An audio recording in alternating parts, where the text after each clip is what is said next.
morning, good afternoon, good evening, everyone. Welcome to the stream. How's everyone doing today? Hey, Benjamin and Sergei. Hey, Nuno and Jose and Latian. How is everyone doing? Hey, little brat. Mr. V8 Rick and Ulrich and Gary. Hey, Steven and Steven. Hey, Mad Chammy. How is everyone doing? Hey, Polar Ted and Jack. Hey, Alex. Hey, Malfrey. Who else do we have here? We have a lot of people. Snakebite, welcome to the stream. Hey, Colin. Let's keep caught up. Whew.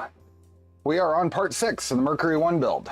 So we will be making, I hope making a pretty much the rest of the progress on the wiring and main build. So that's the goal for today. So, hey, Dweens and Jake and Eclipse. Hey, Webster. Hey, DJ Natty. All the Stevens here to prepare to be modded by Steve's butt. My phone is away. I've mostly learned my lesson.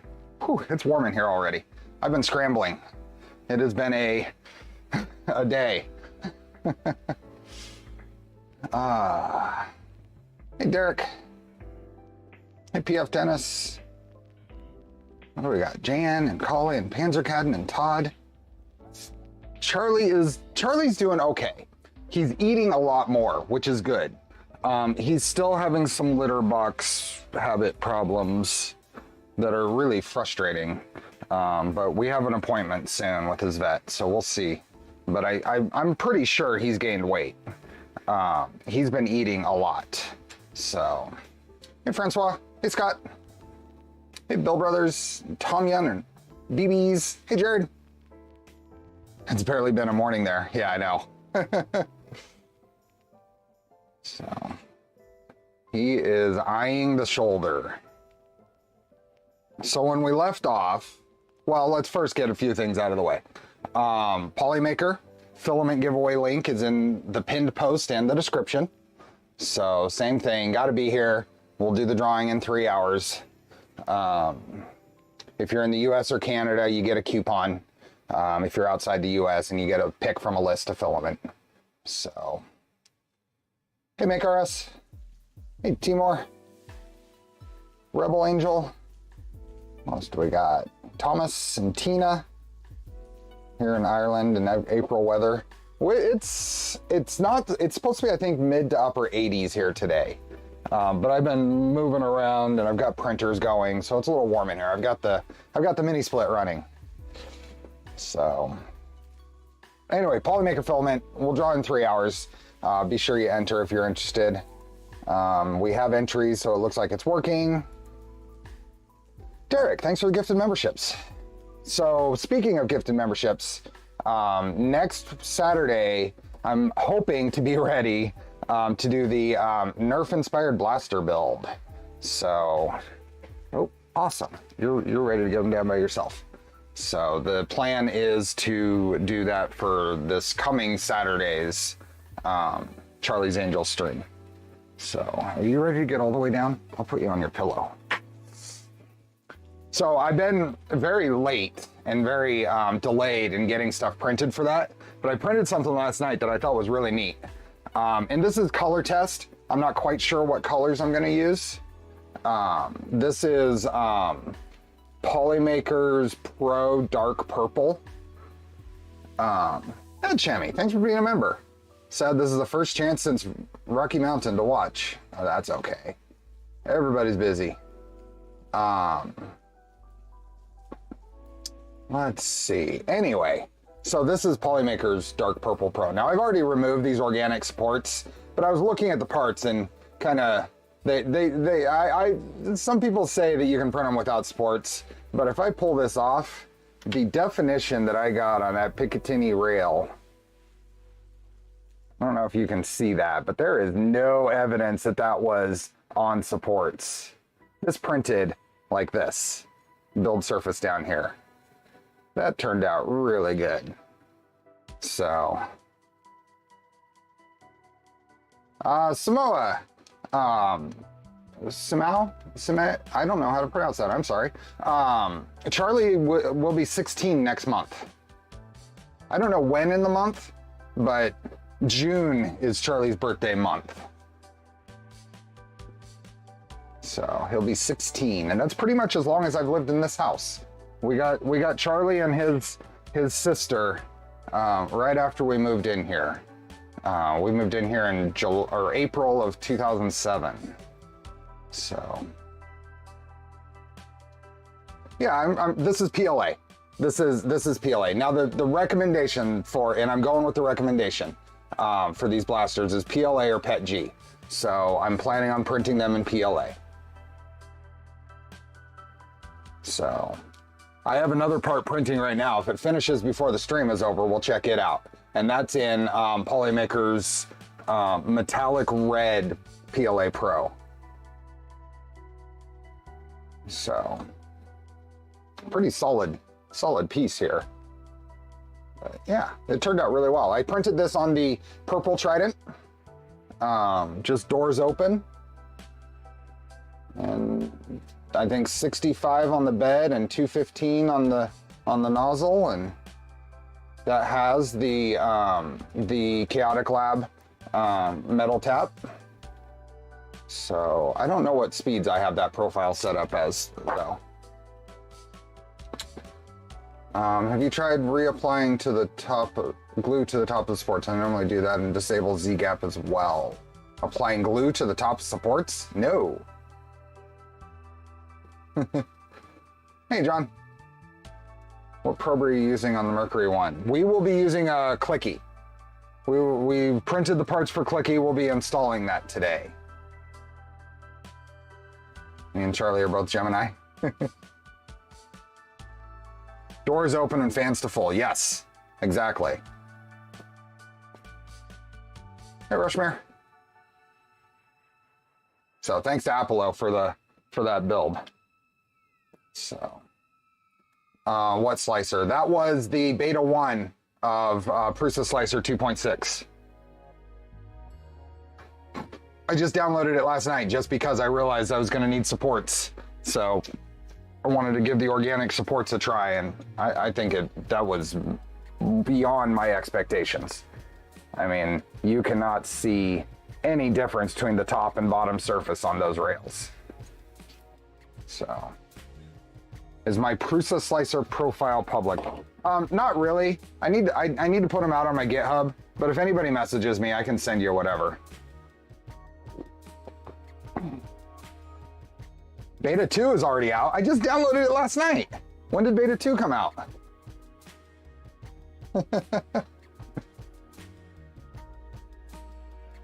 What is the Charlie cam? Well, the Charlie cam is about to be set up because he did settle down. Usually I'll wait a second, see if he's gonna settle down or if he's gonna go exploring for food or a litter box or whatever.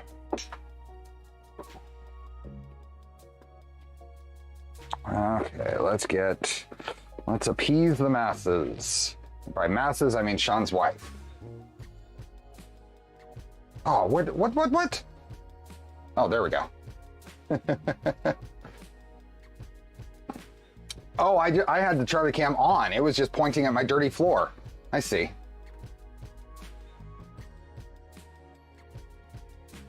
Public Prusa profile published. Yes. I've never got organic sports to work for squat. Guess I should go back to tinkering. I didn't change a setting on those. I turned them on and hit go. Whatever the defaults are for my profile, I don't know if, I don't think I would have changed anything in my profile.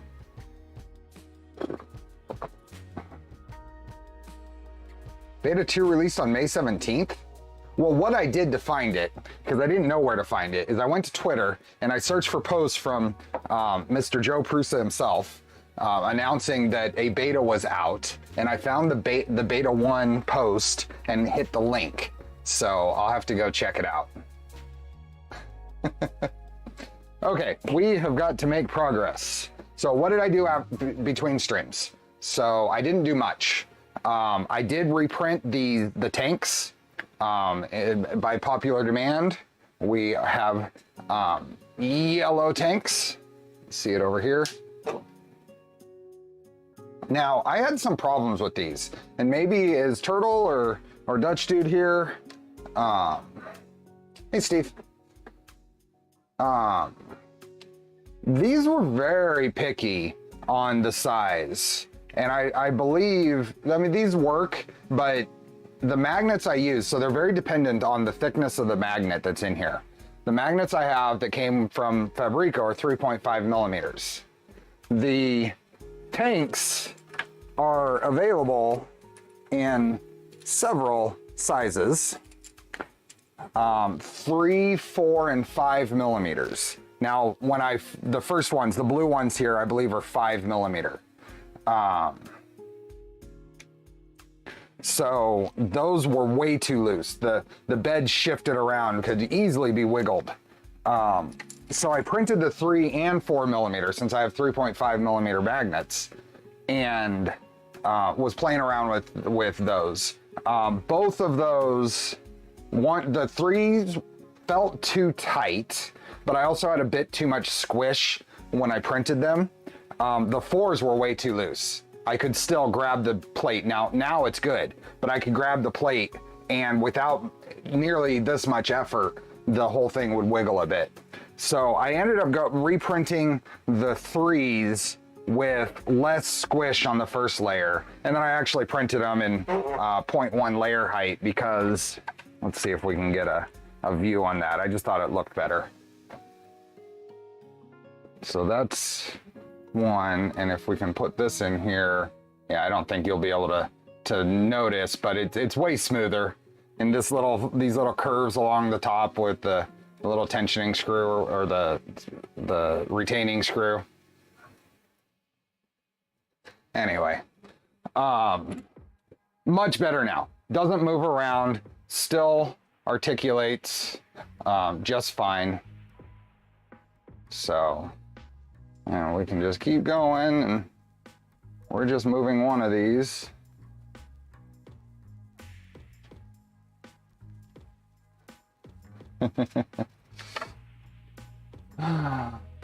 As a Prusa owner, I get notified of releases and betas. Well, I've been a Prusa owner for almost 6 years now. Almost 6 years now. I don't know that I'm on their mailing list anymore for the betas. I might not have ever signed up. But I did see Taylor drop his V0. Sounds like he got it back up and running though. So that's good. It happens. Hey, Ballistic Tech, welcome. The other little thing I did off stream is I twisted the wire for the Y end stop here, so we're gonna get that installed. We have a lot to do. I'm hoping I'm not too ambitious thinking we're going to finish the mechanical and wiring install today. He just acetone welded a bunch of stuff. Eh? Acetone welding is really strong. I'm gonna move the bed up and out of the way a bit here, so we're gonna, this 2 millimeter pitch lead screws, this might take a little bit. But I can go quite a bit before I have to hit that rear screw. Oh, he dropped the Death Racer too? Now I'm thinking Hydra mod is in my future. I was planning on doing everything but Hydra, but looks solid. Yeah. Hey, TT.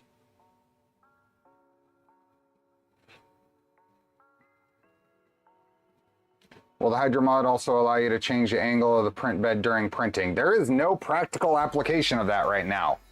Technically, you could, sure, but there is no practical application for that. There's no slicer that actually supports it. The Hydra mod is the bed setup.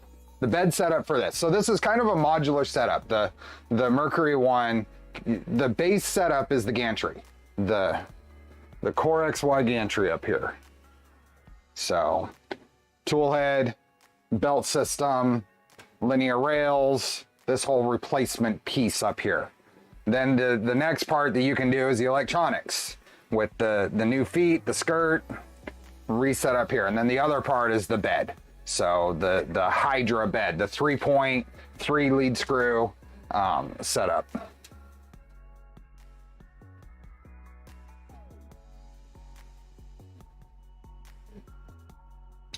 K3 and Micron get here Tuesday. Awesome, have fun.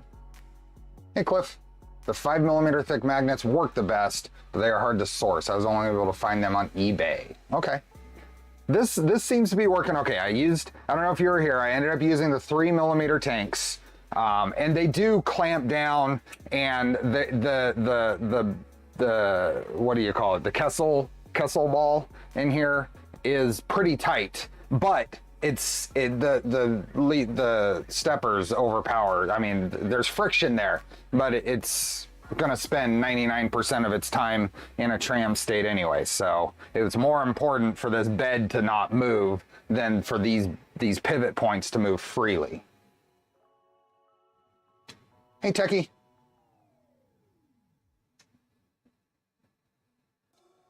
I'm not running on all cylinders this morning. Forgot to switch from top chat to live chat. Can't find my glasses. It sounds like one of my mornings, Bill. I did change from top chat to live chat. And I do know where my glasses are. They're right here.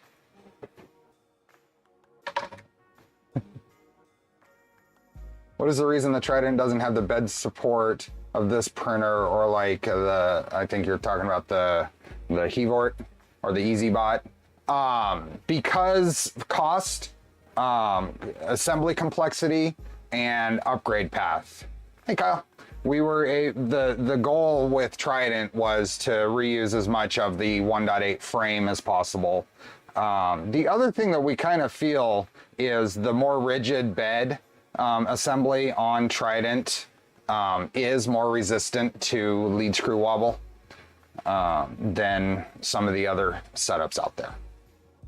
So we will see how this does. I am looking forward to getting this printing. Gary, thanks for the gift and membership. Hey, Zombie. I really don't want to have to buy a new cast bed is my issue. My E5 already has a Gulf Coast cast bed I took off my E3. Then I would leave it. If you can get good first layers in your current Z setup, you are doing just fine. I would leave it.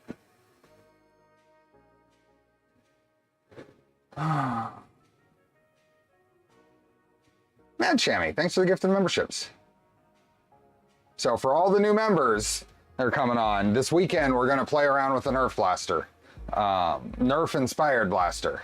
So the Talon Claw 4, if you ever want to look it up, it's Talon Claw 4. I have all the parts, thanks to Apollo. And I'm starting to print parts on it. I showed a part at the beginning of this stream. And this is color test and print test. I don't know if I'm going to go with this dark purple or not. We'll see. But I wanted to get some stuff started, and I'm printing them on my purple Trident. I want a motorized blaster. That might be next. This thing's supposed to shoot 190 something feet per second. So. Hey, Build It Basement. I printed a blaster for the son about a year ago. It's a motorized revolver. Asked the wife regarding the color. I always do. She had some suggestions. Can Trident even have Z-wobble? I haven't experienced it. So. Okay, we need to get busy. So, where are we going to go? We have bed wiring to do. We have additional under deck wiring to do, and we have the YN stop. We left off with the YN stop, so let's finish installing that. So the YN stop installs right here, and the orientation on this lever is very important. The lever goes here and it needs to point to the back of the printer, because this mounts here on the frame and relies on the carriage rubbing across that to trigger it. If it was the other way, then it would catch on the front of this lever. Wait, I missed it. What model is he building? The Talon Claw 4, if you're talking about the Nerf blaster. What's the slicer of choice these days? I've always been, well, not always, very early in my 3D printing fun was The very first was Cura, but I very quickly went to Simplify 3D because I don't like Cura, and now I'm just using Prusa Slicer. I've tried Super Slicer. I'm not a fan of over complexity in the slicer and how many times I've been bitten by bugs, and I've heard of people being bitten by bugs with that. So I don't even bother. I use Prusa Slicer now. PF Dennis, thanks for gifted memberships. Is there an easy mod or way to enclose the Mercury 1? There is. We previewed it on an earlier stream. There's going to be an official enclosure solution. I'm building unenclosed right now, but I'm sure at some point I'll enclose it. Now, Charlie wants out, so let me let him out.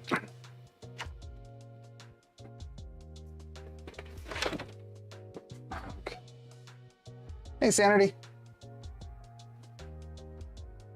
I have a little Z-wobble on my 350 Physetic Trident, but it's because Physetic lead screw motors, which shift around a couple of millimeters each turn at the top. Ouch. I have not tried Orca Slicer. I haven't tried. I don't tend to gravitate to the new things. I should. I mean, I just have plenty of other things to do. I'm not sitting around looking for things to try. There's always something I'm working on.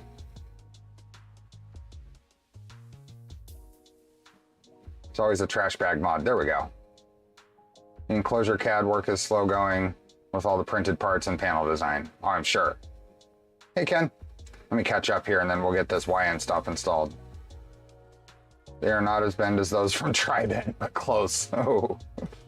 Switched to Prusa Slicer a couple of months ago, then started using Super Slicer for doing all the Andrew Ellis calibrations and just started trying Orca Slicer. There you go. Hey, Obi-Wan. Okay, how does this go in here? We are going to break out our fasteners. And our hex tray of parts. Looks like we're probably going to use some M3x8s. Yep. Hey, don't knock it. I'm gonna go with some I'm hoping. I think that'll work. I don't know where on the back here this should go, but I'm gonna put a couple of T-nuts in here.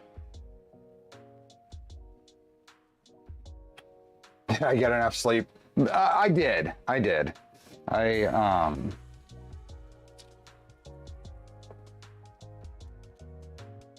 I'm feeling pretty rested. I thought I was going to be up at about 4 this morning after only about 4 hours of sleep. But, okay, so we're going to put this in here. There we go. And then I don't know where this is going to end up needing to be on, for the Y. So we're just going to kind of put it somewhere right now, and that triggers. So this has some adjustment up and down, and then I think the wire is going to go across here, and then I'm going to take it through the back.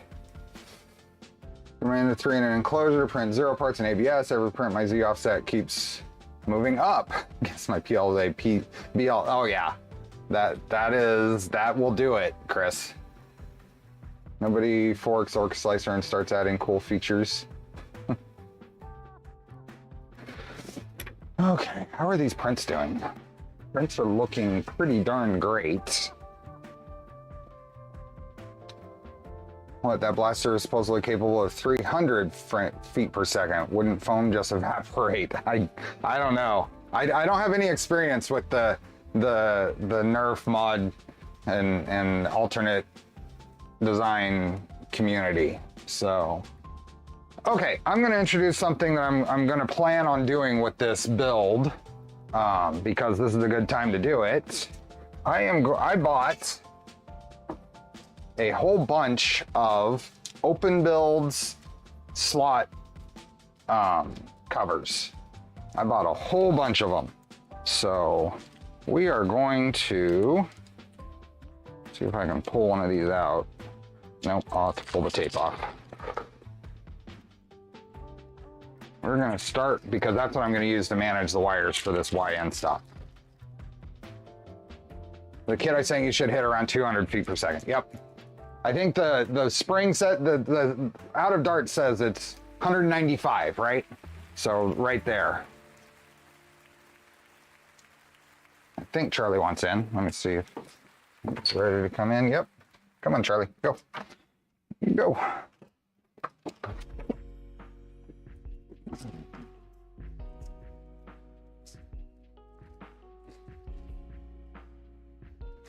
And cover the leftover pre-drilled frame holes. We're on the same page there, Steven. That's exactly the intent. Is we're gonna put these in all the slots. And like, here, let's just do it for this one, because there's nothing that needs to go on the side here. But you see this, we see all those holes. We're gonna put this in here and get a, now I also grabbed the end caps from the Ender 5. I don't think I can post a link, but I'll send a link to Steve Builds to include in the stream description. Yes, the Charlie's Angel stream will have all the info on the blaster build. The automatic calibration Orca Slicer is what made me give it a whirl, and I'm sticking to it. I'll give it a try. I hear good things about Orca Slicer. I need to give it a try. Hey, Mayhem. Hey, Danny. Hey, Kimaru. So I put these are from the Ender 5, but there's not quite enough. So I grabbed one from an Ender 3 for the front, just to clean up the cut ends of the extrusions. That means I'm not going to be able to go all the way to the end with these, but it'll be close enough.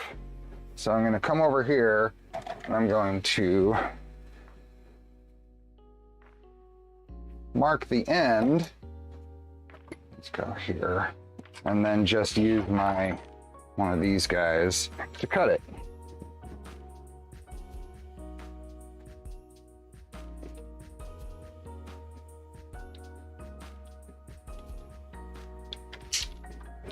So now, what do we got here? The first layer. Thanks for being a member and welcome. Hey, Adrian. You have not set the Y position yet before putting covers on. Oh no, I'm not gonna put I'm gonna put a little piece here to hold the wire, but the front one here I'm not gonna put on yet. The back one needs a gap here for the wire to enter into the extrusion anyway. I'm gonna put one here, and then I'm gonna put a little piece over here just to hold it, and then it's just gonna follow the rest of the wires down the back. But I wanted to kind of show this. I got all the stuff falling off my little tray in the back. Here we go. Now we can put this on here.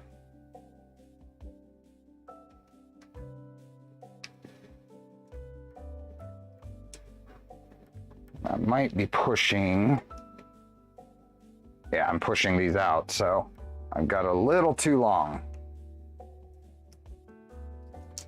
I need to cut just a little bit off the end.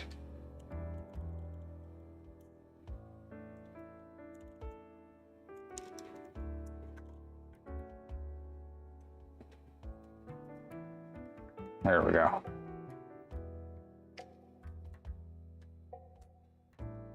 Let's see where we're at. The one, yeah, the display, you're right. That one's always missing because of the display. But that is going to make for a much cleaner build. Now you'll just still see the little bits here from these holes that are drilled, but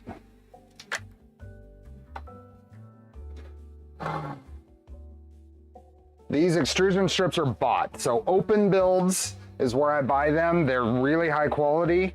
I've bought them for, I've bought a lot of them from them.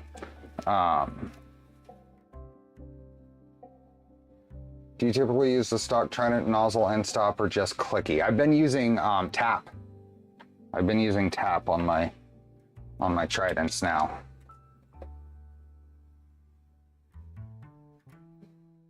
What width is that stuff? It's 6 millimeters. Now, open builds, did they come up with V-slot? Did they invent, or were they the first makers of the V-slot?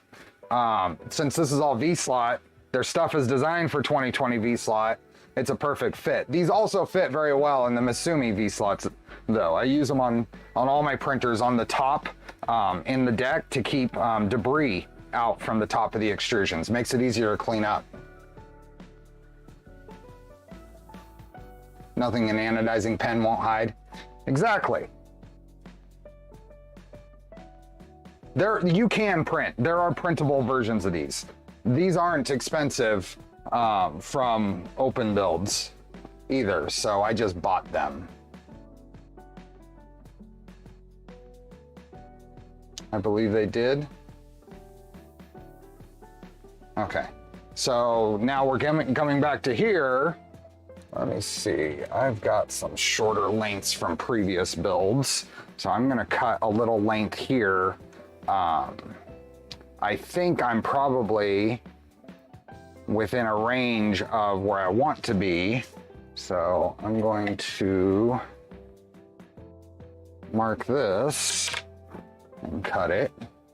Do you know of any tutorial for how you do the 2-color first layer, kind of like that S logo on the skirt, or the hex pattern? I have followed a tutorial before. I don't remember whose it was. So now I can put that in there, and that's gonna hold that wire in place.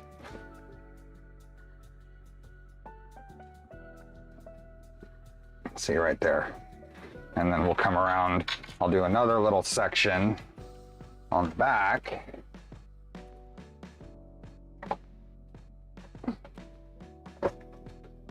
Right here, and this just needs to be a little section,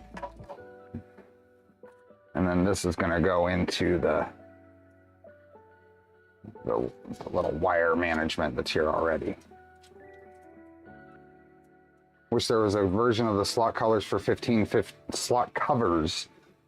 There is for 3030. I just ordered some from Misumi for 3030 slot covers. But yeah, 1515 is tough. Hi, Charlie. We've got a visitor. So that's gonna go there. And then this is just gonna kind of make sure that this stays.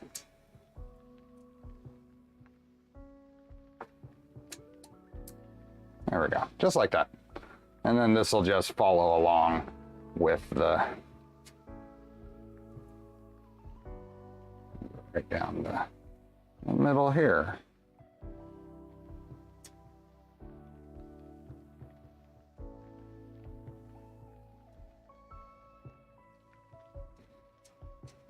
And that might be a little challenging to get through there because the end of this is going to catch on things. And Charlie's going to want to eat it.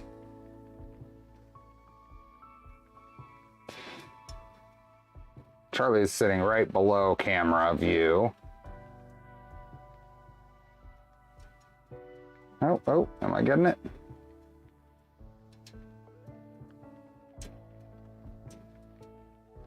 Yep, it's down there.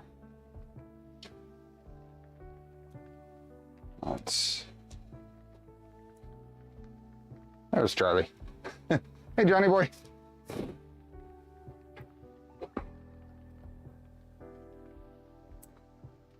Where are you going? Holy moly. I'm not gonna be able to get this. Woo! He just made the jump from here to there.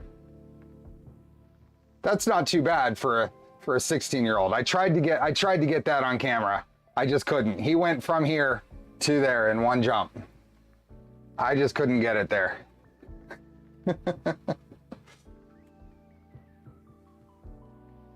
I couldn't get it on. Okay. So that will, and then you can't even see it. It's out of the way. He's never tried to do that before. He's showing off, is what he's doing. He is showing off. Look at him. He's perched right there now. He's sitting proud of himself.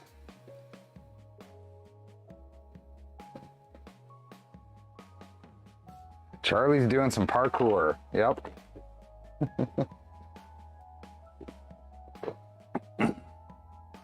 He's not even falling asleep. He's just sitting there puffed up and posing almost.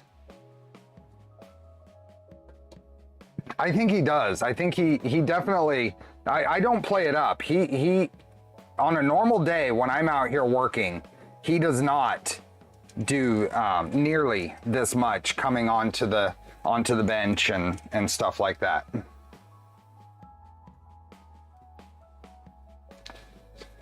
I had the idea for an 80s theme printer before Steve. How do you know when I came up with that idea, Zombie? You know I printed those parts last August. Per core, there we go. Where are these prints going? That's gonna look good, and I think it'll finish before we... Maybe it's you speaking all the time. Well, sure, that's probably it. It looks majestic. It does. Let's see if we can get a little... There we go. Remember the Underwire streams where you showed them the first time? Exactly. So that was July then that I was looking at that. The Underwire, I think I finished in... Well, it might have been early August. I finished the Underwire.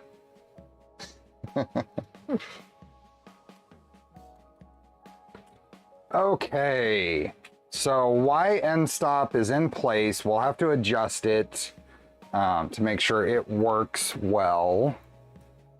That'll probably have some impact on where we put the...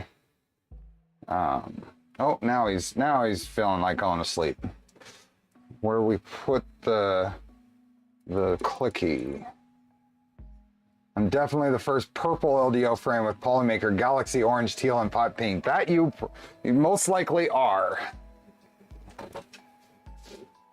Okay, let's get the clicky. Oops, not that one. We want this one. Clicky is gonna go right here, I think. So let's get that stuff.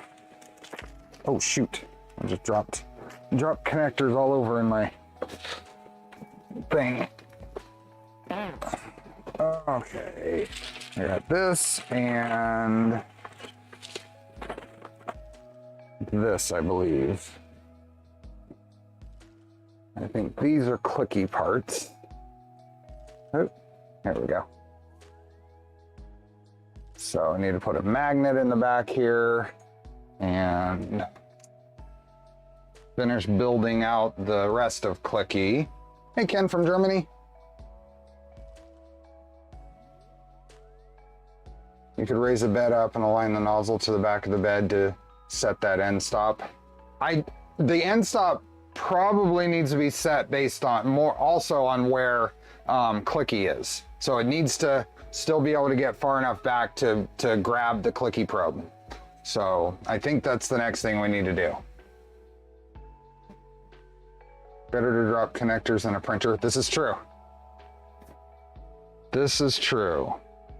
Okay, there's some adjustment here. Here, let's put those there. And we need magnets. Do I have enough magnets here? A couple there. There's clicky magnets. And then there's... Okay. So we're gonna put a magnet in here. I don't think we need to glue it in even. but we need some heat sets. So let's get some heat sets going.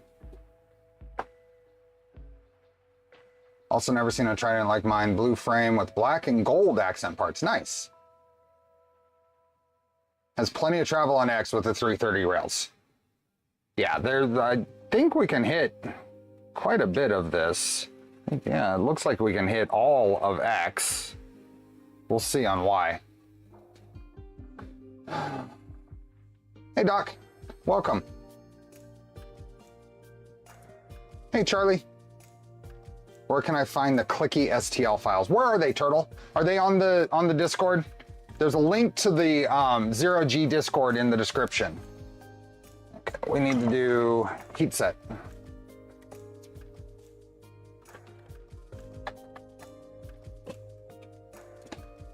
I am working on, so you know we're doing a collaboration stream with Pooch, right? Is everybody aware of that? We've got the Modbot collab stream coming up at an undetermined date so far. But we're also doing a build with Pooch, and he's building a Trident. And I've been printing the parts for that, and we're actually going to be starting that very soon after this build series is done. So, but there is no possible way that I can fit 2 people right here building a printer. This is just not set up for 2 people in here. And as it is, I'm feeling a little cramped. You probably noticed I get a little frustrated with camera angles, especially on a taller printer like this. So I've been working on setting up a studio in the other garage. So I'm excited to bring that up and bring it forward. So I can probably show a picture of, here, let's go here. I can probably show a picture of that, of my initial setup here in a bit. Let me catch up on chat. Clicky is on the Discord community mod section. Perfect. Hey, C Senor. Pooch and Modbot collab streams coming up. Yep. Now we know when the Pooch is happening. We don't know when the Modbot is happening. Getting flashbacks to speed testing of ZeroG. Was that you or Modbot? Well, my ZeroG isn't working yet, so had to have been Daniel. He is coming here, so Pooch will be coming here. We'll be doing this out of my area. Arthur, thanks for the gifted memberships. Sounds like third garage. I am in the planning stages of purchasing a shed, which will allow me to move less used tools and storage out of the other garage and be able to clean it up, make it a little more presentable area.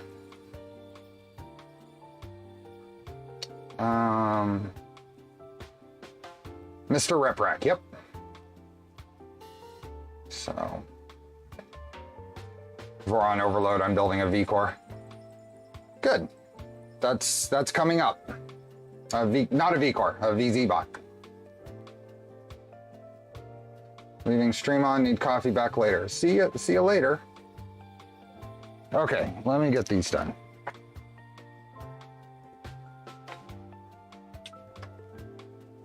So, we've got probably not the 4th, but the weekend after will probably be the first build in the Pooch's Trident. Okay, so that goes there. And as soon as you move it to the shed, you'll be going out to bring it back in.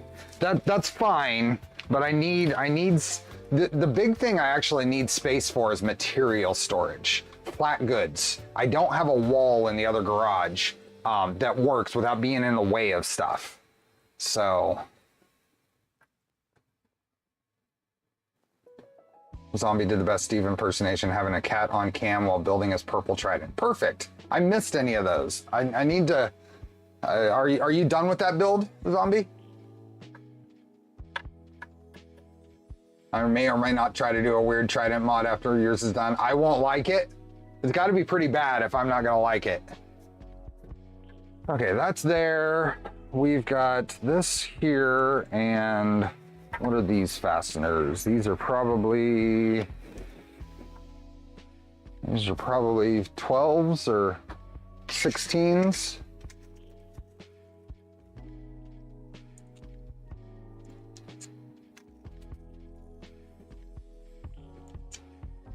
There we go. Looks like 12s will work.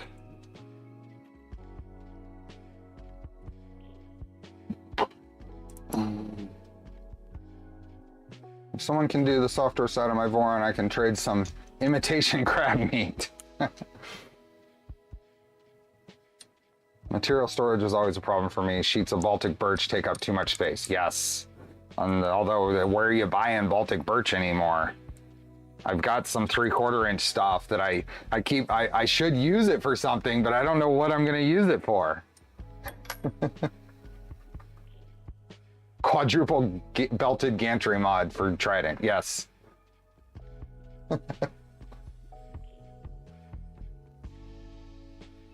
I'm really loving the assembly of the 250 Trident. Should be working on it tonight. Awesome. Awesome. That I should get a Twitch notification. So I'll try to check it out. Storm Hardwoods in Windsor. What's a sheet of Baltic birch going for right now? I haven't even priced it. I'm afraid to look.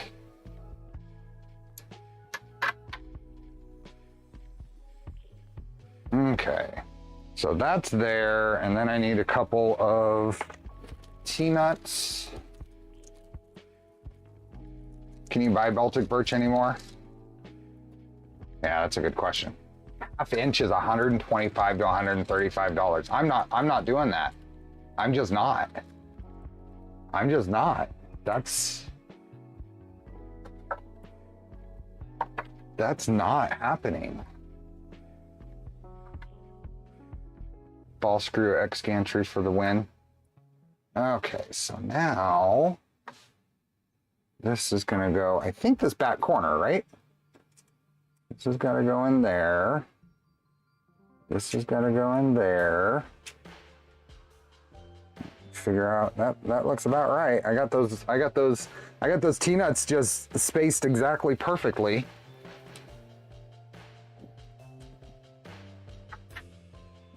We use birch ply at work when you can get it. It's very expensive now, yes.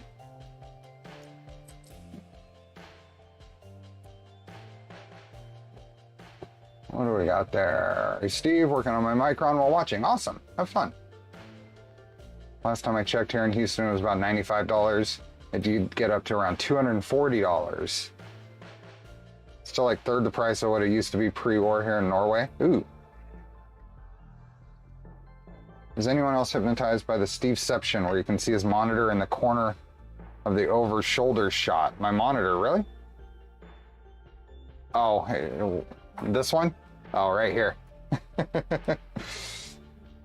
Like I said, I'm feeling a little cramped in here lately, so we're gonna be playing around with alternate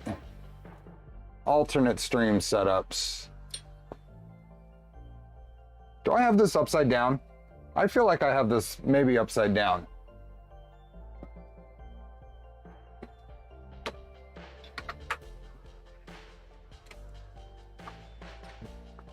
Is that upside down or is it right?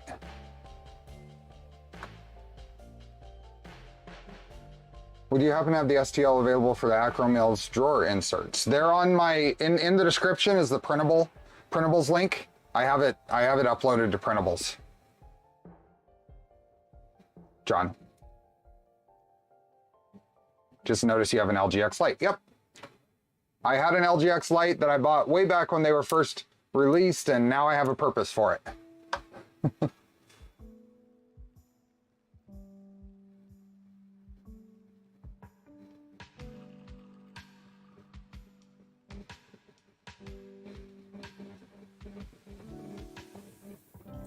Is it possible to install the Y end stop inside? Maybe? No, I don't believe so. And here's why. You can just see it. This bracket here is gonna get in the way. This bracket here is gonna get in the way from being able to install it far enough back to be to keep your build area. Hey, Ram. If you change how the frame is built, it is. Correct. That makes sense. Now, did I install this thing upside down? Or is this correct?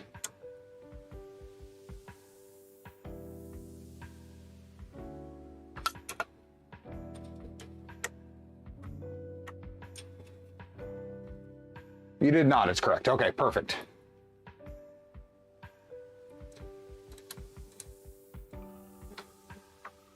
So that's just kind of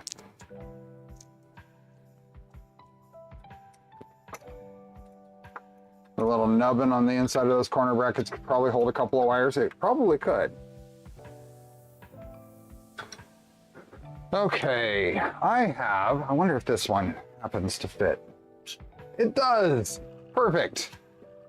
I have a pre-made clicky probe that, oh, does it work on this one? Oh, it is perfect. It works in both spots. Just by chance, the magnets line up. I'm not gonna build a new one for this then, for now.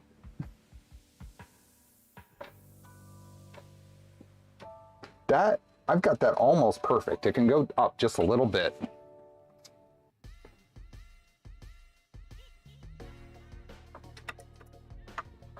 This can go up just a hair.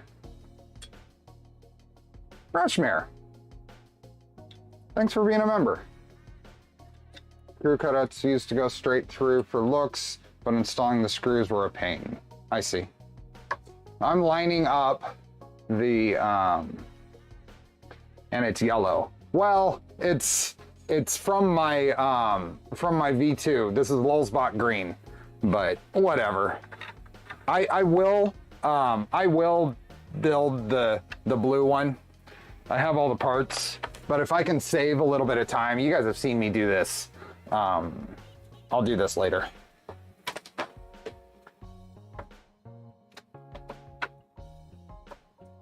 There we go. That's lined up perfect. So now, yep. So now we need to, now I think we can set our end stop here a little further back.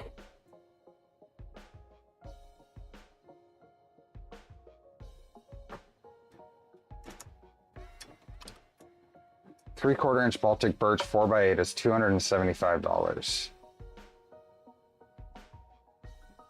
Oh, whenever the autofocus gets confused. I get that. Okay, I need to go back just a little more on here.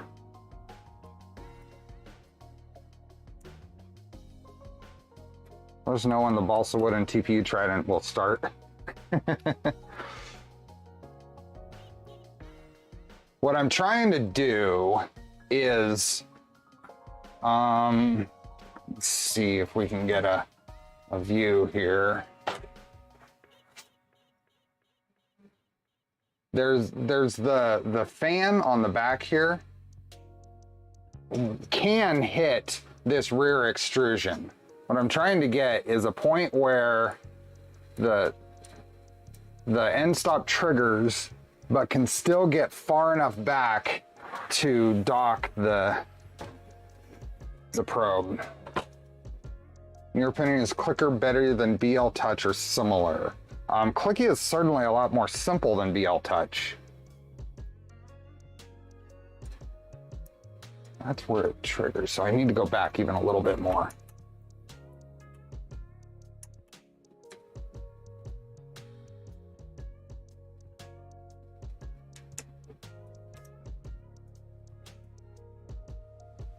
Let's go there.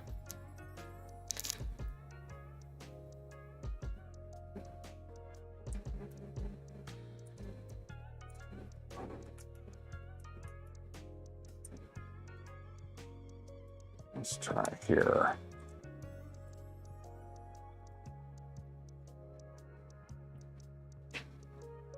There we go. Now it's far enough back. It's not touching the frame here. It's triggering the Y end stop, and it's far enough back to where we'll be able to dock. We'll be able to dock the clicky before the end stop triggers. Snake bite. See, you're here, you get a membership. Is there a magnet on the bed? There is, because I was gonna need that for the clicky, but I don't need it now. There's also a magnet on the on the rails there. Those were for the clicky probe. Hey, Zark. The ratio between likes and views is not optimal. So let's keep our, if we can, let's keep our trend going. We have a 300 like by the time of the giveaway streak going. And it's a really long streak. I don't know how many streams it is, but I bet you it's the last 5 or 8 streams. Hey, Pex Peppers.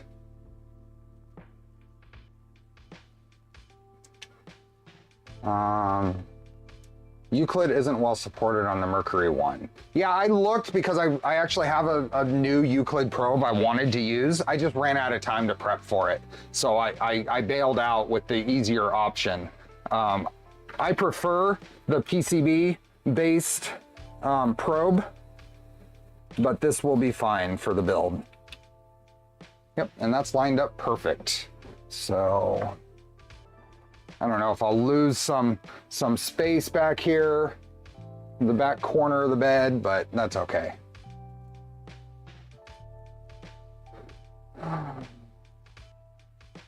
Oh yeah, we're already up. We're almost halfway there. We're almost halfway there. When is hot glue acceptable to use? In an environment where it's not gonna get hot enough to loosen it? I use the Euclid hardware and clicky config. Yep. And I think the clicky config is kind of all set up for that now, right? It's just the hardware was the problem, the dock and everything.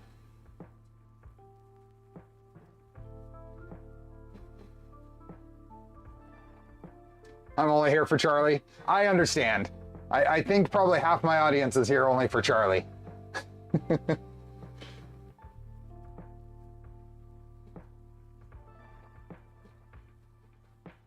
Okay, let's see.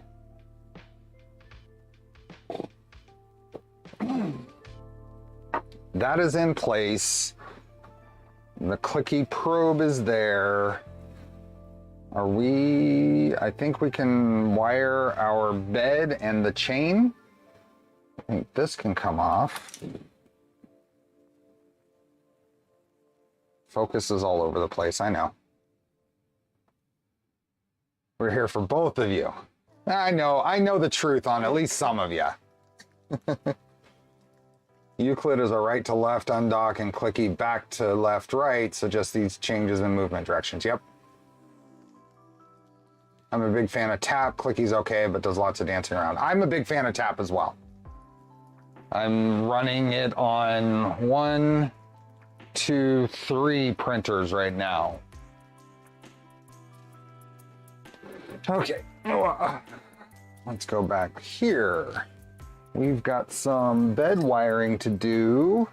Now, I'm not going to be a fan of, I think I'm going to do here. I'm going to do a big service loop under here for this wire, because I don't want to cut it down this short to go into these Wagos. I want a bit of a service loop here.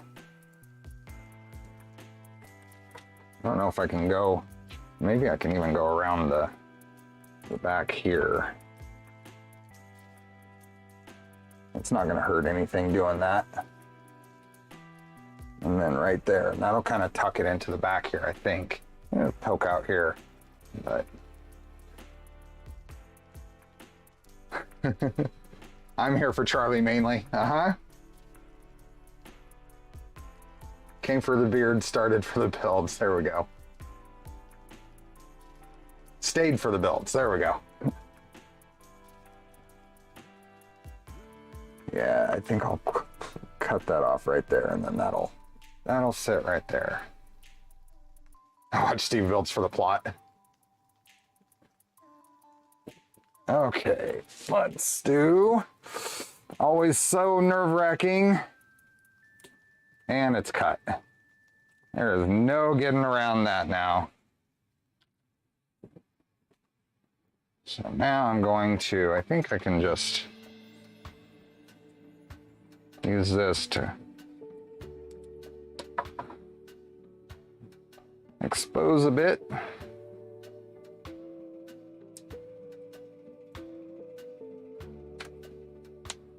There we go. It did hurt. It hurt me too. I have to say I'm a dog person. I'm here for the builds. Well, Charlie's basically a dog. Charlie's more dog than cat, at least in behavior.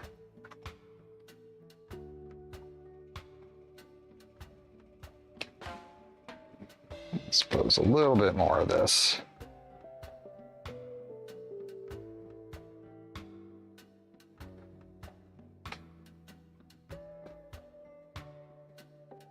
Cat, dog, parrot, monkey, yep.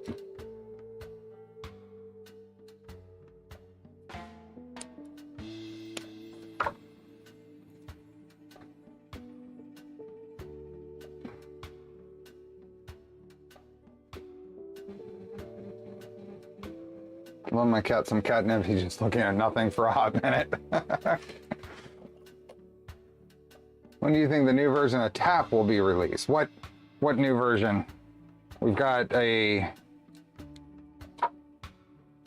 revision 8, or release candidate 8, whatever they call it.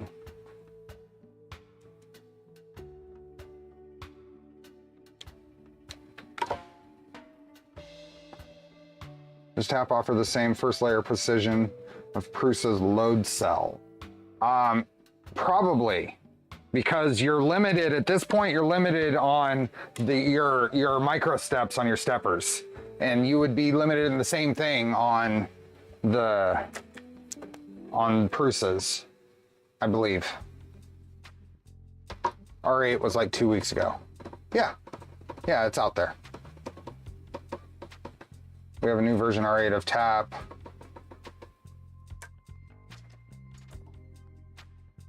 Down here.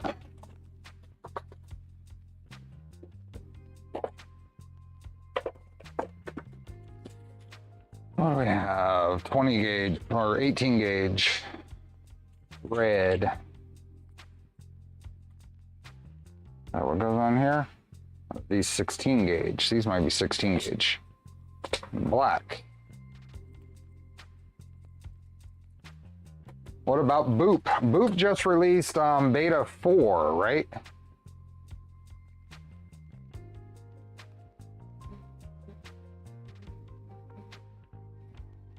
There we go.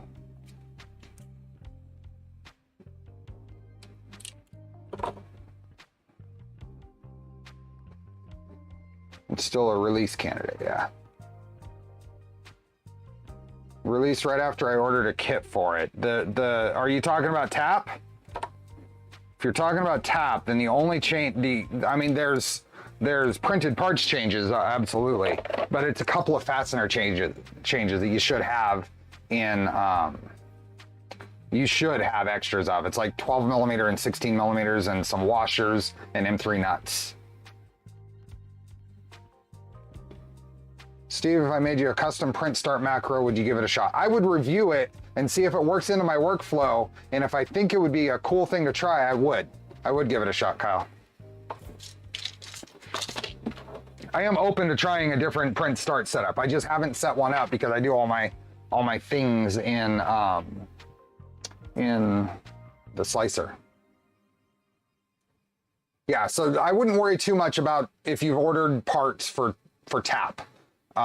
It is like 3 M3 nuts, a couple of washers, a couple of 16 millimeter fasteners, and a couple of 12 millimeter fasteners is the difference.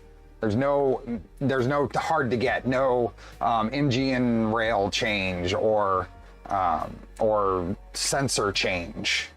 All that's the same.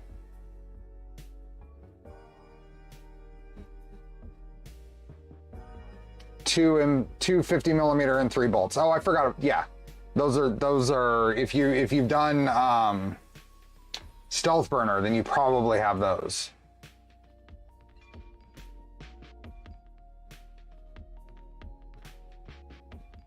I forgot about those. Is hardware on the Elegoo Neptune 3 a performance tap? I don't know what the Elegoo Neptune 3 uses. Tap and smooth PEI still don't go together. I've heard mixed. Depends on how careful you are with your probing temperatures. Okay. What do I want to do next? I need to do a connector. I'm going to do a connector for the thermistor, so I'll probably just do a 2-pin microfit here. So let's crimp on a microfit.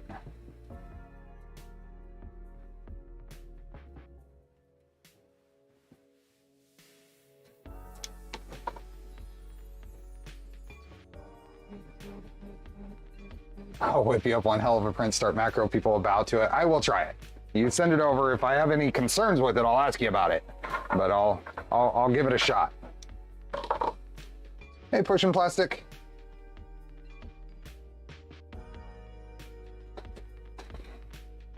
Microfit.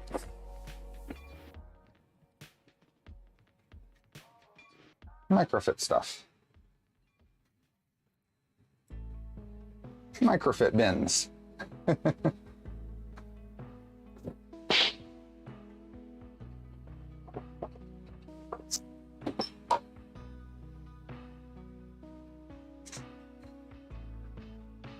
What do I want to go for on this? I probably want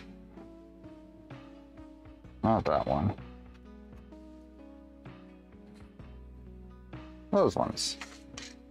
And one of these. Cat plays havoc with my start print macro. I need to rework mine. Oh. And glasses.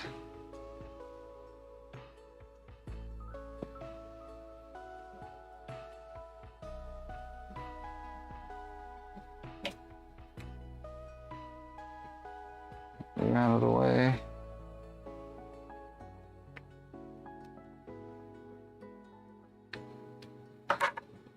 One.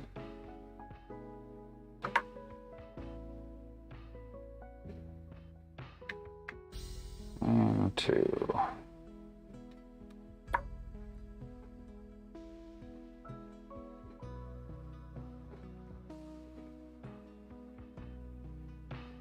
There we go. Okay, thermistor. Had a couple of young fans that wanted to say hi, dropping a clip on Discord. Awesome.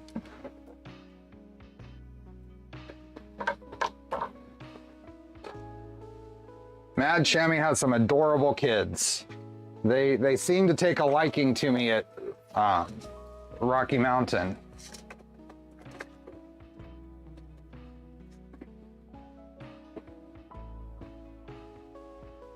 What are your thoughts on the inverted electronic mod on the Trident? I think it's a good mod. I have not actually done it, but there's nothing wrong with it.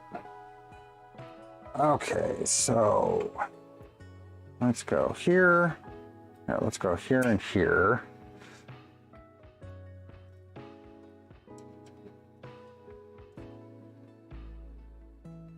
Well, that's a problem.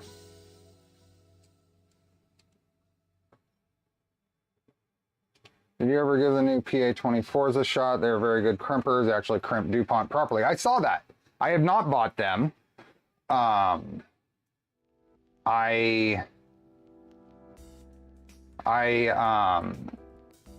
have crimpers for them. I wasn't going to buy PA24s, but I did see that they do have the proper insulation crimp for DuPonts. Does anyone know a smooth, no pattern sheet for tap? I don't. Steve, oh, I see Steve Hex plates everywhere. The 16 gauge ferrules here, the little shroud on them is too large to fit into a Wago. So we're gonna cut it off. So I'm just gonna carefully snip off this and leave the, it's just plastic, I think. Yeah, it's just a plastic. I'm gonna see if I can snip it off.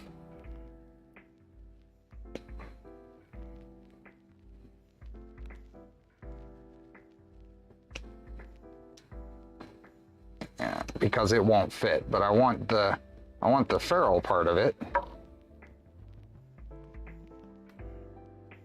to keep the wires from fraying.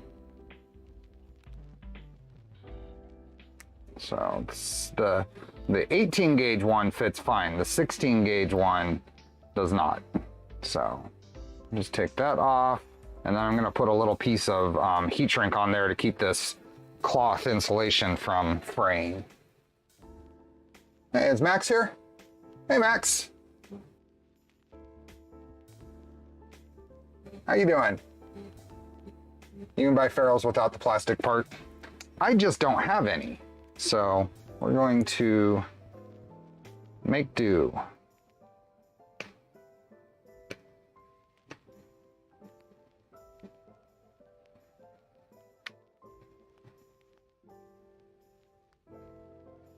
Carefully with the side cutters, and there we go. So now let me find my heat shrink. Put a little bit of heat shrink on there.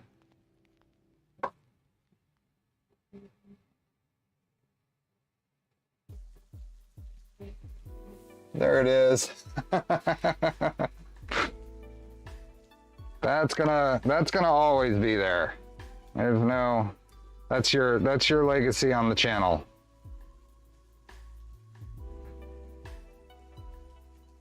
So little pieces of heat shrink on here because this is the cloth sheath on the braided cloth sheath on the for the insulation, and I'm just going to take this right to the end and then shrink that down.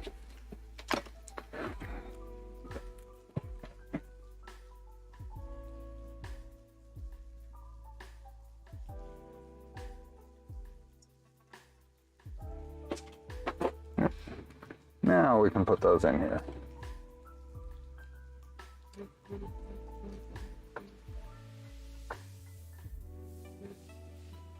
The tug test passed.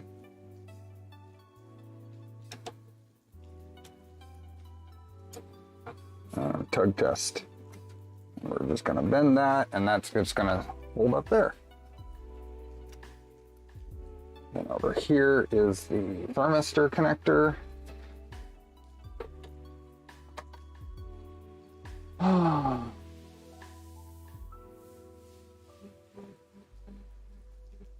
Still super sick. Not fun. Not fun at all. How are we doing on this print? We're 44% done on this print. We are a little under 2 hours away from Polymaker giveaway. Okay, cable chain. Cable chain came with which box? Came in this box. So the Hydra kit came with a cable chain. So we need that. I'm here to get distracted. Are you gonna push plastic today? Oh no, there's no chance of pushing plastic today. Next weekend. Next weekend, I'm hoping to push plastic. There's no chance. Okay.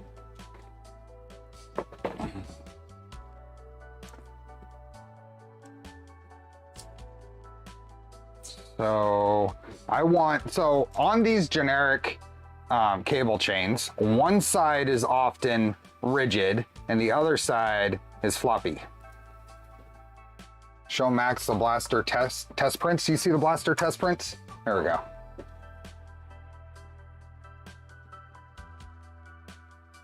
This is printed on my purple Trident. But the cool thing about it was, if you see this printed like this, and all of these are overhangs, and organic supports made those absolutely beautiful. There is no discerning the top or bottom layer there. There's no drooping at all. This is PLA, but there is no drooping on either side, on the top side of that. You can't tell between a top surface and the bottom surface on that Picatinny rail.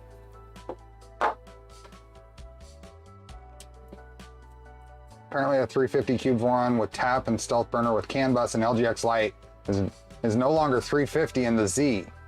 A 350 cube Voron, it's never been a 350 in the Z. Our V2s are always, however many, I think a 300 is max 280 in the Z, and that's probably optimistic.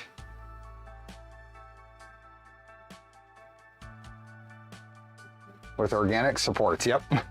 Okay, what I was saying is on these, many of these cable chains, the 3-hole Bifinabe generic ones, one end is floppy, one end is rigid. Now on the Mercury one here, they've made the mount here long enough so that you can put the floppy end here and it's not gonna fall back into the rail. So we want the floppy end on the bed side.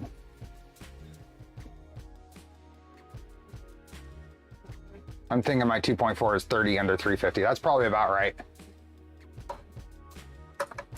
That part was printed with the beta 1, apparently beta 2's out, but it was printed with beta 1 of the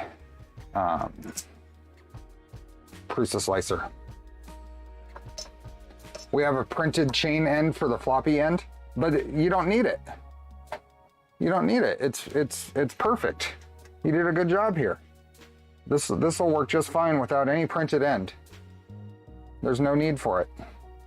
This will go right here, and see it can flop forward, but that's okay. It can't flop back because your part here is tall enough. If that wasn't intentional, good job on the happy accident. Okay, so we're gonna temporarily fasten this in place and get a length on this chain.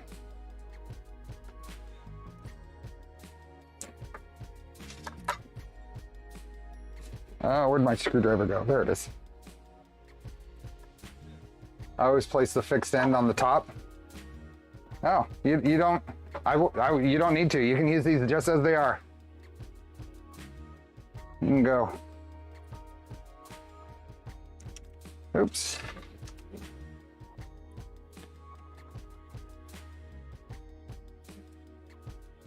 Okay, let's put this in here,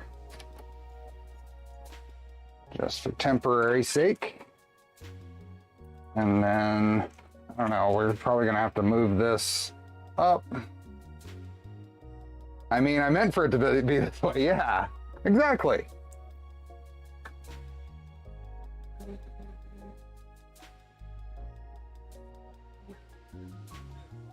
I shall be the Johnny Appleseed of Nerf amongst the moron community.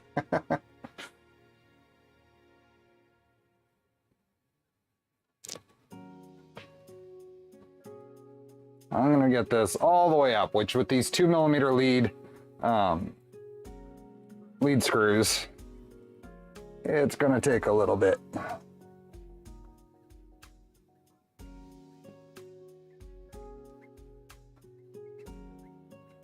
I guess you don't need to. There we go. Hey, Mr. Joddy.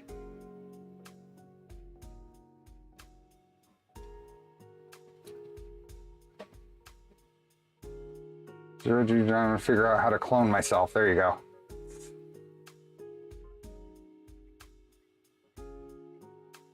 I'll get this out to about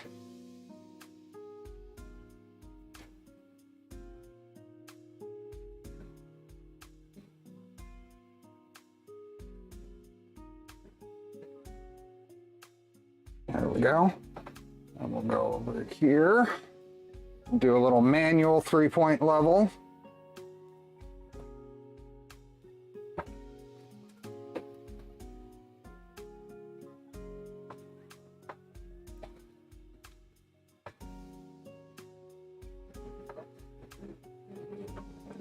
There, that's about where it's going to end up at Z-min. Now, wouldn't it be funny if you, Nero, and I brought these to Murph and had a small battle? The question I would have, they would have to be checked, I assume. I assume the TSA would not be amused if someone tried to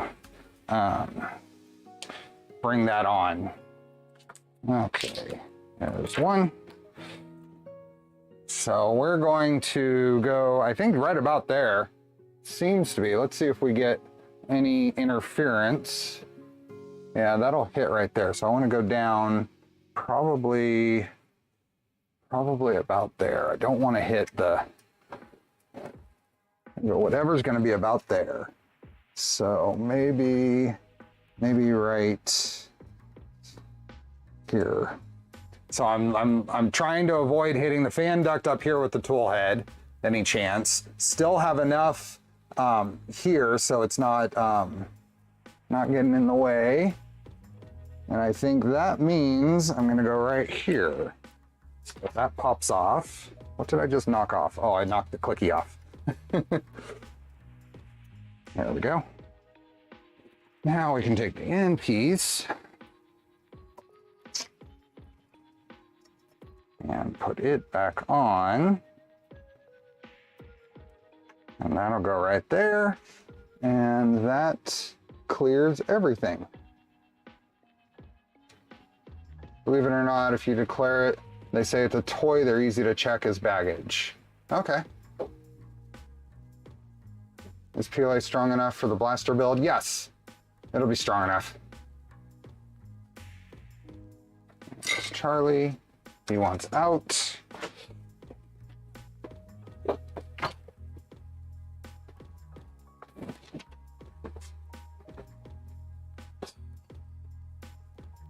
Use PLA on my paintball marker.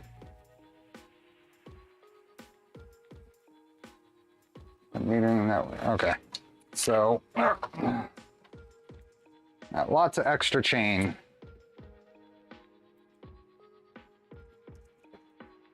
And these chains, some of them, it's not too hard to just kind of tweak it and pop it apart. You can use a screwdriver too, but as long as you kind of move it and twist and it'll pop apart.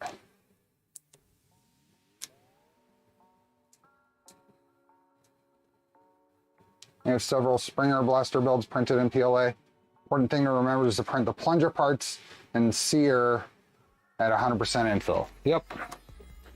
Okay, so this here, I've got a length down at Z-min. I still have clearance for the fan. We're checking that. We are not, if this was like here, we don't want that. We want this to be exiting, or this mount point, and probably this last link we don't actually want to bend. So right here seems to be a good spot with clearance and everything working. See you, Morton.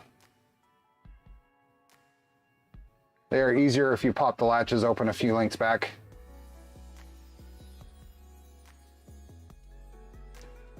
And then, see, everything, no need to do anything special with the chain. It's perfect as is. So now we need more wires. I need power wires and thermistor wires. And I think I'm going to use, I don't have any heavy gauge PTFE. I'm going to use some silicone wire, I think.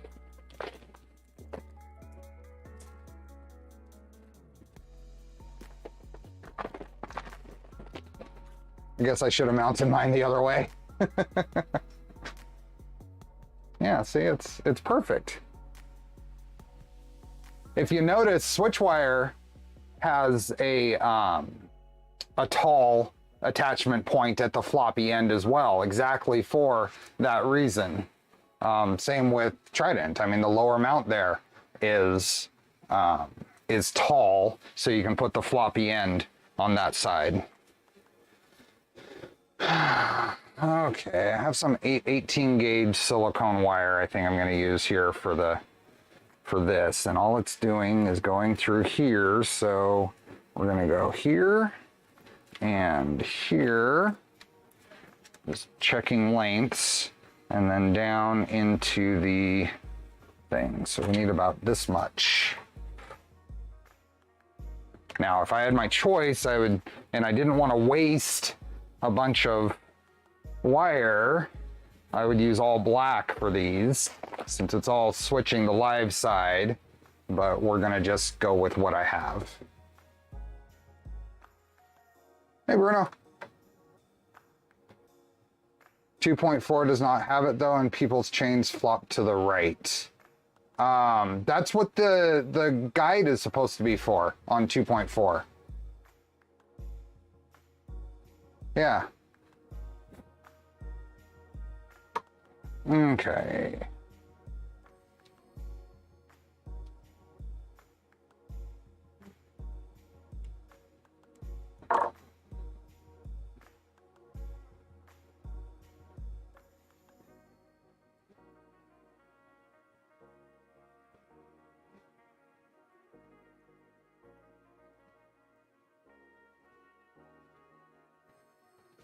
What do we got going? What's going on, Danny?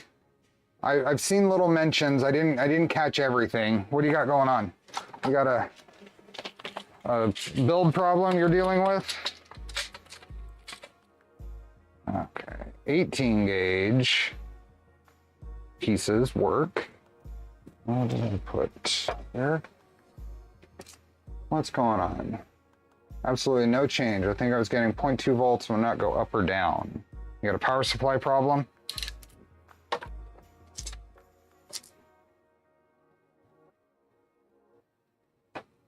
Morn Sun PSU from LDO not getting any output voltage. Nothing at all. I mean, how comfortable are you with checking the input voltage? If you are comfortable with that, I would be checking the input voltage. Be right back, Birdie needs to sleep, he's bugging. Morn Sun is the 100 watt or 150 watt power supply in the new LDO kits, right?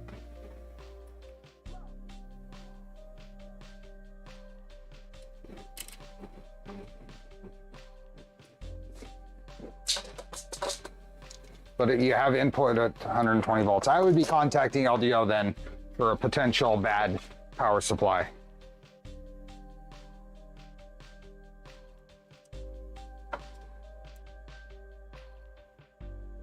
Okay, power. There we go. And then we also need to run a ground through here. So let me grab a ground wire.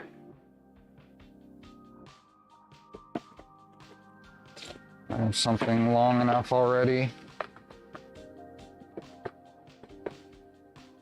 Yeah. I don't know if I have something long enough. I don't think this is long enough. No, it's not.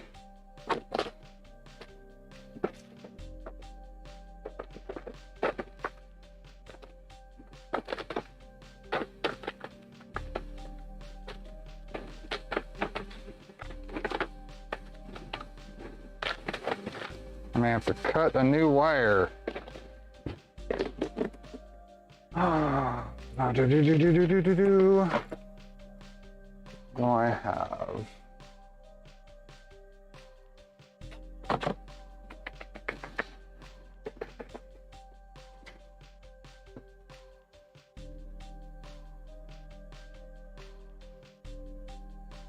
Check the fuse just in case. Well, if you're getting 120 volts at the terminals going into the power supply, and you've got your meter set to the right thing, and you're not getting an output, then I'd be contacting LDO.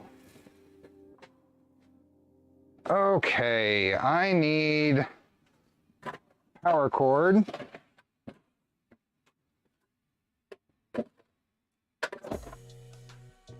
And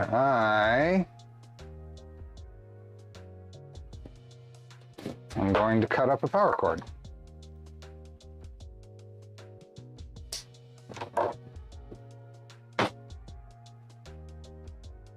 So this is going to take a little bit. I'm just taking a regular power cord and scoring it, and going to strip the sheathing away and get my ground wire this way. You can take the puppies for a walk. When is the draw time? Draw time is an hour and a half from now, 90 minutes from now, 152 likes from now. 152 likes from now.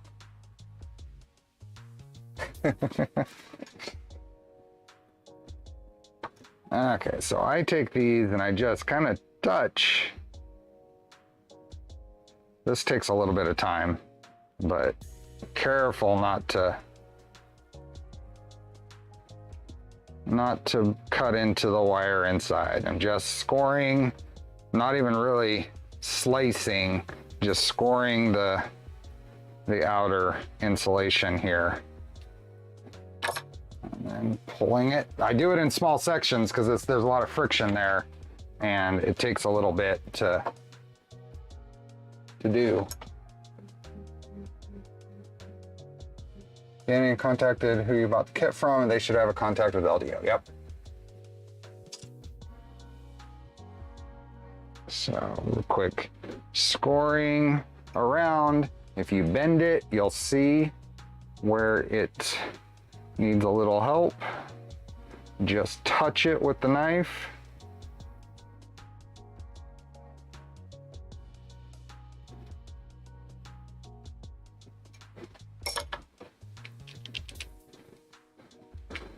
And pull another section. New tap is cooking on the build plate. Awesome. Yeah, Hector will take care of you. Or they'll give you some troubleshooting step we haven't thought of.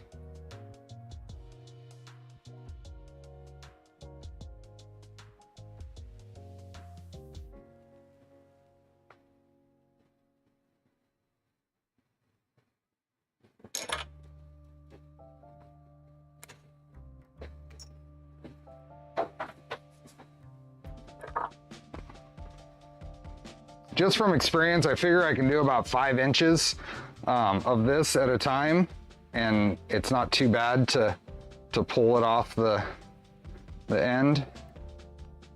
That's why I'm doing it this way.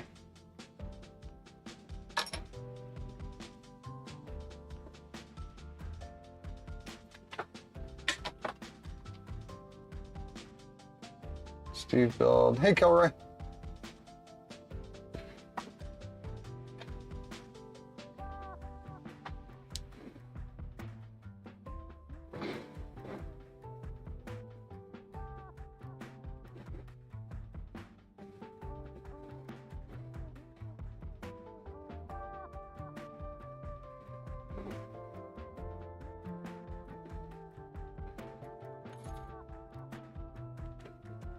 What did I miss? Nothing, just continuing the build. We got clicky mounts on. We got a cable chain on. We're doing bed wiring right now. I'm modifying I'm unbuilding a power cable.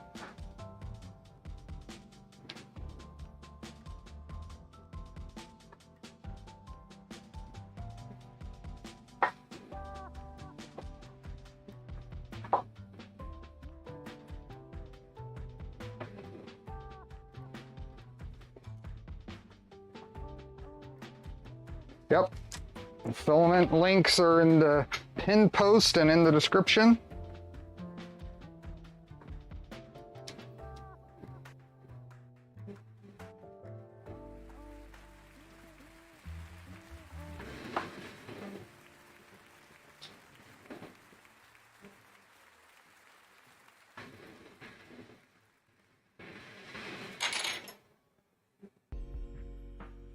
I need to print Boop Beta 4. I need to get it on the Micron. New things keep coming out for the Micron for what I want to do on the Micron, and I keep putting off tuning it. But I think Beta 4 is the ticket.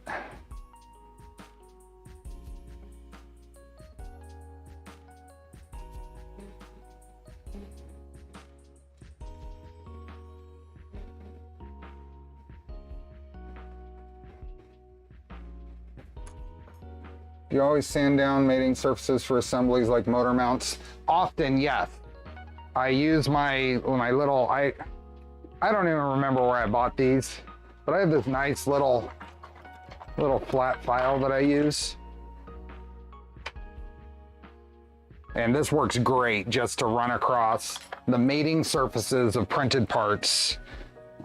You're not gonna get good enough prints that it's not going to be useful to do that. It's unrealistic to expect prints that are good enough that would alleviate entirely the need for some post-process cleanup.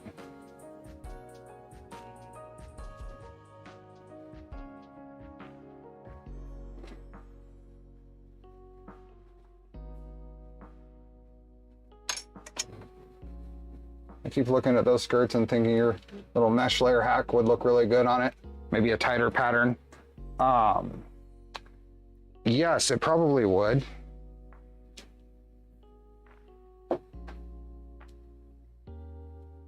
I glue sandpaper to a small piece of plywood and make a sanding block. Yep, perfect. Whatever's flat and allows you to get into the little spots. Just be careful on some pieces, like on if they've got a little feature for standing off from like a bearing or something. Is that long enough? Yes, that's long enough. Yeah, I'll go one more just to give myself that little extra. Just one more.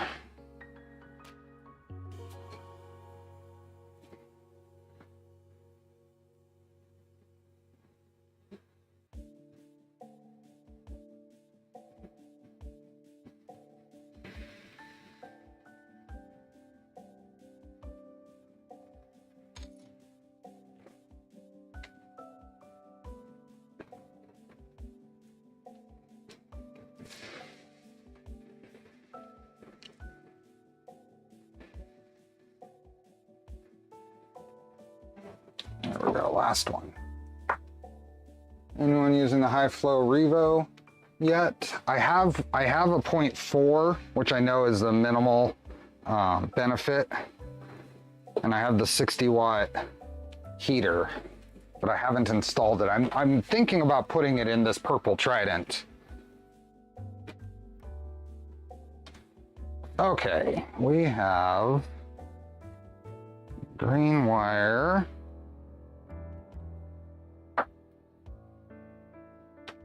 Pull this out of here, and then there, to there, to there, to about there. That'll be enough. Okay. I'll strip the rest of that later. Give me about half a second to wash this white powder off my hands. I'm gonna just go rinse off in the sink. I'll leave you with Dancing Max, if Max is still in the room or not. I'll be right back.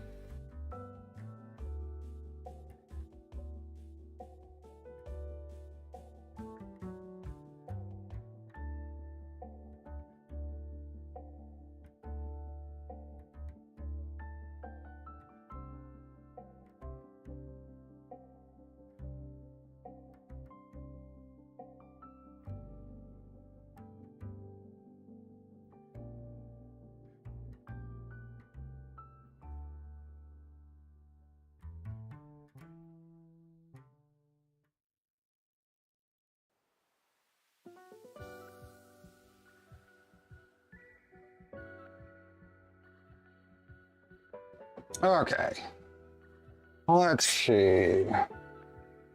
What's the use case for the 60-watt heater? Just higher temp materials. More thermal capacity, I guess.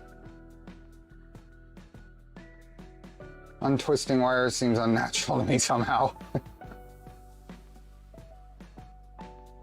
I think it has to do with the pot. I retested it right now. I can get 21 volts. Should be able to get a full 24. If you can't find an adjustment on there that gives you 24, I'd still be contacting them.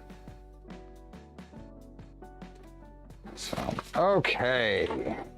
Now I need, what are these? These are threaded, right? And those are M3. Yep, there's an M3 hole here that I'm going to use for the ground. So let's get a end here.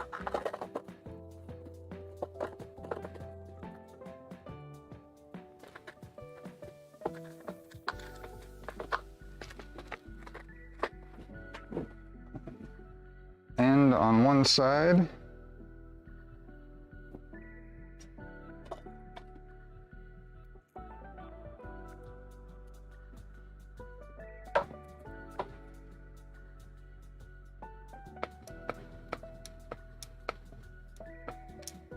Does that Mornsun have a switch? That's a good point. See, simple stuff. Is the switch set to 120? Or your local region, I should say. I don't remember if that one has a thing or not. Okay, I'm gonna use an M3 washer and screw. Yep, the draw is in 1 hour and 15 minutes. And we are 130 likes away. 1 hour and 15 minutes or 130 likes, whichever is first. Okay, so that goes there. And then ground screw. Let's do that.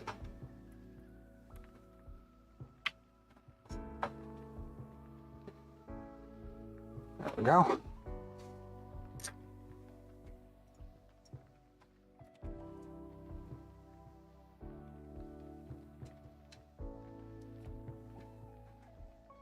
Okay, and then the last thing we need to do is the thermistor wires. So I'm gonna grab put this away and get some wire we can use for the thermistor.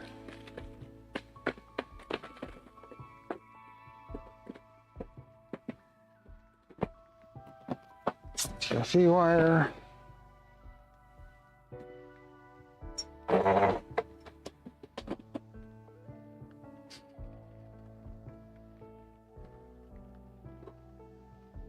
You know, 3D is in Chicago and had a chat with E3 about the Revo. Explains all the one questions. Nice.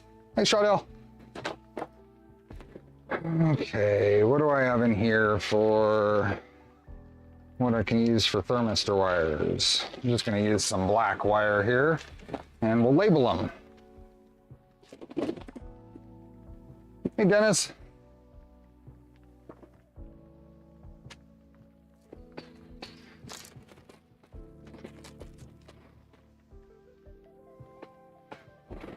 And very important, I almost forgot.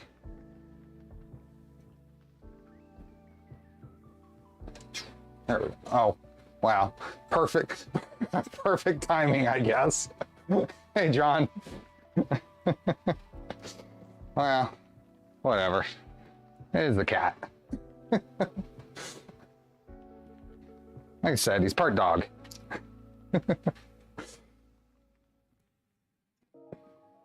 Okay, we're going to use this as a guesstimate for probably about that much.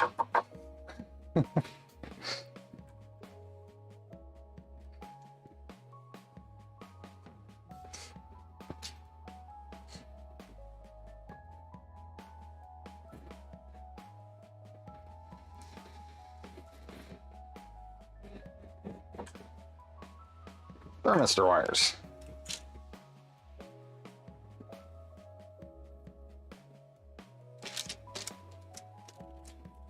I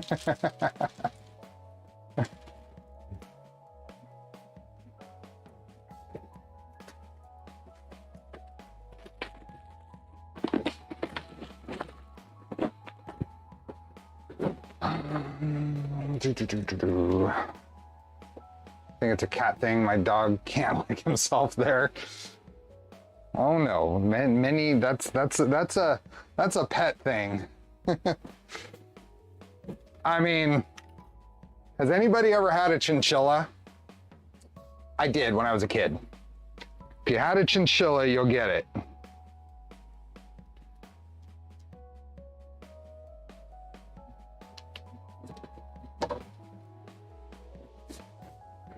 I had a chinchilla as a kid.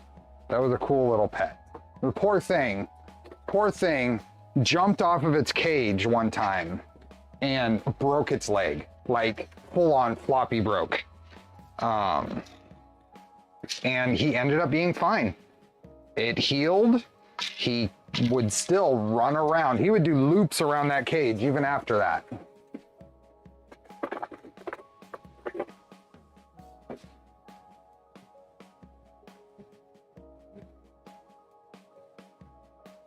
They look so funny. Chinchillas are floofy. Ultimate floof. Watching them take a dust bath is fun too.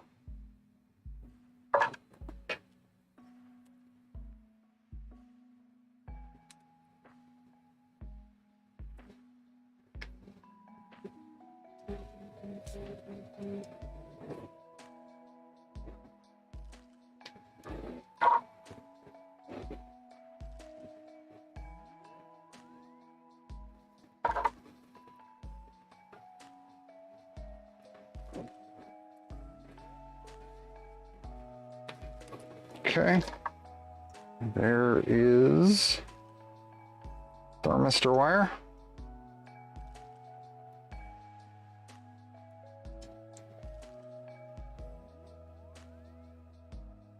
And you had a squirrel a few days in your crawl space. So that squirrel's name is Jim. Jim has not been back. I think we're getting to the point where the attic's probably too hot for them now.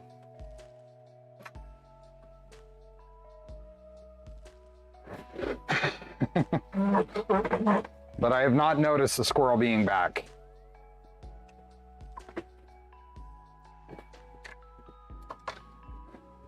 Jim Belushi. Okay, so I think I'm also going to take this switch wire and twist it for no reason other than to keep it a little easier to manage the wires. So I think that's a matter of clamping this in here and standing back with my drill. So we're gonna go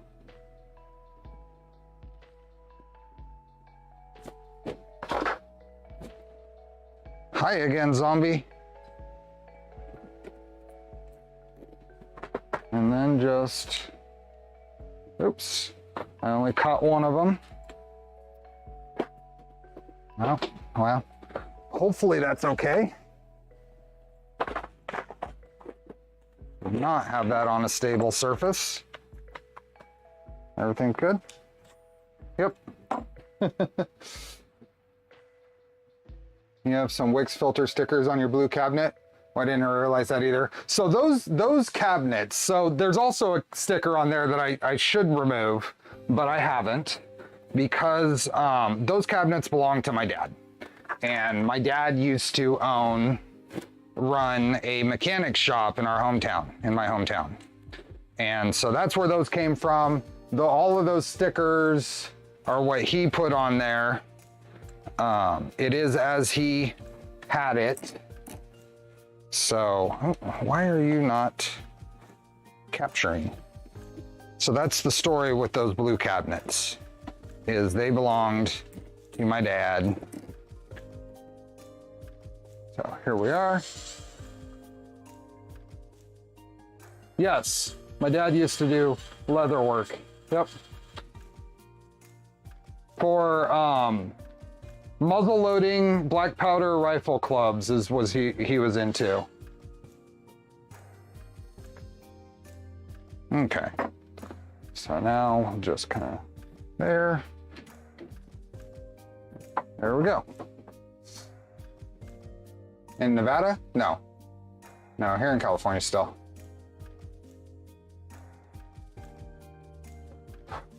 Use ISO tape. I don't have any ISO tape.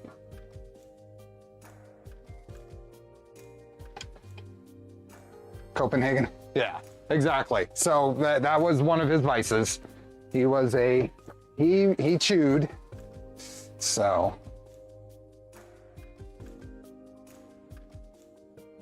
At least your printer didn't fall down. Exactly. I just dropped the drill. You scotch around the wire. Ah, this is fine. Oh, around the end. I see. That's fine. I got it. Even do any of the mountain runs in Ogden? Maybe. Ogden, we lived in Ogden when I was about 3, as we moved away from Ogden when I was 3. So I don't know what he got into. He was in the Air Force at the time, so he may not have had much time for that.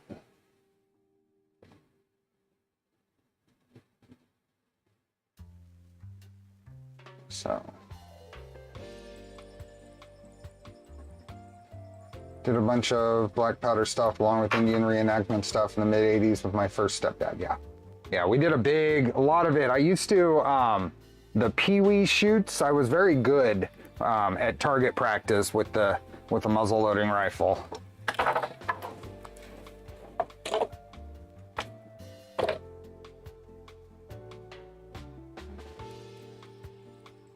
Hedgehogs eat cat food. Okay, all of the wiring for the bed is now here. Now we can run it all through the cable chain and go from there. What were those connectors you used for the thermistor? Microfit, Molex Microfit.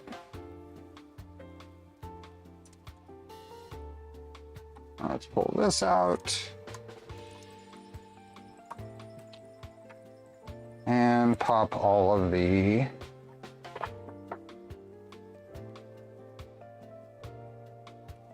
open up the cable chain.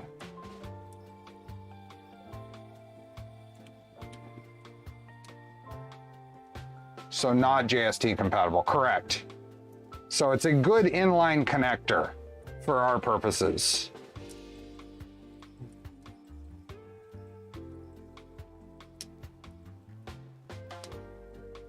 Microfit 3s are commonly recommended in Voron builds. So I have a bunch of them. In printer and hobbyist printer builds.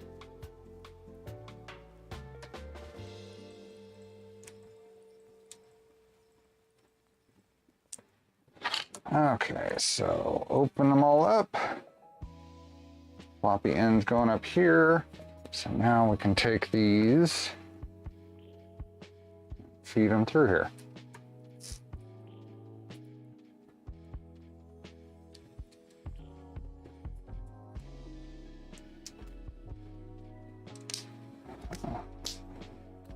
Not a lot needs to go in here. Microfits are a shorter remove from the header though. Removing the pins later, I use the official tool for that and I have a lot of luck with it. Where do you buy your microfits in bulk? DigiKey is where I buy mine. Linneo, I believe, sells little kits of, in the important part for this is they sell the official, theirs are real, are the actual Molex. You can buy all kinds of clones, but the Linneo stuff is the real deal. Otherwise, places like DigiKey and Mauser, and I'm talking about US companies mostly here, I'm sure there are other sources Which printer do you recommend for beginners that want to build it themselves? Well, in my world, I would probably recommend a Switchwire or a Trident. With an obvious, or at least to me, obvious preference on the Trident, because I'm a little biased.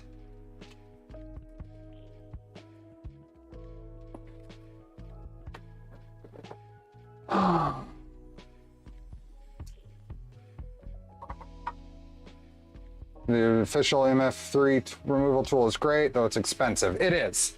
But if you're careful with it, it should last you a good while.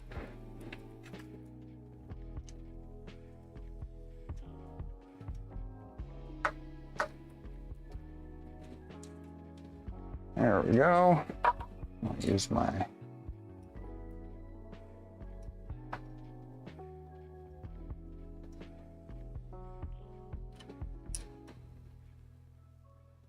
A little biased.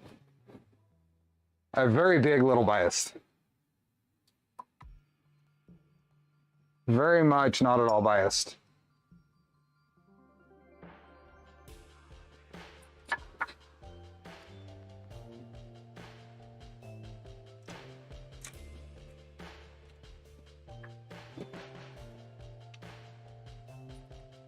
Oops.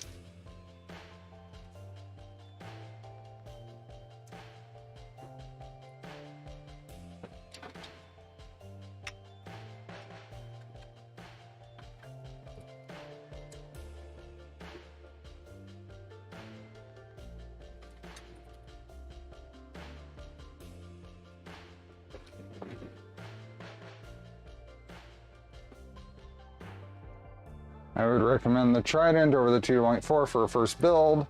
I completely agree.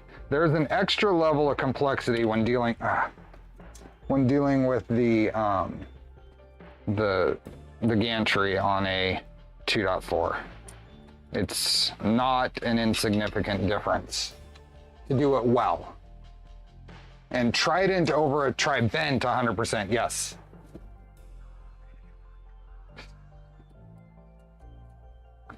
Okay, cable chain in place. And see, it doesn't go anywhere. Perfect. Okay, now I'm going to take a zip tie. Where I put my zip ties.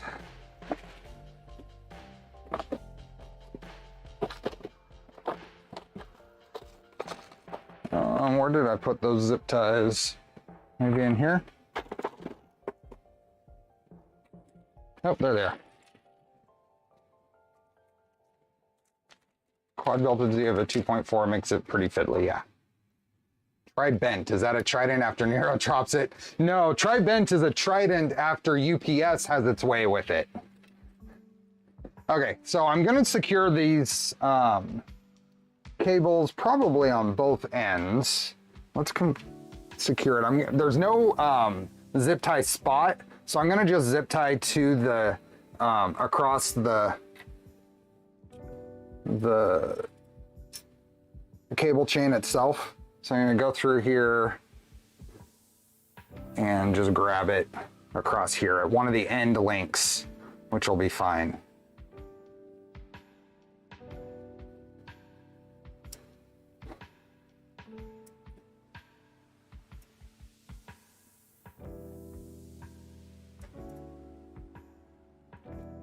When the bed is lowered, will the fan shroud hit the cable chain? Fan shroud hit the cable chain. No, this is the highest that the way these chains work. This should be the highest. We'll test that, but this should be the highest that it'll go. See, it actually moves down. See.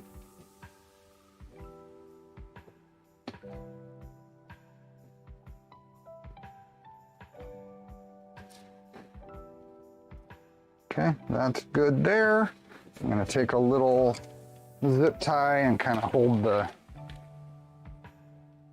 this group of wires together. Just keep them from flopping around.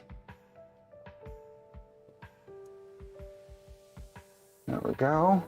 That's right there. That's right there.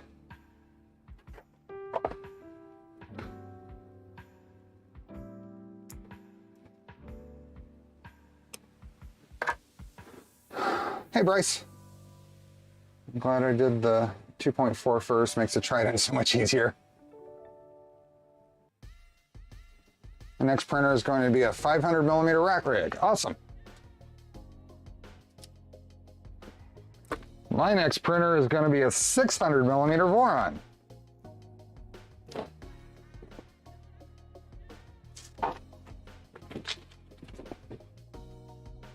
That might not be the next printer, but it'll be a printer. Okay, and then we're going to go right along the outside here. And now we're going to do our little pull it tight, make it all the way loose, and then tighten this right around the middle. There we go. 600 is bigger than 500. Yes, it is. Is that something we'll see on stream? No. It's not, however, I plan on doing some level of photo or video documentation, so we may see some of it later. You have the big CNC table to build on. Oh, that's right. I was going to show you. Here, let me see if I can bring up a picture of what I've been working on. Where is this'll work?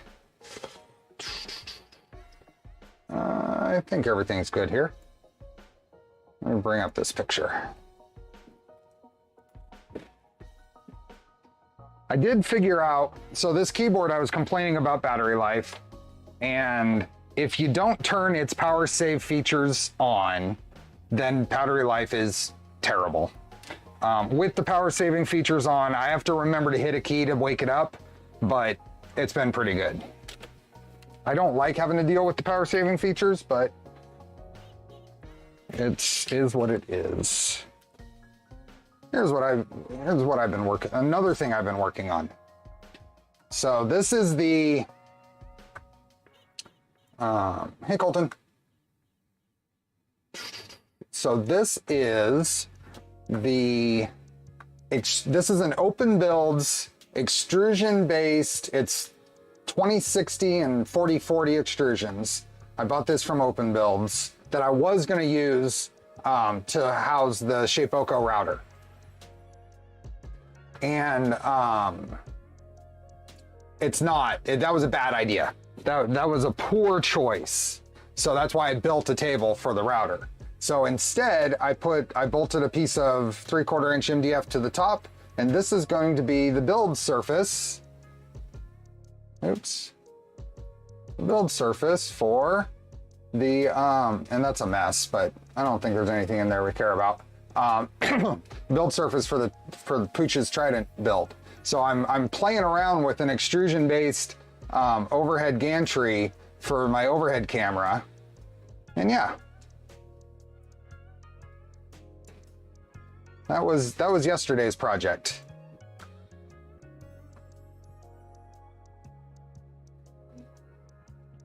MDF is you want a mask when you're cutting it. Yep. This is kind of, Dave, this is turning into, it'll be an assembly table, but it'll also be my it'll be the Pooch Trident assembly table too, and possibly more if I do more streaming from that garage. So yeah.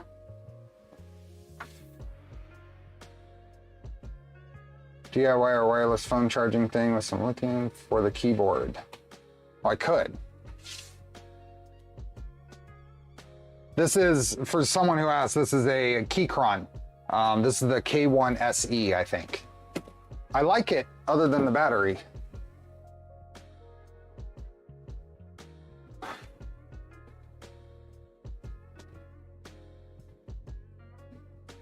Oh, that's after quite a bit of cleaning.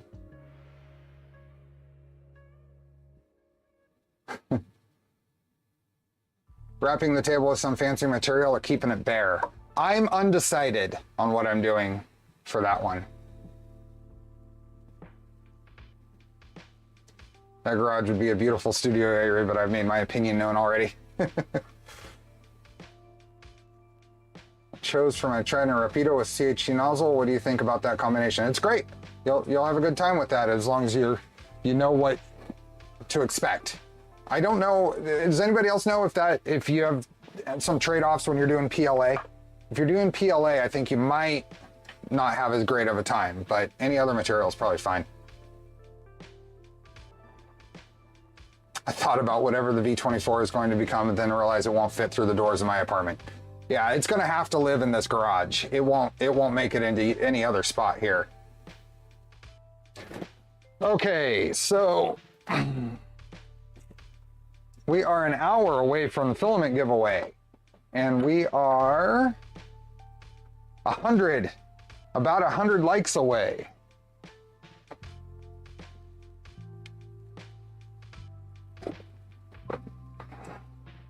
Stealth Burner has limited cooling for PLA, but Rapido is great for ABS, yeah.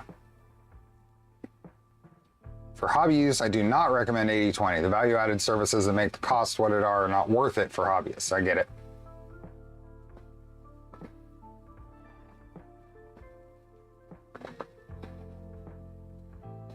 Oh, CHT slightly messes with the effect you get with co-extruded filaments. That makes sense.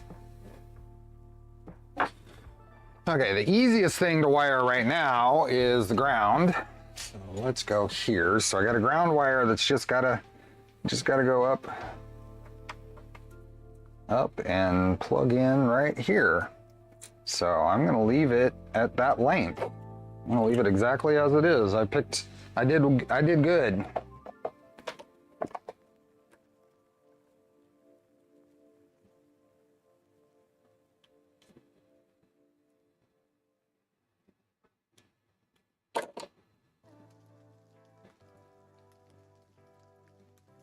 How long are the Z screws on the Ender 5?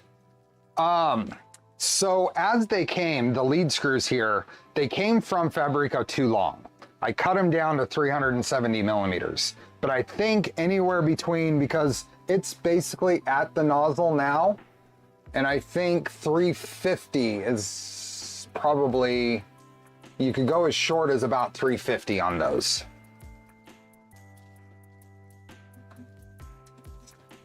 I forgot that Steve reads random comments. The side conversations have such random context.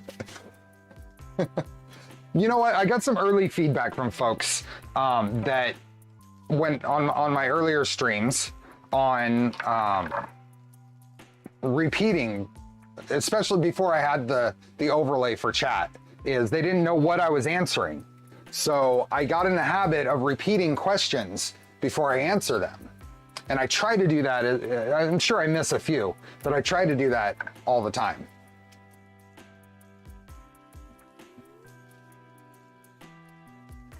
We have 370 listed since the Ender 5 comes with a 370, but 350 is fine. Get it, that makes sense. I cut these to 370, so that worked well.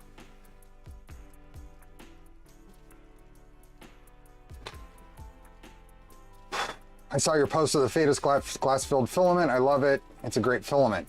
Yeah, it looks really good. It's very brittle. You can take any bit of it, and it's because of the glass-filled nature.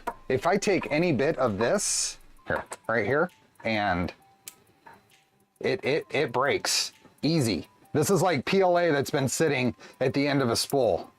But I have not yet, through quite a bit of printing, had it break during a print. So it is brittle on the spool, and it smells worse than any filament I've used, but the results are pretty nice. I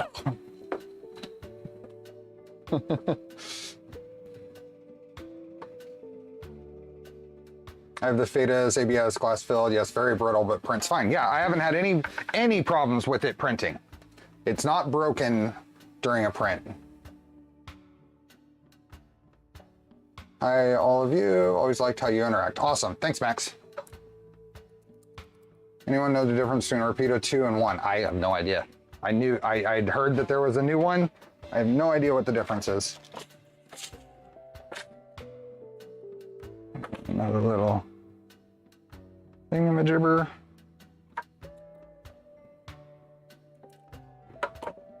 And take this underneath here, over here.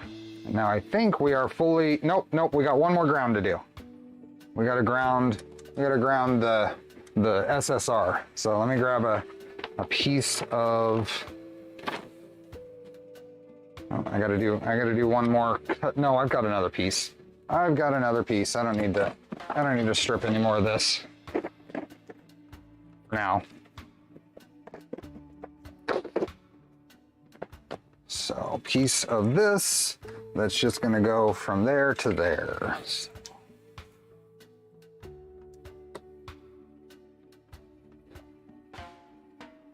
And just filler for the Charlie show. Is he on? Yep, there he is, okay.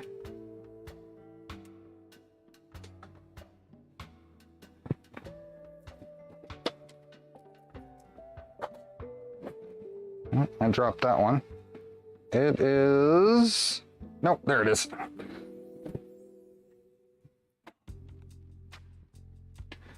Missed him jumping from the table. He jumped. That's a good 4-5 foot jump he did.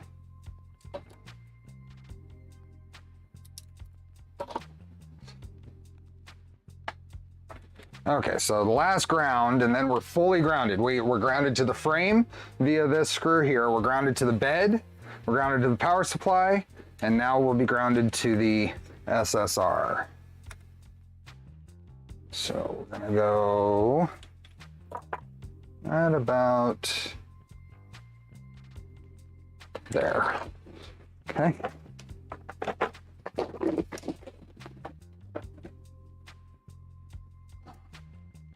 And the 3 comes with 365 Z rods. 365s would work fine too.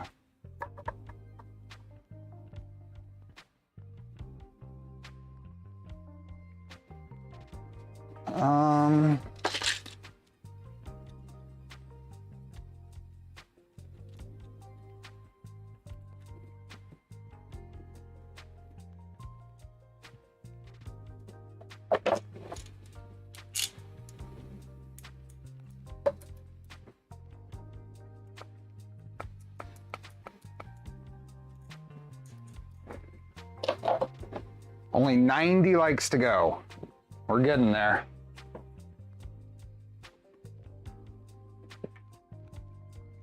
Actually, a great viewer to like ratio right now.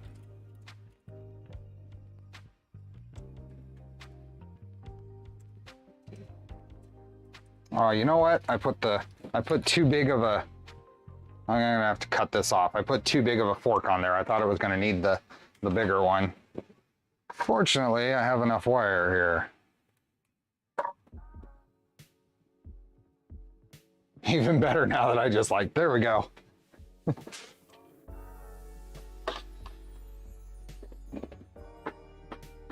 Let's try that again. Hey, it's Josh.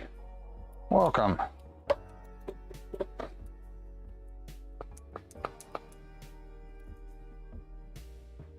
I just like crimping. This is true.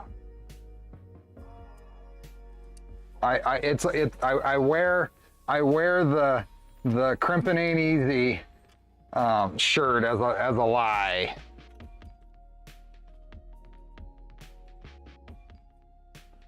So this is gonna just go on one of the screws here. There we go. That holds the SSR to the bracket.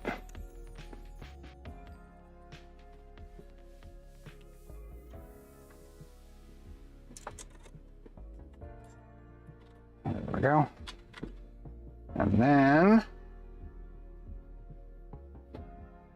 plugs in right there. And now we are fully grounded.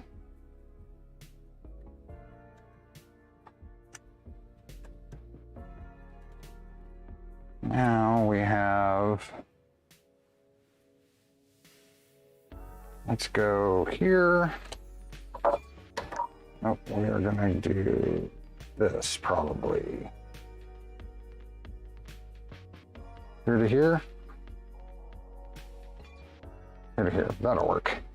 I'm just kind of spacing my wiring for the SSR. So we'll cut this one here.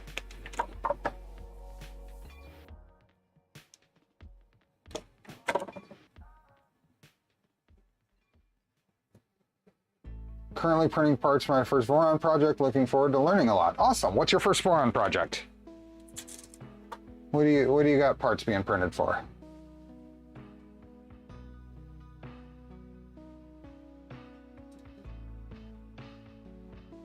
Hi, Kudrith.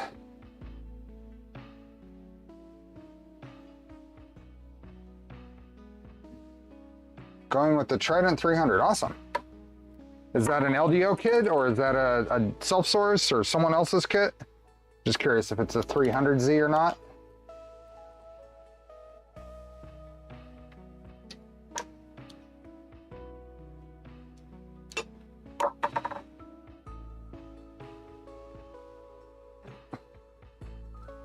I'm also building an LDO Trident 300. So I'm gonna grab a little piece just as my little extra here. I'm gonna put a piece of black heat shrink on this red wire going to the bed, just as kind of a reminder what's going on here.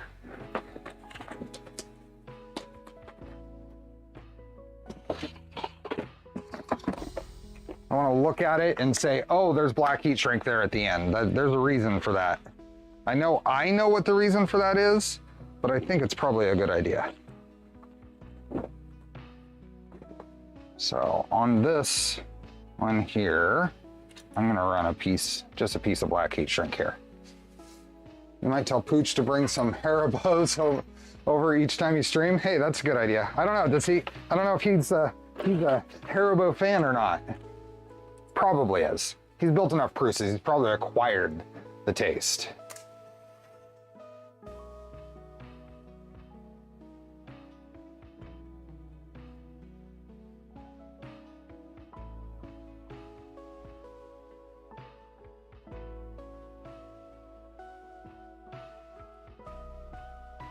That's actually quite a bit longer than I should have cut this down.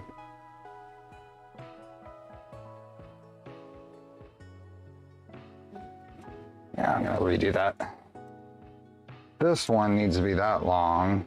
This one only needs to be a little shorter.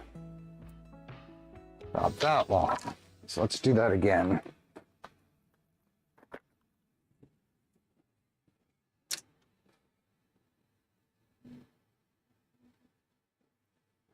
Yeah, my wife would steal it immediately.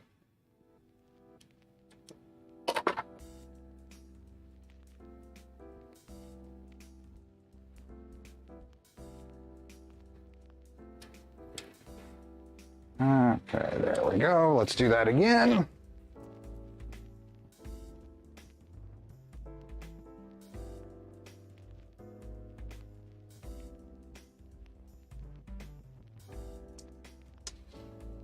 Is your goal with the Wagos primarily to never stack terminals on the PSU? Doing two on a PSU isn't terrible as long as you flip them around. If you look at the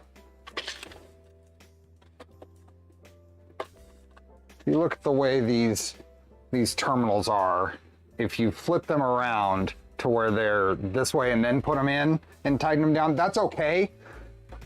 I've got areas here that would need several. So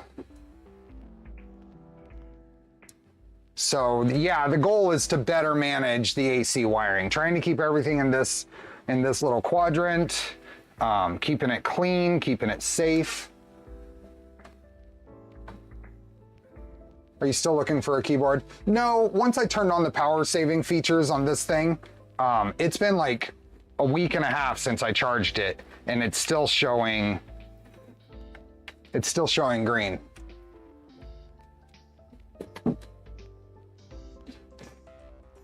So I'm okay with that. I just have to realize that I'm going to end up starting to type on it and it doesn't register the first 10 characters because it didn't catch up yet. That's just going to be a fact of life with that. But otherwise, I like the rest of the keyboard, so.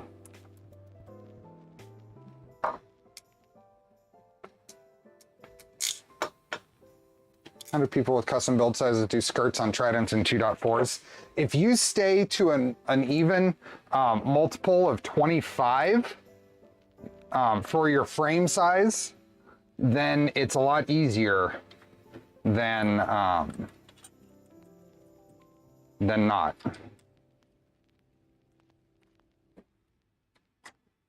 If you go outside of that, then it gets a lot more difficult. But if you stay with multiples of 25, it's a lot easier to deal with.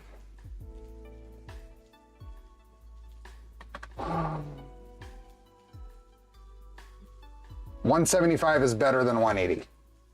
What if you want a 180 build, then I would do it. Then honestly, I'd just do a 200. If you really are targeting a build surface, like you want to use a Prusa Mini build surface or something, I'd still do a 200 and just have extra space around it. If you go if you need that little extra around it, if you did a 175, you can't hit like a nozzle probe, you can't hit a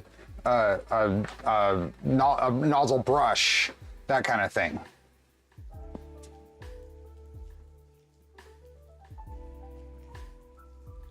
Try to not worry about hitting keys when picking it up so it's ready when you're ready to start typing. I just get in the habit, I hit shift.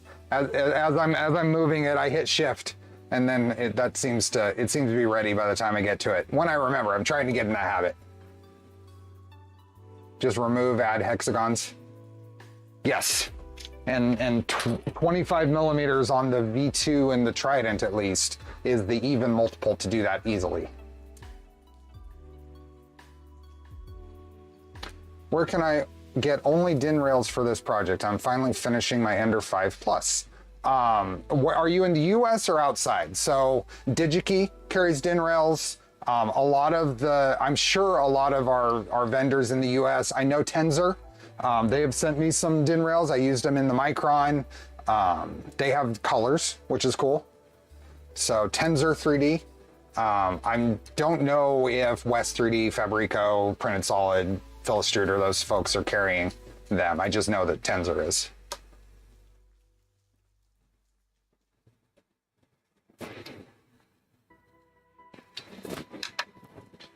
Okay, there to there. Now I need a white wire for, where did I put those? Grab a short white wire for the other side of the SSR. Nope, not that one.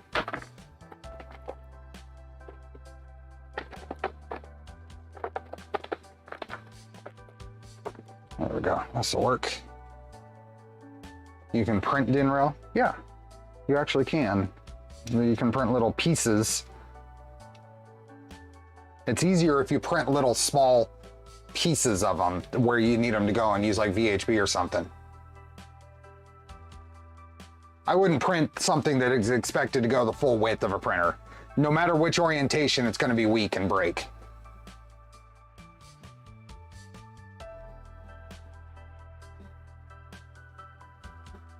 What about an Imperial Trident, 254 maybe?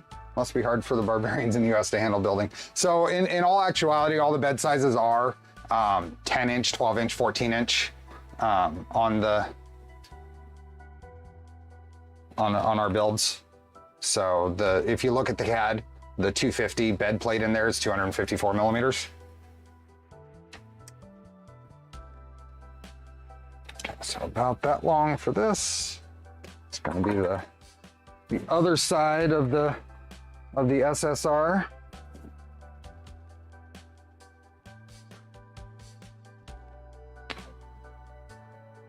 Yeah.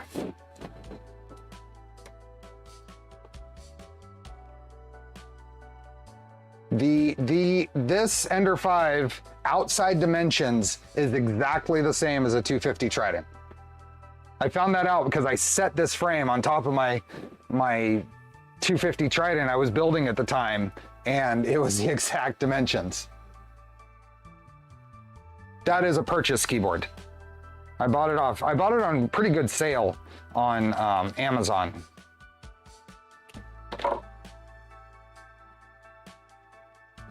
Should I use the nut bar for the X-axis? I did not. I did not want the weight penalty. I used the roll-in T-nuts.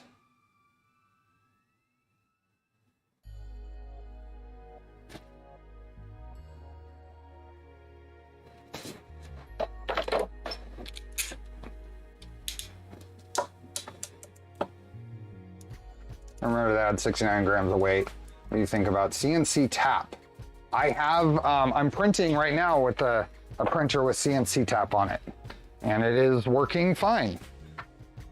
I got great input shaper results on it. I need to look at one minor thing with it, but yeah, I'm out of coffee. Time to switch to water.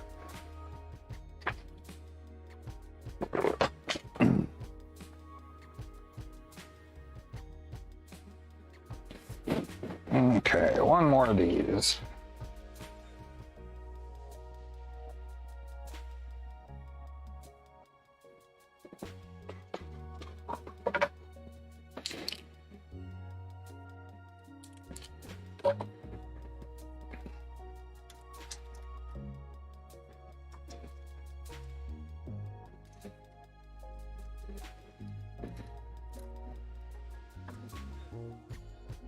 There we go. Oh, what is that? Oh. There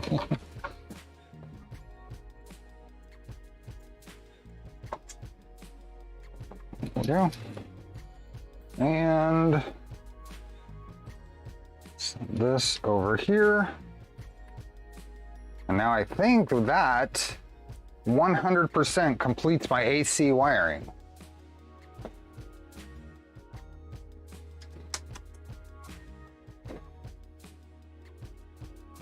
Yeah, I think that completes the AC wiring. Now I need the input for the SSR, and I need to print up some labels for these other wires that are coming in. So let's do that. Did you test Boop for the mini stealth burner? I have Boop on my Micron. I need to, and it works. I need to print the latest version and put it on there. And hopefully I'll feel like I'm ready to just use that printer at that point. Hey, Steven, welcome.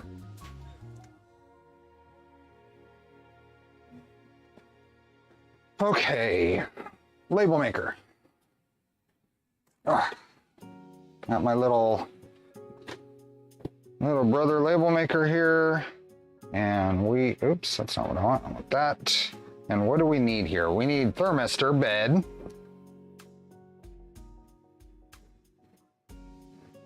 Thermistor bed. We need Y stop. Stop. And we need heater. Bed heater. Heater bed. That'll be good enough, I think. We need 51. We're only 52 away. Someone disliked. If you saw 51, we need 52 now.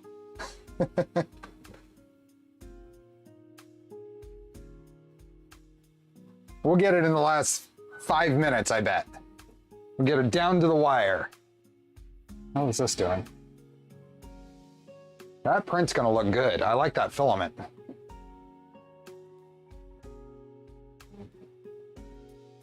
Getting close, 45 away.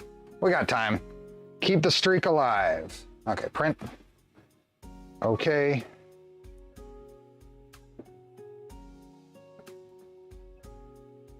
And cut. Okay.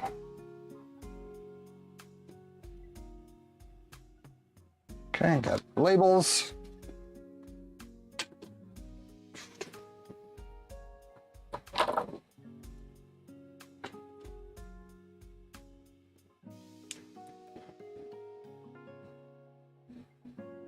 So I think I mentioned earlier in the stream, one of the next things that's on my mind to do is I'm gonna do an 8 foot by 14 foot shed in my backyard to help me figure out my organization, house-wide organization. So the next thing I need to figure out is what kind of foundation I need to put on there. Ooh, someone's pulling up. I really like those skirts, thanks. I'm pleased with how the two color came out. More likes than watching at this point, yep. What I normally hit is imperial thread sizes. So I think I'm gonna do a rock foundation for drainage purposes. The whole house is set up, the yard is set up with corrugated piping that goes from the backyard to the front for drainage. So I think I wanna tie into that and do a rock base for it. It's just gonna be a lot of digging.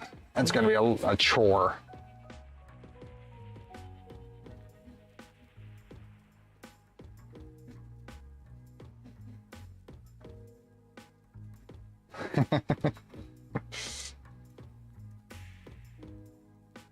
Think that's a French drain?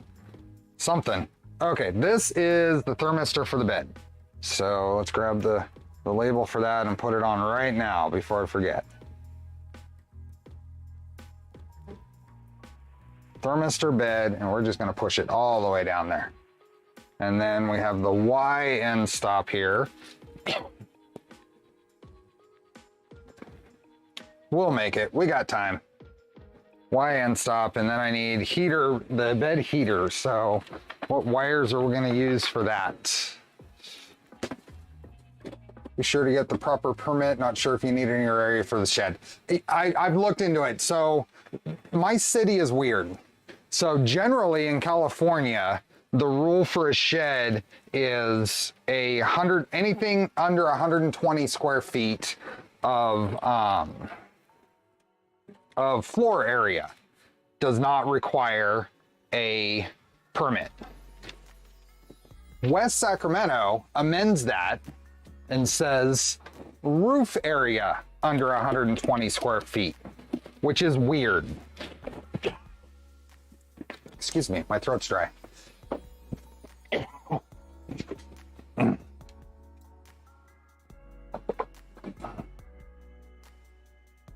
Jeff, thanks for the gifted memberships.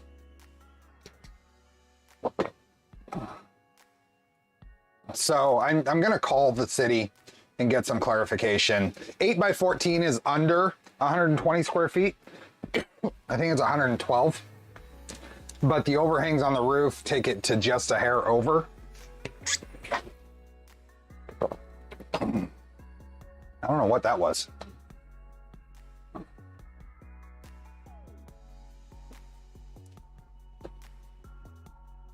I saw the back head in it.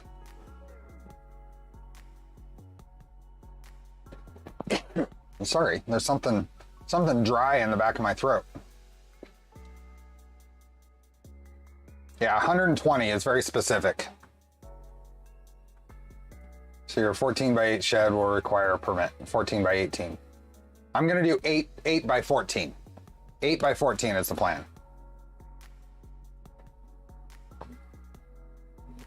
At least you have cheap electricity with SMUD. No, I don't. That's Sacramento Municipal Utility District. I'm in West Sacramento, which means I'm PG&E. I am getting solar. I did it late, not late. I did it on time for the big changes. But because I did it near the end, they're just backed up. They are backed up. I'm sorry about this cough. Just sudden something in the back of my throat.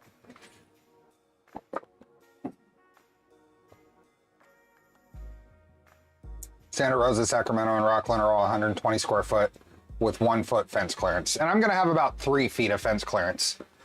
I have a small yard, but I don't know. I'm gonna, it's not super, I'm gonna turn off the AC. It's drying out the air in here, I'm sure.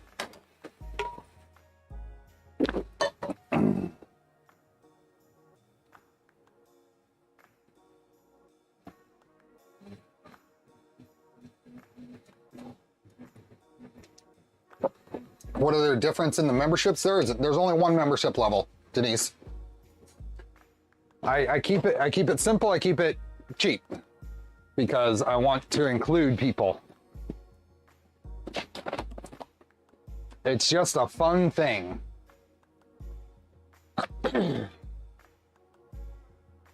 Charlie is watching. He is, his eyes are wide open. That's funny. Okay, grab me a black and red wire because this is polarized and this will help me keep track. So anyway, I have, solar has been ordered. We're just waiting for all the permits and the applications to finish, and I should be under the old system, the NEM 2 instead of NEM 3.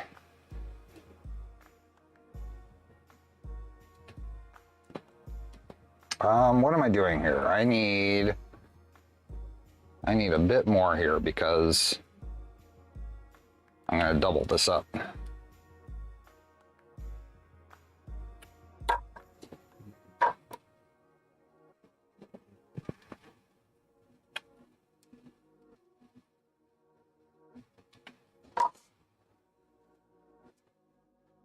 Mercury system.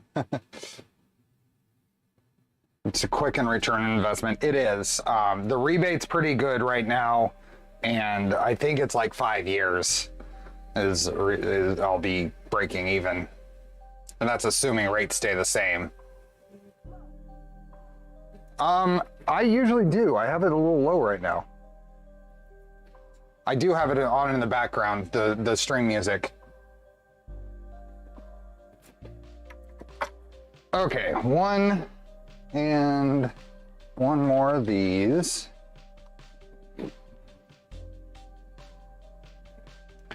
And then I'm gonna go over that way, okay.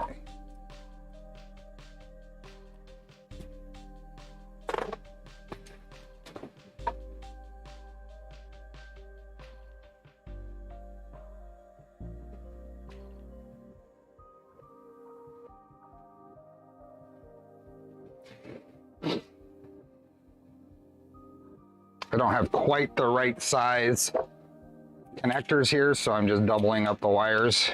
It's a signal wire, it's fine. As long as it survives the tug test, it'll be fine. Be sure and talk to your insurance agent. Not all underwriters will accept solar. If yours doesn't, then they will drop you. Well, I already got dropped because Allstate sucks.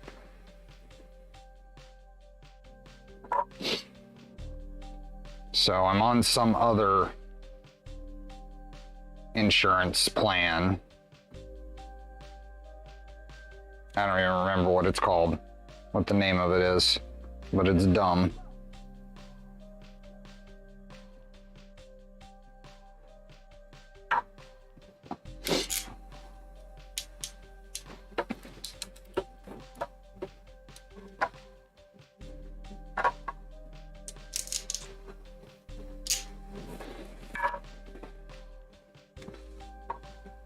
Mercury casualty in California is pretty good. I had Mercury years ago. That's always had a weird thing because that was like my starting automotive insurance was Mercury insurance, and that was the like you're well, I was 18 when I got my license, but you're just starting out. About the only place that'll approve you is Mercury insurance.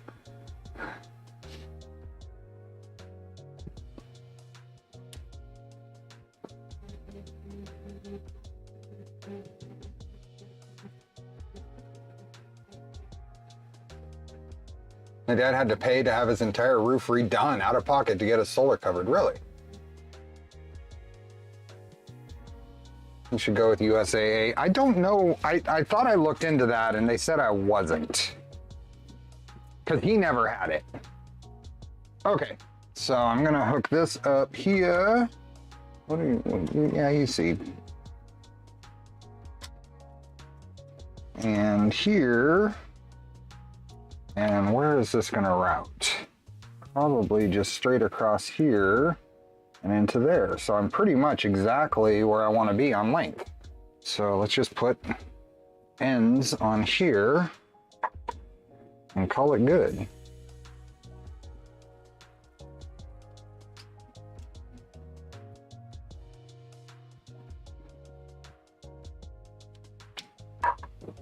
And these are little 24 gauge probably. Let's go all the way down.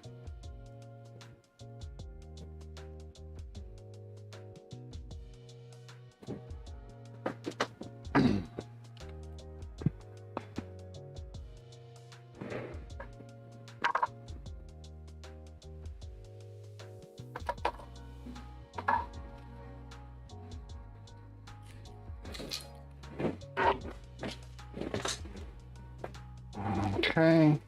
And I cut those a little, stripped a little much there, so that's good. Where are we at? We are 15 minutes away and only 27 left to go. USA is known to drop people if they make the claim. See ya, Toma.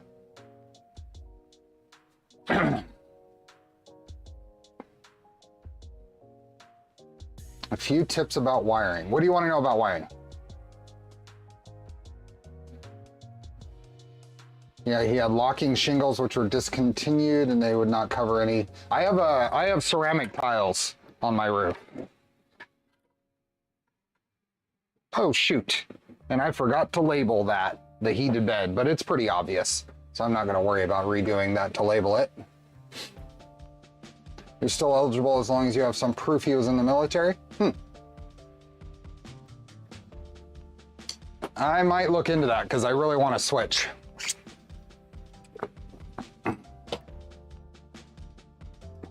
Okay, I think we need to finish routing these. Are we almost there? Oh, we need to do CAN wiring. We need to do CAN wiring. Okay, let's move this around here, that direction. Just curious what everyone is using for the first layer temps for PLA on PEI with their One beds. I can't get PLA to stick very well. Right now I'm using 65. I'm printing a PLA part right now, and it is, what are we at? 85% done. It is 85% done. You gonna go to open source if they don't get you a table? I got a table, Neriku. So I guess that's a good thing to announce. Open Sauce, which is the event coming up in July in San Francisco. I applied as part of Voron for an exhibitor table and it was accepted. So we are planning on being at Open Sauce. If anybody is there, stop by and say hi. I know at the very least it'll be me and Whopping will be there. I imagine Max will probably show up. I think he's gonna end up being there, but.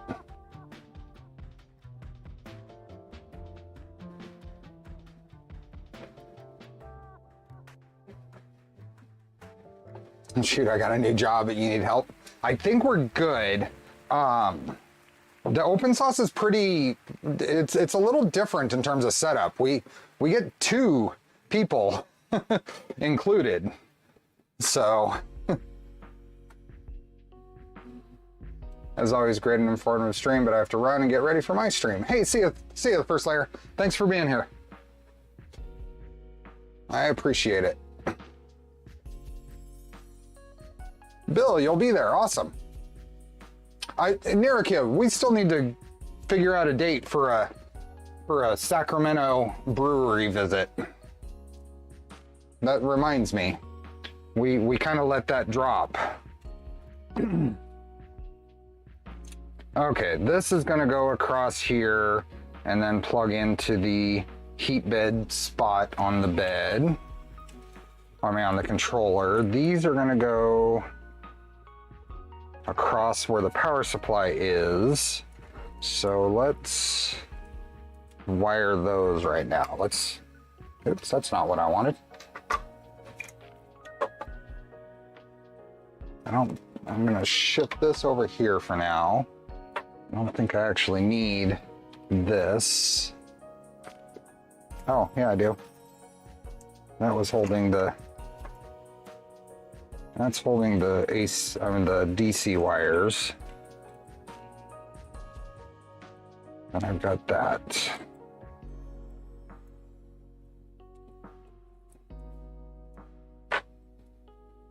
So let's see if I can get any kind of a view here.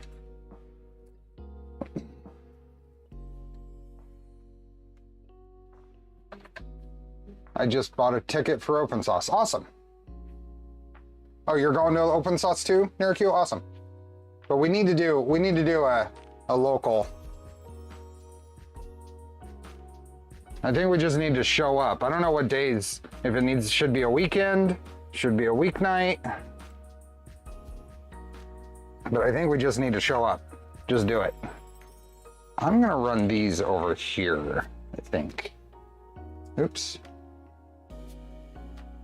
The power supply was right here. I've moved it off to the side. I'm kind of figuring out how I want these other wires to route. So I think I'm gonna run these over here, assuming I can reach the spots. What do we got? Only 20 left to go and 11 minutes. 20 left to go and 11 minutes.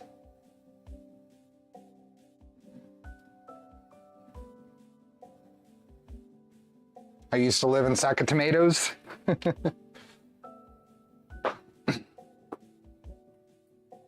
used to live in Dead Bluff. Would it help if I unliked and reliked? Sure.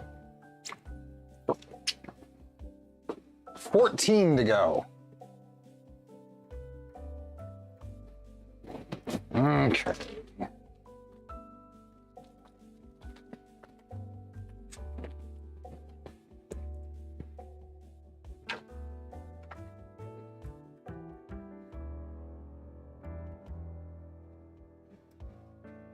There's this.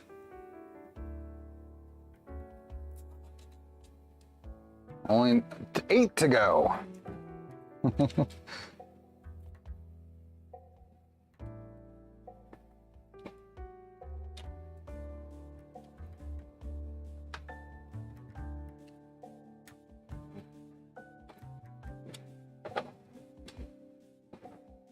Wire here.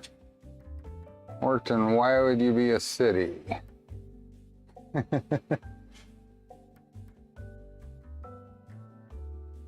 Oh, it's on the Embarcadero? What is?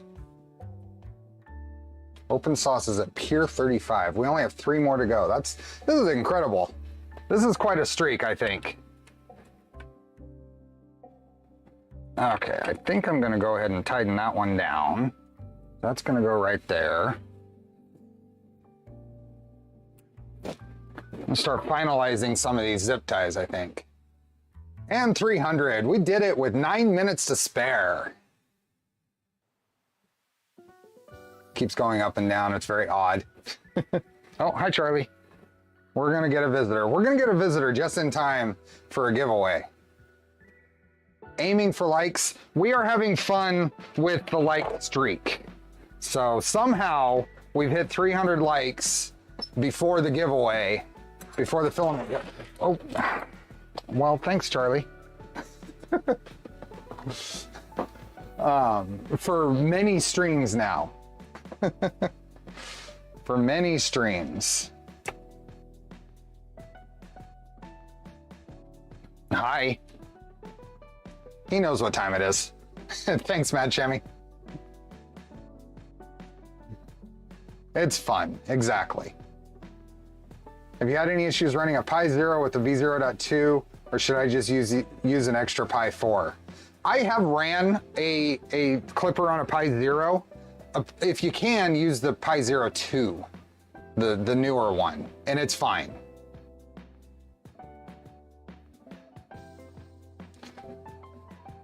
Inspector Charlie reporting for duty. Yep.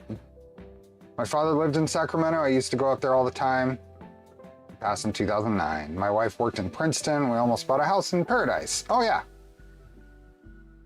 Well, depending on when you were going to buy a house in Paradise, you might have dodged one there. That poor town. Did Charlie lose weight? He lost a lot of weight, but he's been starting to gain it back. 02s are still hen's teeth. I'm not sure the experience with just a regular 0 would be great. I would start at a 02. What do we got? 7 minutes?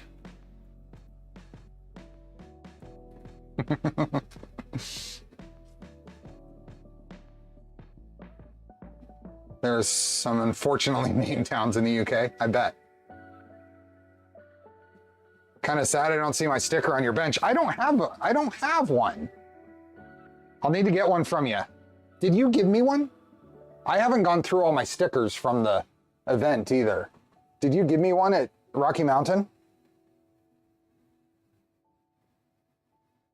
Now I know why my dash-in just freaked out. Hello, kitty. There we go. We'll spend a few minutes of Charlie time. Make sure he's not covering my microphone. Still say that Charlie bit my finger. Hey, the Poor Boy channel. Charlie's prepping for shoulder. Yep. You did. Okay. I'll have to look through my stuff. I have not put any stickers out. We'll see where my studio setup ends up going too. I might have to figure out a way to do stickers in the other garage. If you gave me one, it's here. I don't know where, because it's an absolute mess in here. But new camera? No, I have all the same cameras.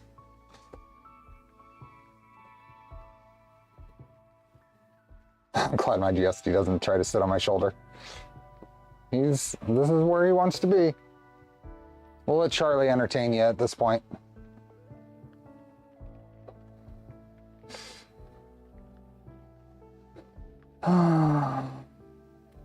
What do we got? Okay, wiring, CAN wiring, and then we can start flashing stuff, I think. Everything else, we got the YN stop, we got clicky, dock is there. If not, I'll get a couple sent out. I'm sure I have it here somewhere. I just don't know where I put all my stickers. I think I saw you mention you're not going to be able to make Murph, but you might make Earth. Is that right? Oh yeah, Charlie can. Yeah, you better enter, Zombie. You see, Zombie, if you enter and your name gets drawn, it's just more engagement because we'll have to draw again. So it's okay to enter.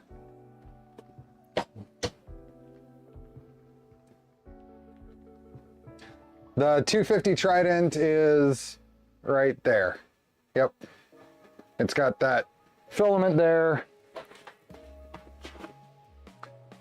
250 Trident is there. The LDO V0.2 is there. And then the Micron is there. Tridex. And then over here are 1, 2, 3, 4, 5, 6, 7 more printers over here.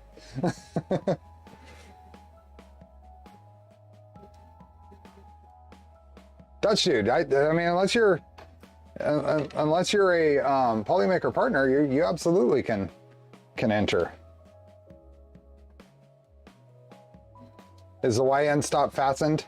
The YN stop is in place. It's not connected down in the electronics. The YN stop is in place though.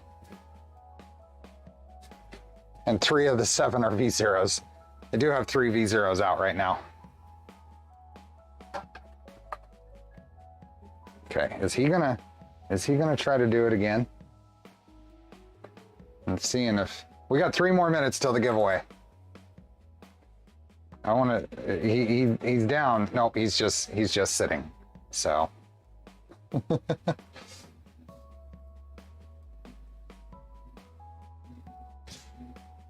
Are you doing a Death Racer for Murph? If so, what version? I don't know if I'm going to get time to refresh my Death Racer for Murph. I don't know. I've got so much going on. I'm not letting it. I'm not. If I end up having time, I'll take it. But I'm not letting it be a thing. I've got the camera already positioned. I'm ready if he decides to jump. Hey, Netter. Hey, George. 3 more minutes till my power goes out too. Well, we've got 2 more minutes until this, but then probably another 3 minutes until the actual drawing. I'm building Death and Drag Racers now. I want to reprint my Drag Racer. There's no chance I'm taking a Drag Racer. Just the shipping logistics is not sound appealing on that. I got a Polymaker filament here. Hopefully that doesn't make me a partner. Nope, you're good. Zombie, go make a sandwich. You're fine.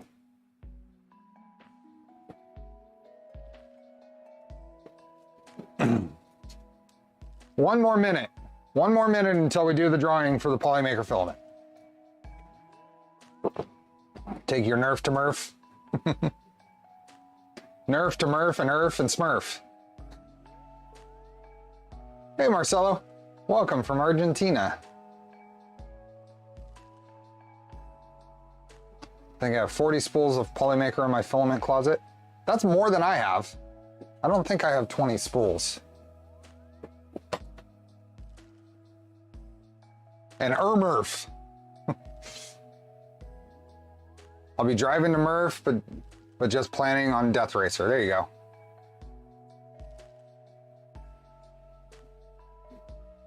Talk to a friend into building his first Voron. Awesome. Sold him on the LDO Trident kit. There you go.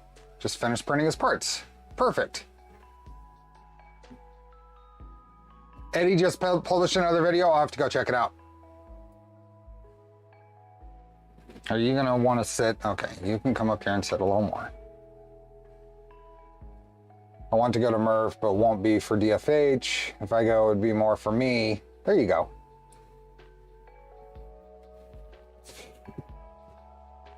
Charlie looks 16 years young, yes. Oh, power's out. How does this sound? An old i7 Pentium-based laptop is a brains for a standalone Merc ZeroG with Clipper. The laptop will hide in a slide-out drawer. There you go. Okay, it's time. So we are about to draw. We smashed through our 300 light goal. And we are doing the full parrot experience now. Where are you gonna go now? Uh-oh. Oh, I don't think you're gonna... He's gonna jump from my arm. You gotta watch.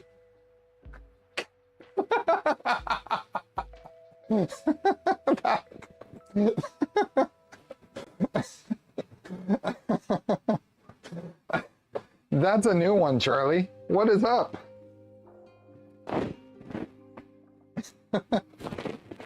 That is absolutely a new one.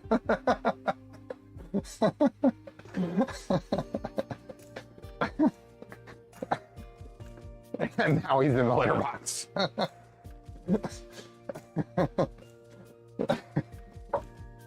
Okay.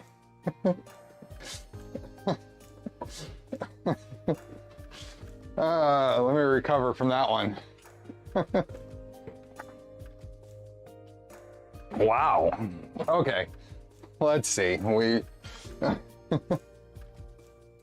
Okay. We are going to close this. We haven't had a new entry in 3 seconds. So if you haven't entered, you have 3 seconds to click the link in the description or the pinned post. So 3, 2, 1. I think with all the Charlie shenanigans, I think everybody got their chance to get in there. So I'm going to turn this off right now.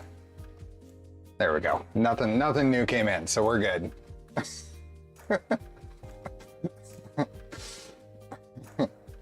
Okay, let me switch over here. I gotta pull up wheel of names. Yep, everything is there. Okay.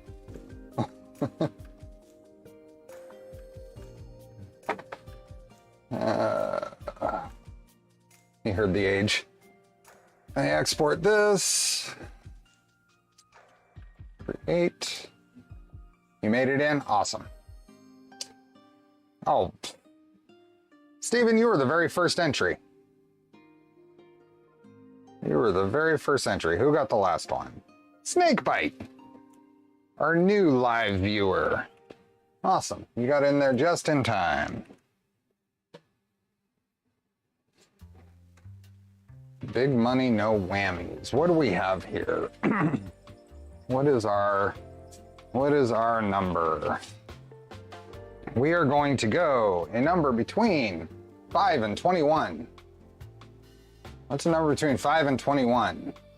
I'm looking around and I just looked at the date on my computer in the corner of the screen. 5 and 21.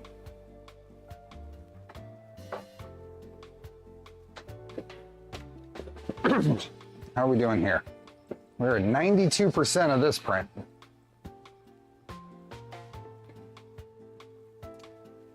What do we got here? I'm seeing a lot of 13s. Lucky number 13. Are we ready? Let's go 13. 1, 2, 3, 4, 5, 6, 7, 8, 9, 10, 11, 12, and 13. And spin. Let's get our timer ready. Who do we got? Winner of Polymaker Filament. Let's go. And George White, congratulations. Are you here? Say something in chat.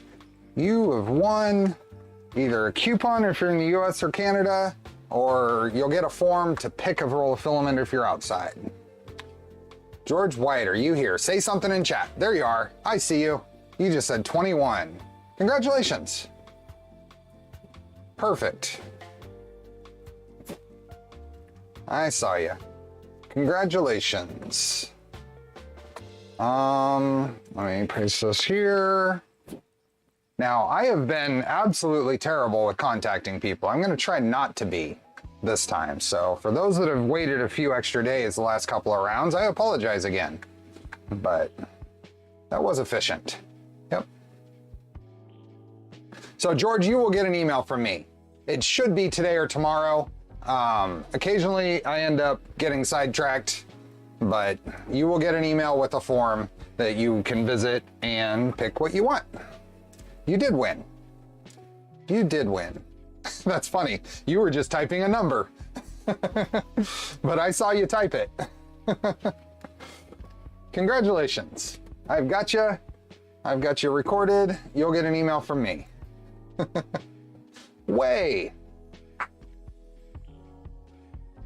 You are not still waiting on your email. Don't tell me that. You know, did you win? And are you waiting on an email? Oh, okay. You can give me a heart attack. Are you using the E5 Plus? No. I have, this is a Ender 5 Pro. George, what region of the world are you in? Are you in the US or Canada?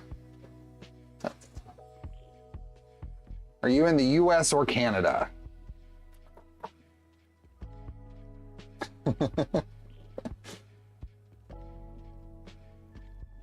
US, so perfect. So what you're gonna get is an email from me for a form that you can fill out. Resulting from what you'll get back from that form is two coupons. You'll get one, I think it's $35 to the us.polymaker.com store, and that you can spend as you like. The other coupon you'll get will give you free shipping on that. So, and Zombie will correct me if that's changed, but I haven't noticed any changes. I keep an eye on it. but that should be the setup. So, but that's an email you'll get from me to the email you registered or you entered for the drawing, and yeah. Okay, let's get back to this. Check out the Polymaker Discord if you need any assistance as well. Yes.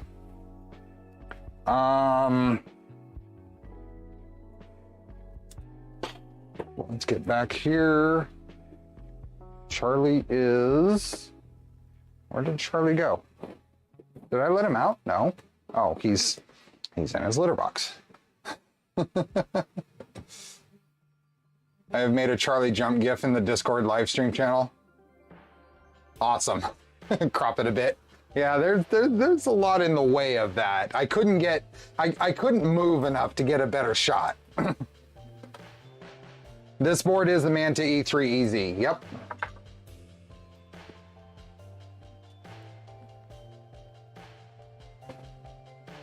I'm printing some Polymaker Pet G. Prints beautiful. Awesome. Okay, so this is our electronics bay. There's our E3 EZ. I elected to go with an actual Pi Compute Module 4. Chat was in the way too? Yeah. I couldn't change anything. He was jumping from my shoulder and from my arm. I had my arm sticking out like this, and he was getting all the way to the end of my elbow before he jumped. How do you manage to get the cable out of the electronics bay? What do you mean? What cable?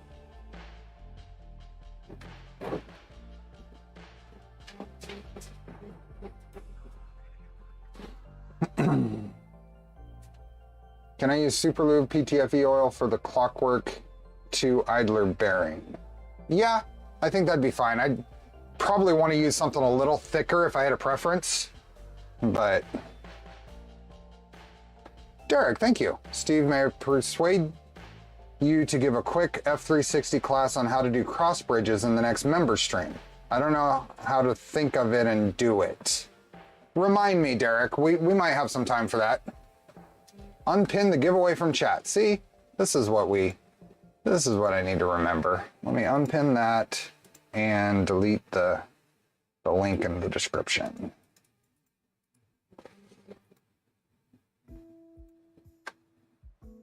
There we go. Thanks for the reminder. EP2 would be okay.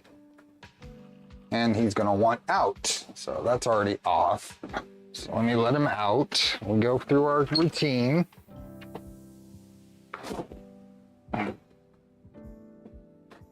I just did that for the Euclid mount I'm making.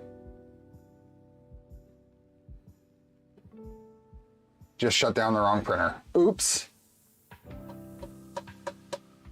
Do you have any info about the CB1 module not supporting the TFT50 screens? So the CB1 modules do not support anything connected to DSI, or what do they call it, the CSI, the camera interface, or the screen interface. You have to have the compute module to get compatibility with those. That's right, Maker's Muse did just do a video on cross bridging. Check that out, Derek. I don't mind showing it also, but he basically covered the same thing. Did you invent the cross bridges? Look at the comments on Maker's Muse video. They cite, I don't remember the name of the person, but they cite a person who came up with that, and I was really glad to see that, because I've always kind of referred to it as a Prusa method also, and then I started referring just to it as a cross bridge setup. So... Hi Steve, just meet your user before a few days. I'm watching the episode of 1.2.4 just before I order my new printer. Awesome.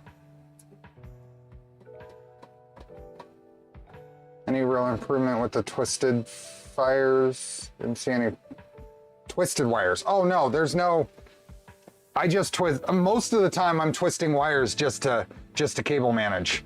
Twisted wires don't go off in multiple directions. They stay in one cable.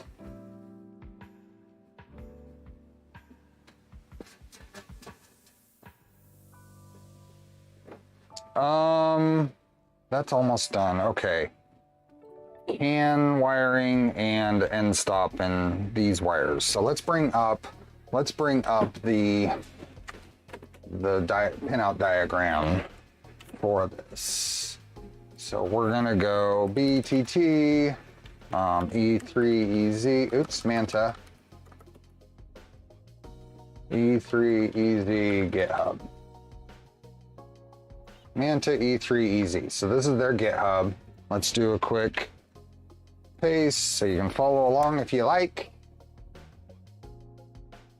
And we're gonna go to the hardware and we're gonna look at the pinout diagram. And let's download that to the stream folder.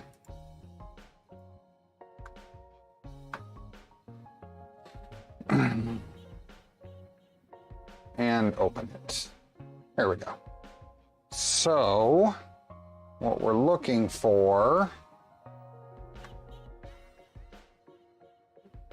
is we got our heated bed's gonna go there. Here's our Y stop. So that's here. So Y stop is here and the filament out detect is here. So we'll connect our Y stop to its regular pin.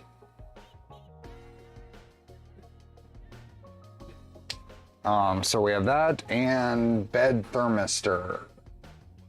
Bed thermistor, where do they put those? Thermistors, some of these colors are, oh, there we go. It's right here. Thermistor bed is right here. The connector over the Pi micro SD slot, that's this guy down here, underneath here, right? It's for the CB1 to SPI TFT, and it should work with HDMI displays too.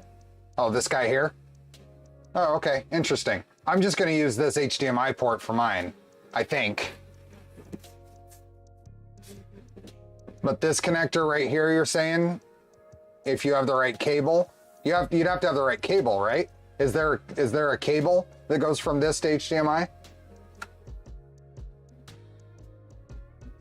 This is for their SPI interface.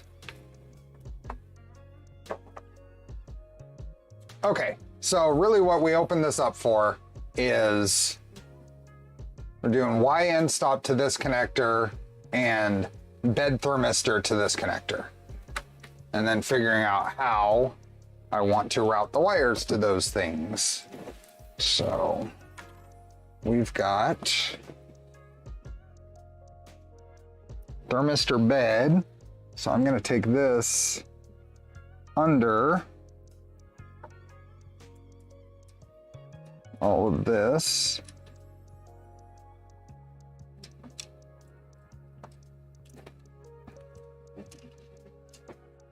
Where are you at? There you are.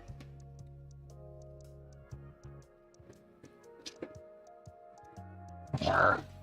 Come on.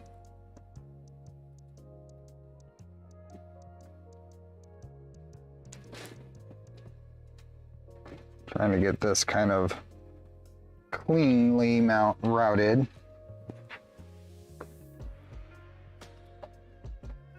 Yeah, let's pull this off for a second.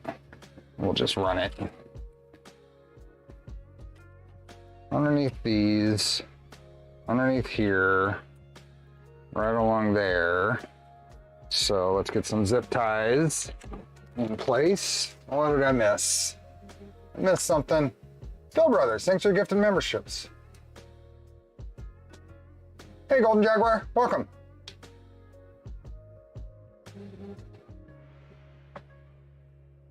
I heard Z-Cruncho might be going to open source. Z-Rencho, cool. It's just me or all the Voron guys near on Steve just have a big beard. I don't know.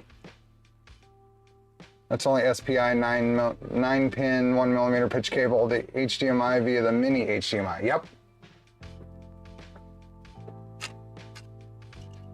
Okay, I'm gonna kind of squeeze in here for the zip ties to run these wires.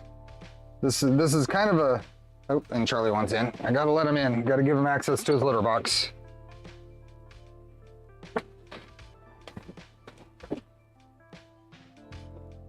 Kind of a mess until we get it all sorted.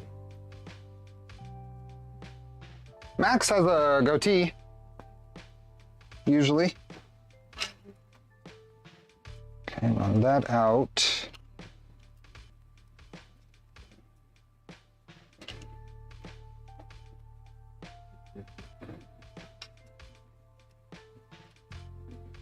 I think that's gonna go up and that's gonna go that way. So I think go through here.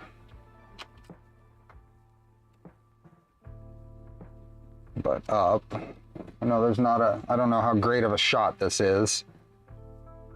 I'm gonna heat shrink these labels before I lose them.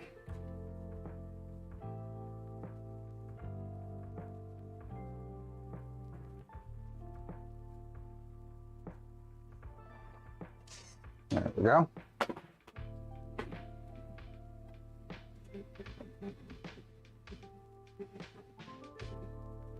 Where are we at? Charlie doesn't know what he wants. He's climbing all over the place.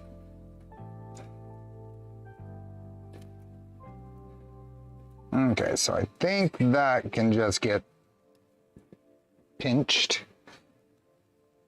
or zip tied. And then that's going there. We're gonna take our heat bed wires across here.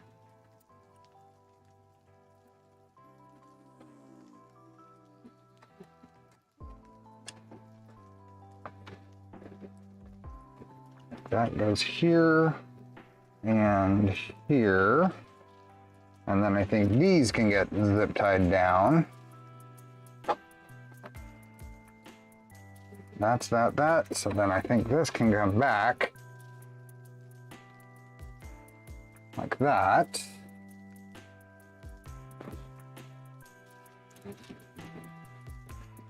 And then this.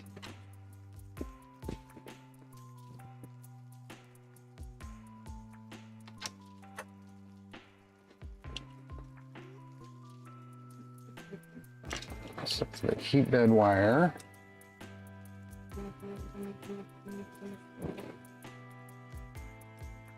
That goes there.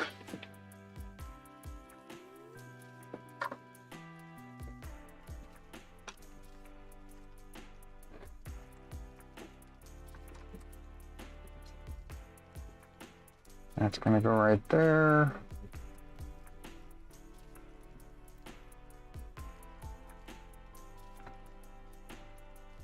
Okay, we got to figure this can wiring out now before we get too much further. So I've got this can wire here.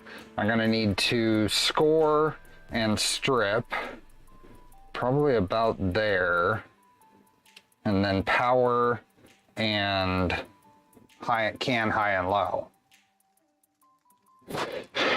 Hi George, this is the this is an Ender 5 conversion to a ZeroG Mercury 1.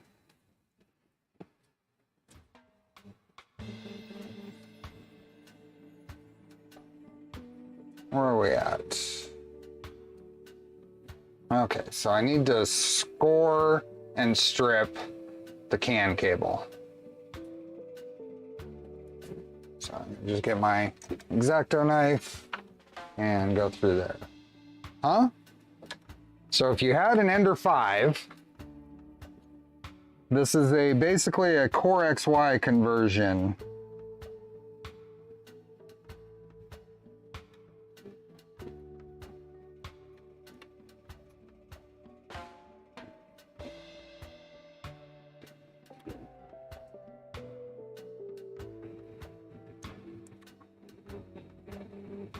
Get very careful to just barely score this without nicking the wire inside, without getting my soft bleedy bits.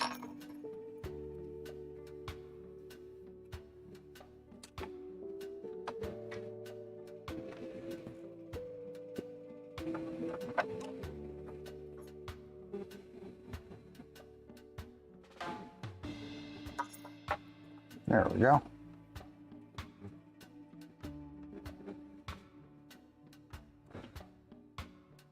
And it's too much friction, so I'm gonna have to do this in 2 sections.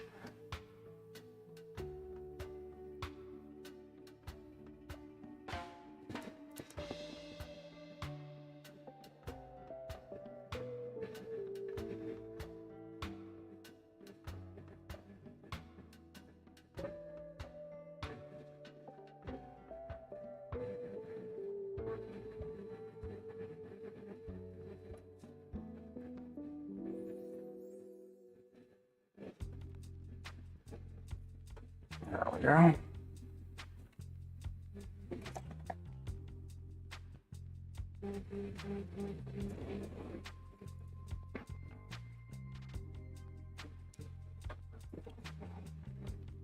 And they are twisted in there.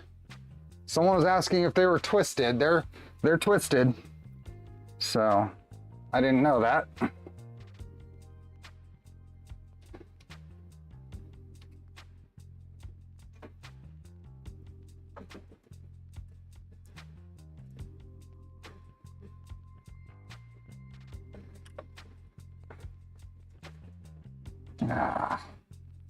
Can I pull it? There we go. That's what I should have done. That's the little cord that's in there. It's for ripping through the insulation. Now that cord can get cut. There we go.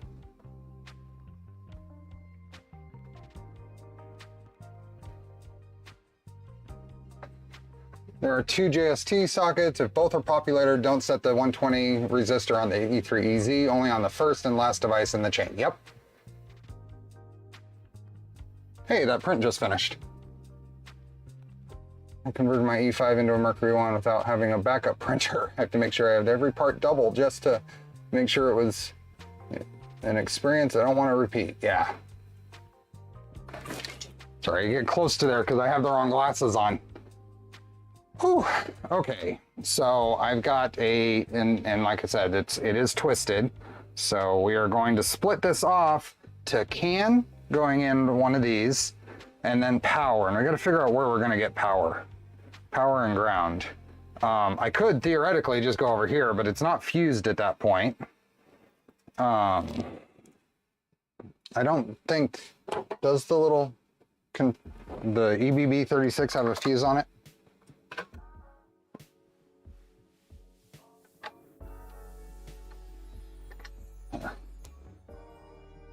Yeah, it doesn't have a fuse on it. I do like those little zip tie mounts. Yeah, I think it's working out pretty well for what I need. Okay, let's take a little bit of a break and check out this print that just finished.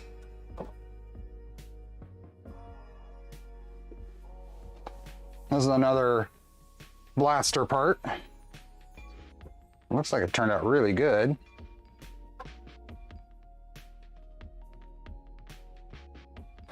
No fuse on the, yeah. Comes right off of there.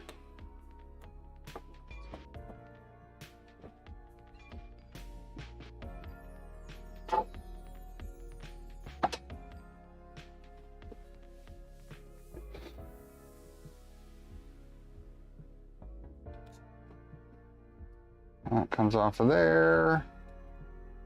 There's more teeny rail. Came right off of there. Let's see what this thing looks like a little closer up.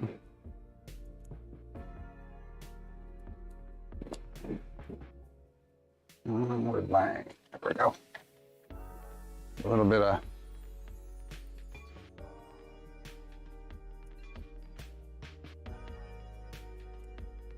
yeah, that turned out nice and clean. Pleased with that.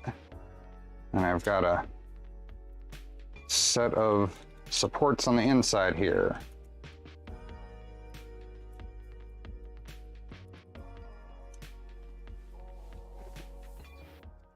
There we go.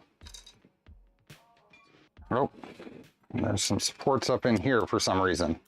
I just set all the supports.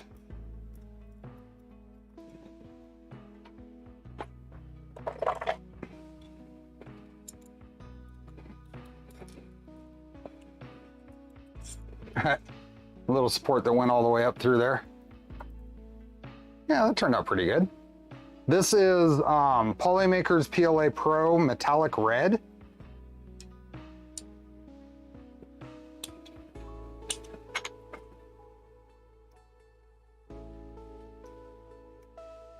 There we go.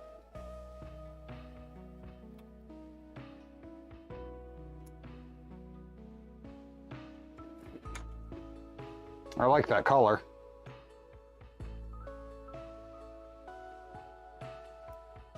Print turned out well.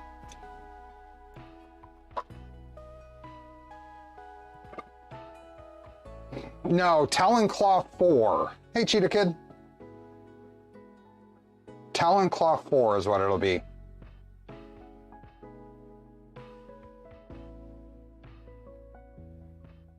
Oh, thanks, DJ Natty.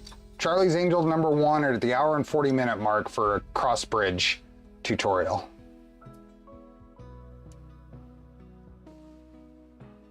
Oh, it's dark red. This is dark metallic red. What speeds did I print that at? Let me see if I can pull that up over here. Is it still the active thing? Looks like I'm not fast.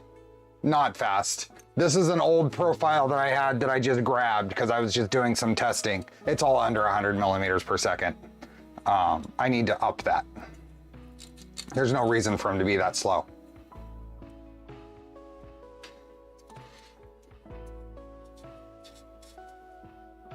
If I buy the kit from Printed Solid, what will not work with it from my Mark III S Plus? What kit? I didn't follow the conversation. What kit are you looking at? I was looking into getting a Bear 2.1 and wanting to use my Mark III S Plus.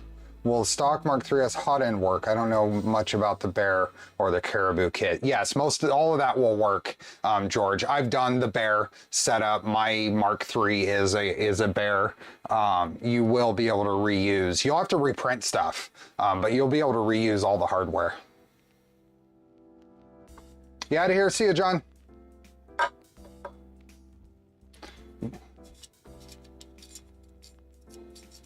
Okay, anyway, back to this.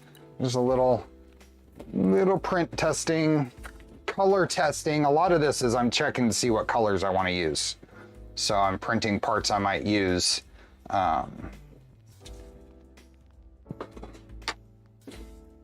Colors I might use for the build, and then I'm gonna batch out the prints. I'm gonna up those speeds too now that I look at them. CW2 stepper cable facing up or down. I face it, what do we have here? This is not a CW2, but this, if you're looking at it from the back with the top here, this is a Galileo 2. I face it this way, and then I wrap it around and go into a tool headboard this way. So I wrap it around just because I don't like to cut the cables too short. So I point it to the lower left, looking at it from the back, point at the lower left, and then I wrap it around to go into the cable that way.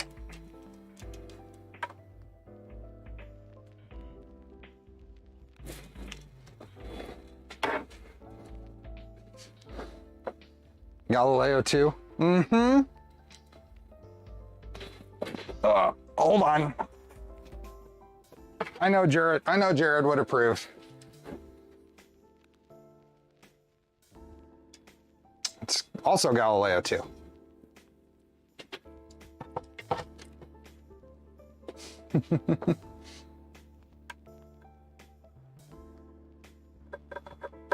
Okay, back to this.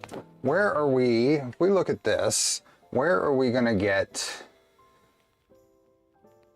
stuff?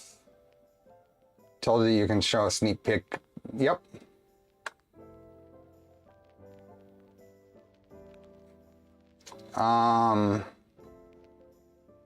Where am I gonna get power? I can get power from I can get power from any of the heater outputs. So I think I'm gonna grab power from a heater output. I may be able to grab ground from here. Let's see. I think I can probably grab ground from, oops, wrong spot. Let's go over here. Last time I hadn't built the G2Z yet, yeah.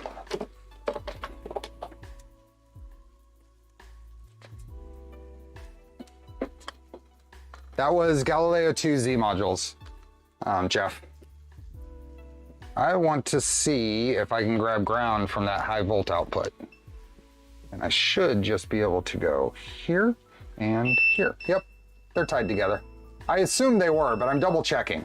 So ground on the high volt output and main ground are tied together. So I'm gonna run my CAN output on heater 1, power from heater 1, ground from the high volt stepper connector, and then that will also fuse the output through the fuse that protects heater 1. Oh, the beep was loud, I'm sorry. I've never had a complaint on that before. I've used it before. I will pay attention to that next time. Sorry about that. What printer would that be for? V2. That's for a V2.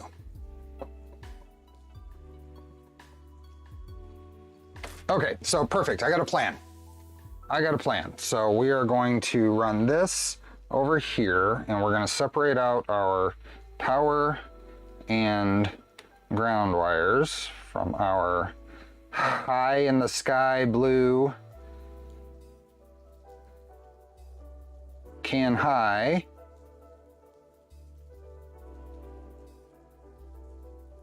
So that's going to go there. Let's unwrap these a little more. These can stay twisted.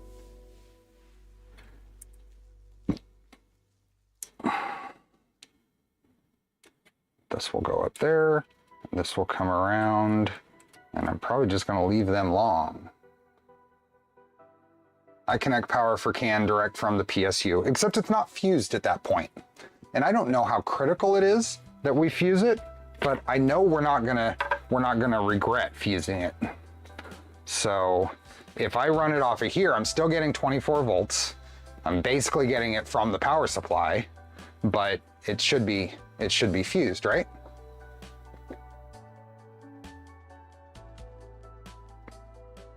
No, it's not fused. It's not fused because they fused the trigger side, huh? No, it should. It should go from here to there. Never mind. I was overthinking it. You ever get that caught up? You think about something so long, you question what you were thinking about? I'm gonna leave these long.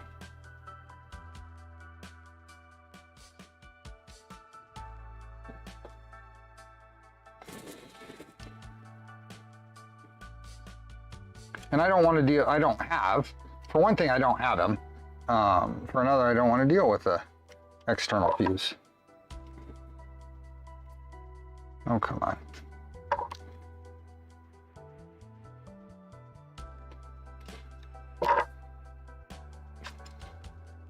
What is going on? This did not want to cut. There we go.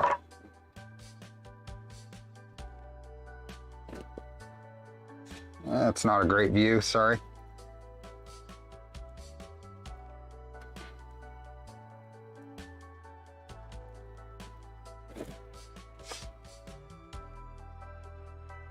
I'm the opposite. I worked around equipment my whole life. Oh, I did not think of that, thanks. What do you use for CAN cable? Sorry if you said it. So this is a, I guess, chain flex.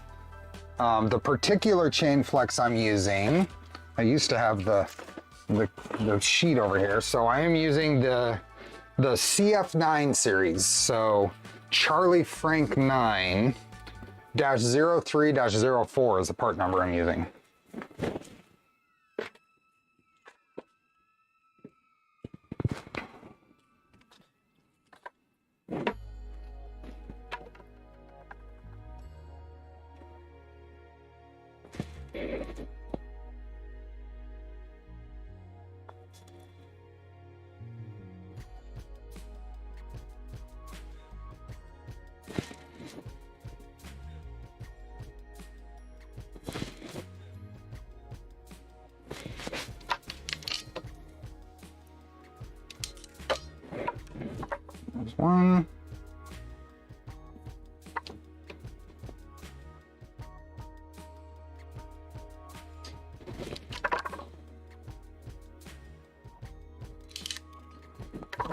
and 2. That green stuff, no insulation. What green stuff?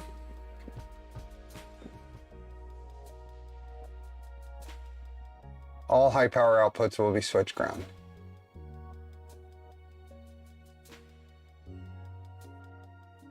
The heater 0 output is ground side controlled. Correct. So I'm taking heater 1, I'm power from heater 1. So I'm gonna plug in heater 1 to power. So this is just VCC. VCC right there. And ground off of the stepper, the high voltage stepper output. The ground side is just tied to main ground. So there. So that will give me, and actually I'm gonna reroute these to clean things up a little bit. Pull these out and route these underneath here. Let's go through this.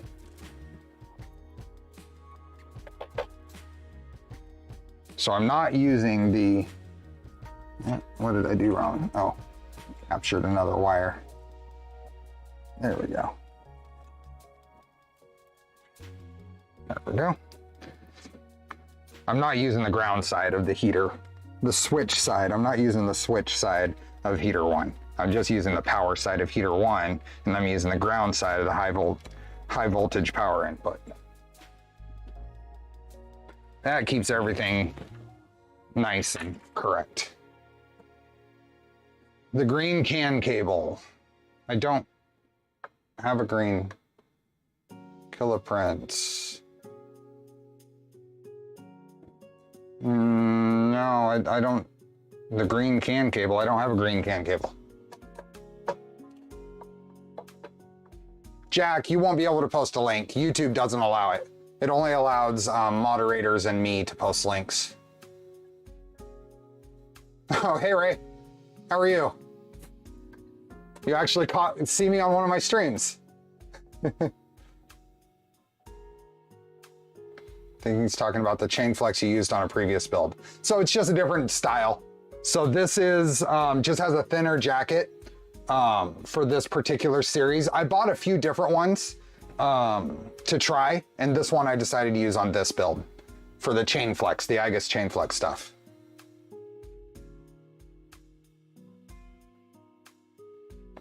Bright green chain flex is high temp jacket. Okay. I didn't actually look at what the specific differences were. Okay, so that's gonna go to about there.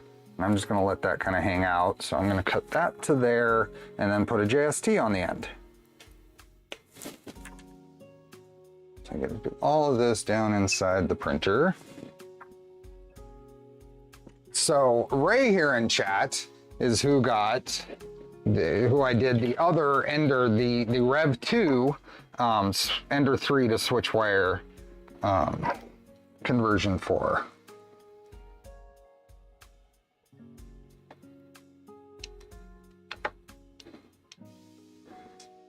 This chain flex insulation is tough on my strippers. Where's the cat cam? That's a good question. That's a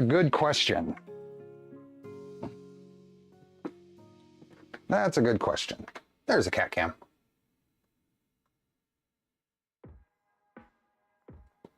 Yellow insulation, thanks. Okay, sorry Killa, I didn't quite get it. I must have missed an earlier part of that question.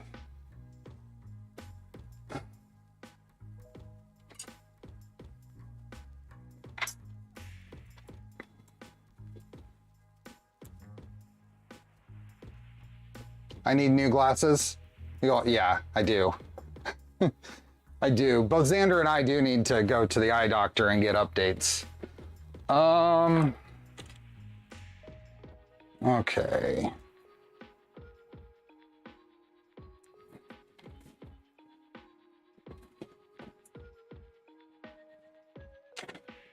And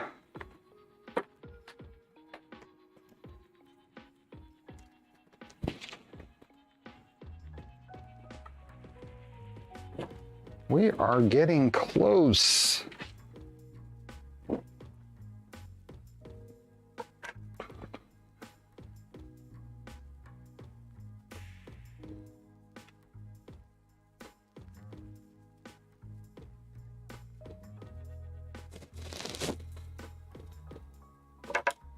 Oh, you guys can't see a bit of what I'm doing here. There we are.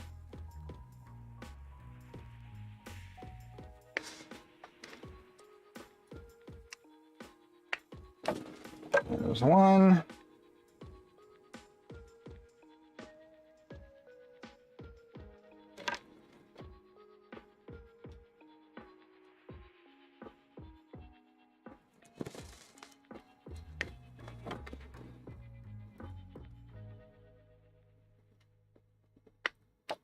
And there's two.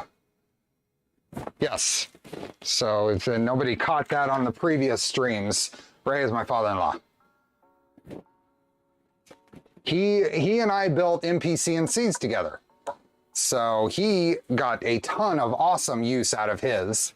I got a little bit of use out of mine. But he definitely put it through and proved that to me that it's a pretty capable machine for what he was using it for.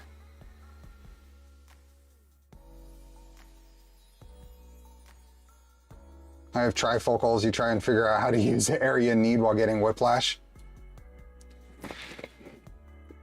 Okay, so which pins? So if we look here, we have FD. So here's CAN. That's these two. So we have high and low. It looks like the top pin, the pin closest to the stepper drivers is high, and the other pin is low. And I think, does this matter which one I plug in, Tina? Can I plug into either one of these and have it work?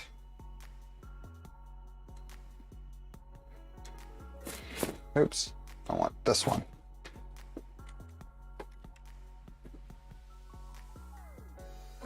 In any case, this one, sky high, I think that's right there, yep.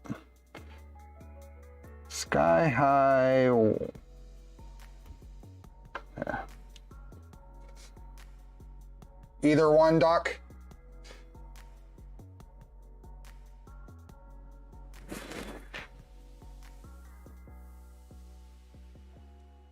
So if I plug that in right there. Now on a previous edition of this stream, we already plugged in the 120 ohm terminating resistor down here. So either one. So it's plugged in now. That is there. Now we're going to do our thermistor. So that's going to cut right there for a thermistor. Now let's go back and here, probably. Sky high, snow low. Yep, I just remembered the sky high. As long as we have half of that equation, half of the reminder, whatever, we're golden.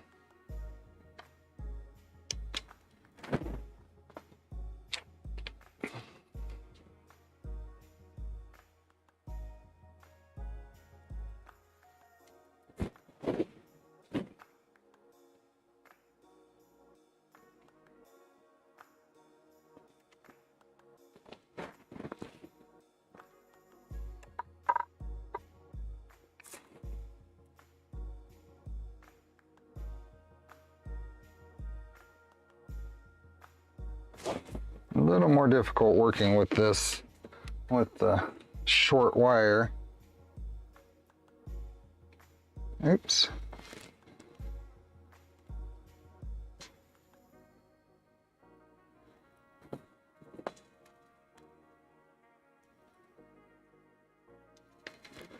There we go. Oh, and that one did not crimp correctly, so I'm going to restrip both of these. That one didn't crimp correctly, so the insulation side crumpled in on itself wrong. we're gonna redo it.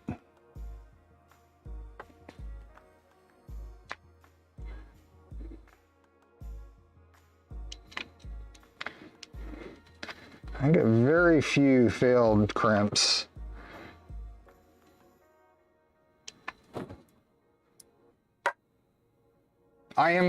Yes, I'm going to use an HDMI 5, the Big Tree Tech HDMI 5 display. I made a custom housing for it. I'm using little PCB-based USB and HDMI connectors, which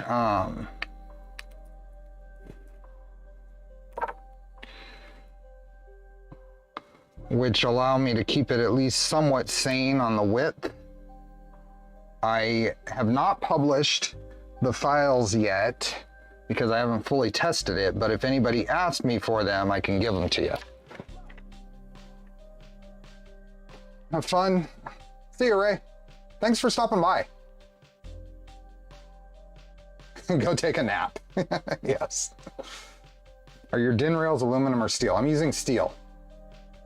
There are several DIN rail profiles. These are just the steel standard profile. Good luck getting the touch to work on the HDMI 5. Couldn't get it for anything. Well, we'll give it a try, Steven.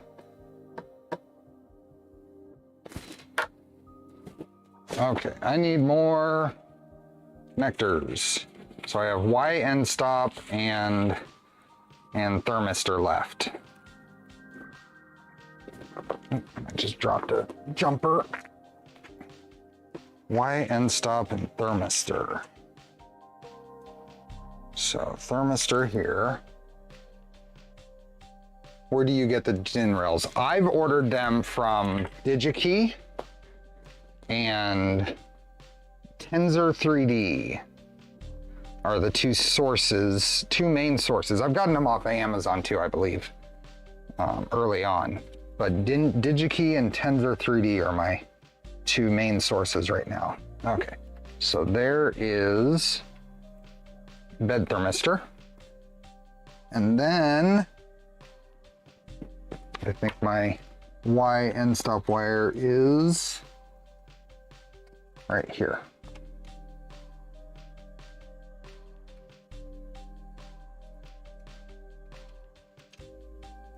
And that's gonna go across just like this and plug in right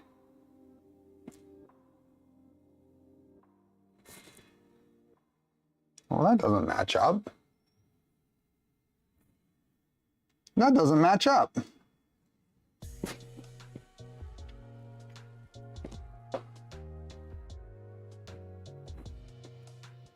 That does not match up. Okay, and let's see. So get some sanity checking. Sanity, are you here? I need a check. Is that gonna focus okay? So I've got. Am I missing something? I've got a 5-pin connector here. Here, let me point with this. I've got a 5-pin connector here. I've got a 2-pin connector here and a 3, a 2 and a 3, and a 2 and a 3. And then the can, 2, 2, and 2. If we look at this, we've got the 5 connector here, a 2 and a 2. Oh, that's a spot for a 3. All of these are spots for 3s. If you look in here real close, these are all spots, so they didn't populate the 3. I see.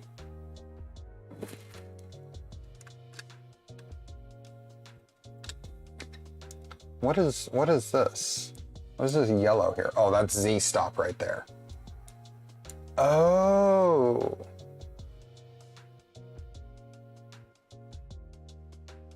Okay, so it's still the second one up. They just use a different connector. It's very difficult to see compared to that. I think that, okay, so it's still this guy right here is the Y stop. This guy right here.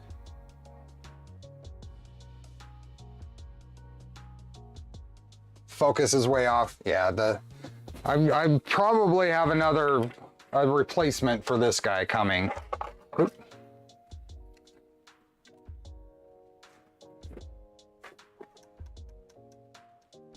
Hey, Tuxedo.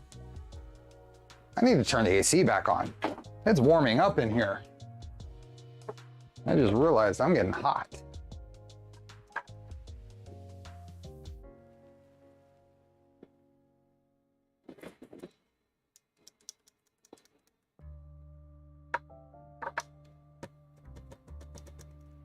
West 3D and KB 3D both carry DIN rails. Good to know. I have not bought from them, but good to know. Well, I've bought plenty of things from them, but just not. Okay, so I think I'm gonna go across there into that. Yeah, I think my wire length is gonna dictate I do that. Yeah, and I'm gonna leave these long in case I wanna change something. What is this might have a replacement talk? What do you mean? Might have a replacement. Well, I mean, you never count your chickens before they hatch, right? Come on. Were you here for the very super brief G2Z tease I did?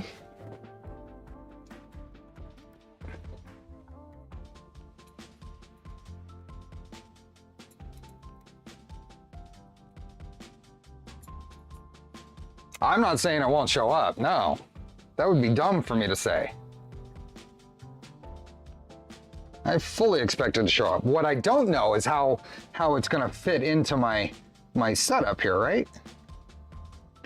How it's gonna fit into my workflow, into my scene.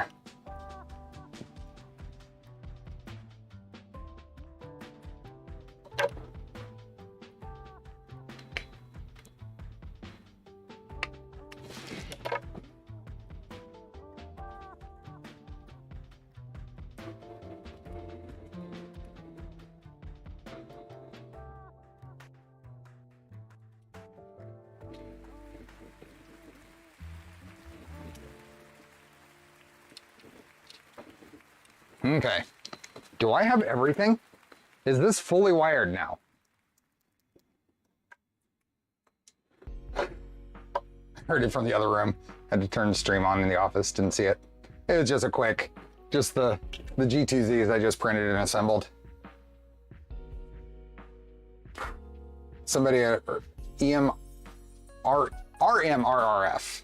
And that was Tensor, Kilroy. That was Tensor 3D. Razorblade Gamer. Hey Steve, sorry to ask. I get you're busy, but you ran a giveaway for a Voron 0.2 top hat. I was one of the people that won and I haven't heard anything. If it's too late, but is there someone I can... Yes, absolutely, Razor. Let me go back and are you on my Discord? Are you on Discord? Send me a DM because I don't trust myself to remember by the time I've hit brain fog at the end of this stream. Send me a DM. I have records. I have all those records. I can confirm everything and I can put you in touch. It would be Jason you get in hold of, but he's probably going to want to check with me anyway.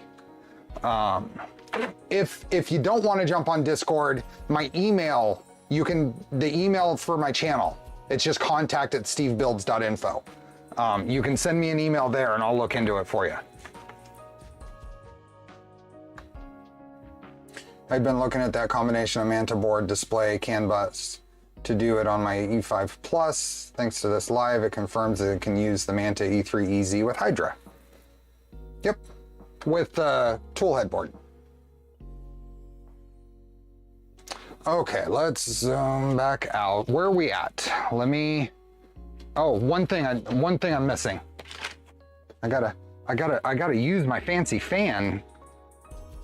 Gotta use my fancy fan thing. So Nice clean wiring job. It's nice to be able to wire the printer from the top instead of having to flip it over. Yeah, yeah, yeah. Yeah, yeah, yeah.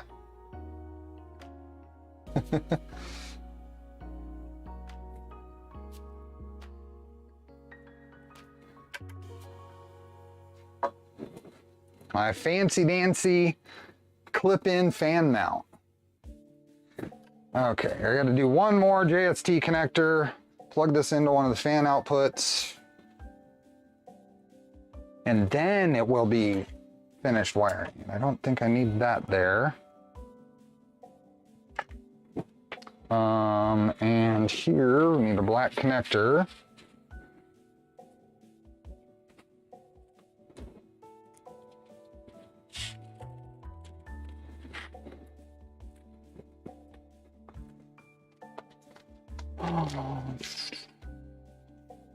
You need the driver and the EBB36 for the extruder. Otherwise, E3Z is one driver short. Yep. You need to be running a tool headboard of some sort with its own driver. Okay, 2 more terminals. See you, Andres. Oh, I already pulled terminals off. I did that twice.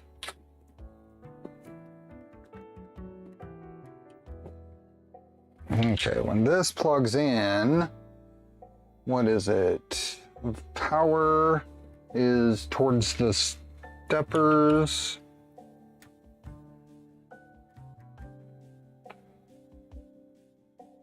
Yeah, okay, so crimp it this way. Drop the terminal and actually find it. What's that simple crimping tool Steve has? I don't like my ratchet one, it's too clumsy. I love these. The iWis or iCrimp 2820M.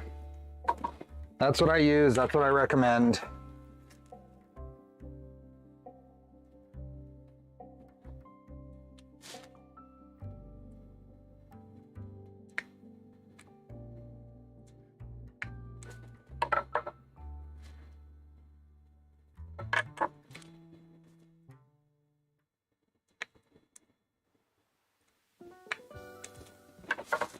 Okay, so this goes like that.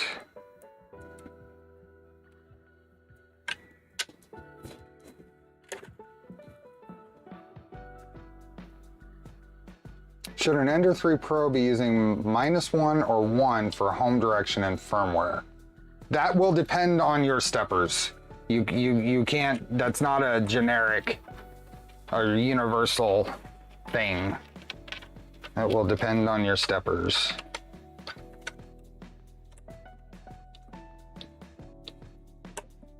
There we go. And where did you go down here?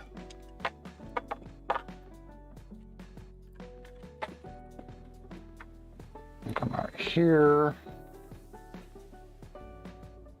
And just barely reach to plug into this end fan port. There we go. Now, are we fully wired? I'm gonna do some wiring cleanup later. Oops. We gotta plug in our heat bed output. So, I'm plugging in our heat bed output, but I'm not gonna plug it in just yet. Now, I know we have our tool headboard all wired up, but I'm gonna save the heat bed output until we confirm everything's working.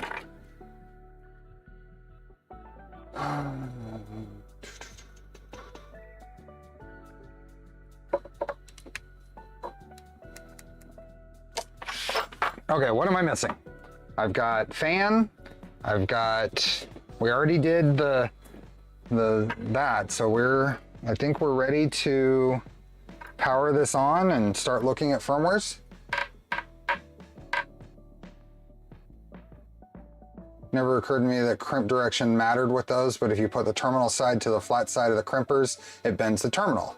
Yeah, so every time I'm doing a crimp, I'm paying attention to how it plugs in, what orientation of the wires, and then the terminal, which side you're putting that on. Otherwise, you might have to cross the wires. And that's not a big deal, but paying attention to it just makes things a little cleaner.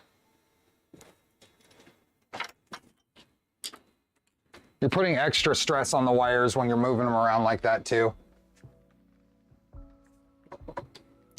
Okay. Another sanity check, Sanity. Am I missing anything?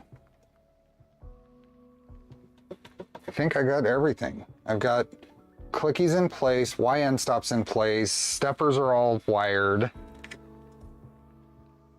I think we're ready to power it on and start looking at config. So I think the idea here today is we're gonna power things on. Well, of course, panels. I mean, I could set, I guess that's a good question as well for this. I'm gonna set on here. Are there any clips or anything that hold this down, or does it just kind of float? There's our enclosed printer. I'm missing sanity. I've lost sanity. I've lost my sanity.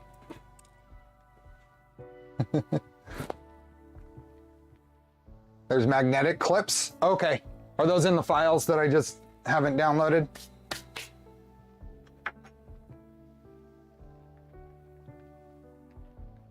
If you don't have the terminal end and the recess side of the crimper, is it the oh yeah, well that too. Sanity's here. There we are.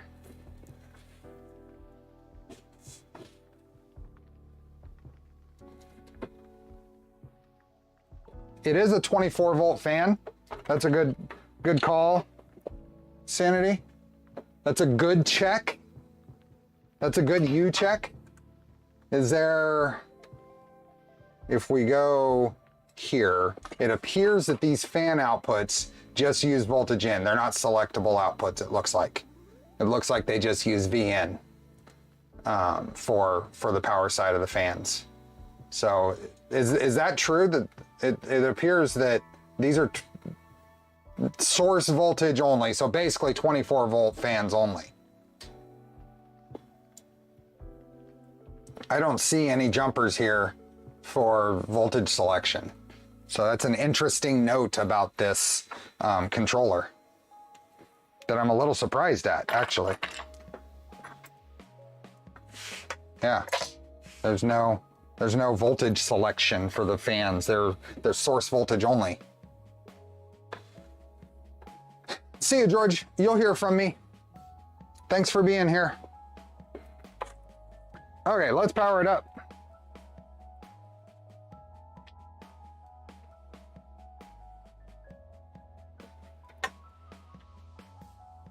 Get a decent view of the bay in case there's any smoke. Power's off on the front.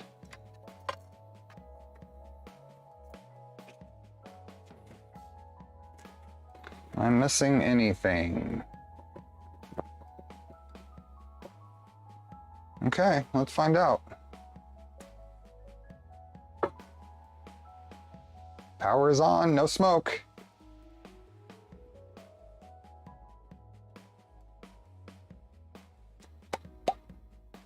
The heck is that fan mount? that's I remixed the ZeroG DIN mount to snap on a 60mm fan. So, and a little, we previewed that last week. It's super low profile and nice and sturdy. See it.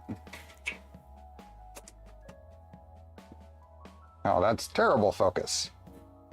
But there we go. It's a snap-on. Now, I don't believe it'll fit in a Voron. I know, don't break it again. I played with that so much, it broke.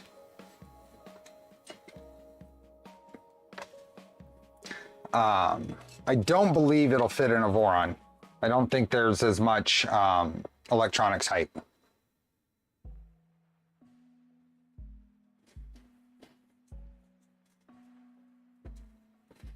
So.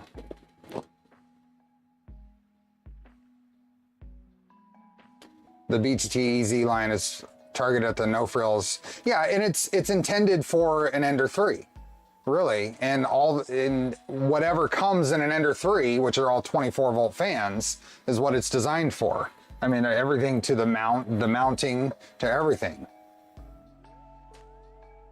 That's only if you use the bottom panel. Go away, Jared. You always use the bottom panel. Come on. I might have to revoke these moderators here promoting or even suggesting that not using a bottom panel is okay. Oh, we got display. We could probably plug the display in. So what is a good use of time? What do we have for... I think I'll put the display in next week because I'm not 100% sure where the connectors are. I don't think I'm 100% sure where the connectors are. So I think that's a good next week thing. Yeah. Let's at least play with some firmware configurations.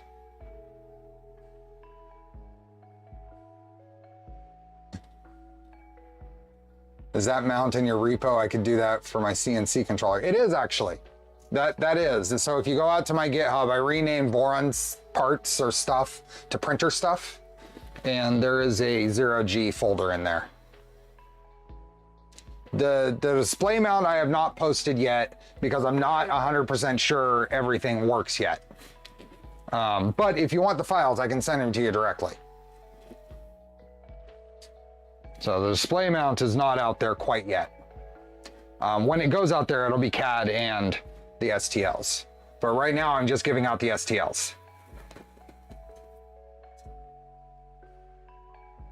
I want to make sure it works before I put it on my GitHub.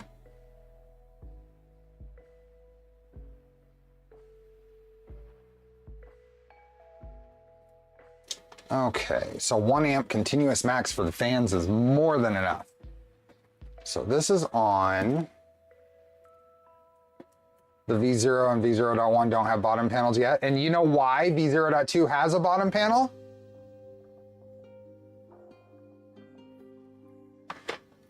Because I bitched and complained enough until there was one. Okay, what did we call this thing? Mercury, oops, let's let this catch up. Mercury 1.local. Because of my persistence, exactly. That's a much better way to say it. My persistence.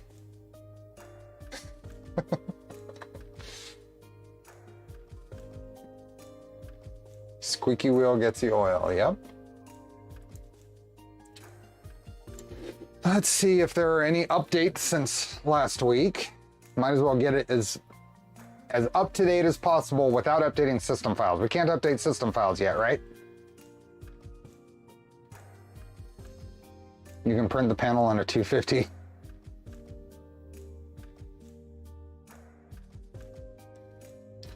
Let's refresh this.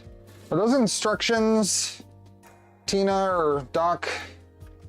Are those web-based instructions ready to use?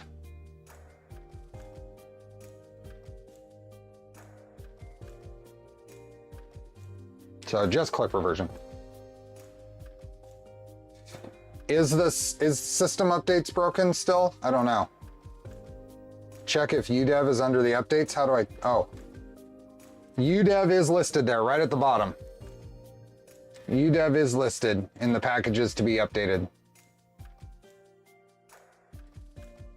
I like the bottom panel from a safety standpoint, but I live alone, so it's not much of a consideration. Do you have German ancestors? I don't know.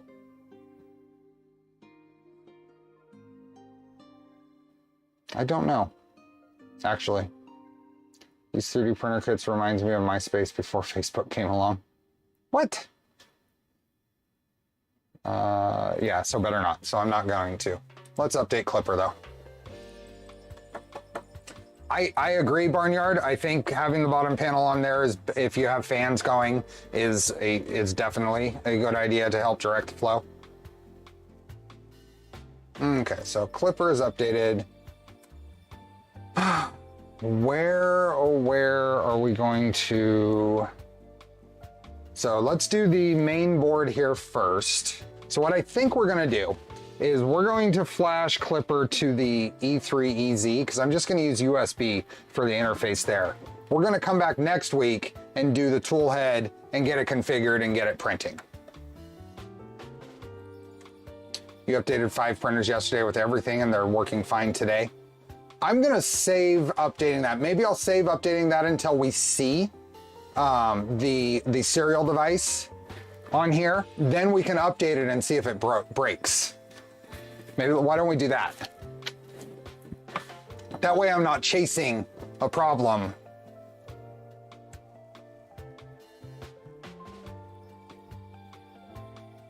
You can show and share the new guide URL. Big warning on the not yet written 120R termination resistors. Okay.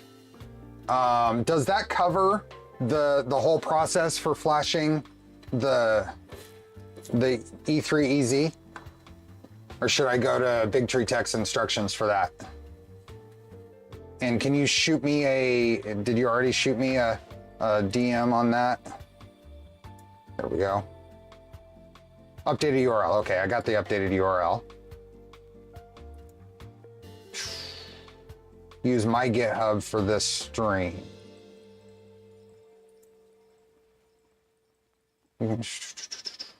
Okay, so this is the updated, or the docs that Doc is talking about. And this is, see ya, Jeff. This is for the EBB, but your GitHub, do you have a link to your GitHub?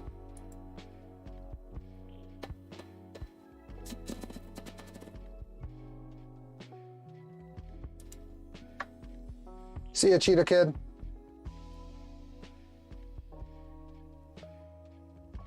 Doc, can you send me a link to your GitHub? I don't know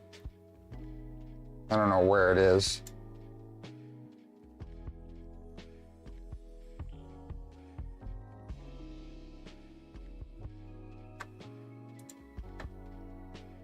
Oh, there we go.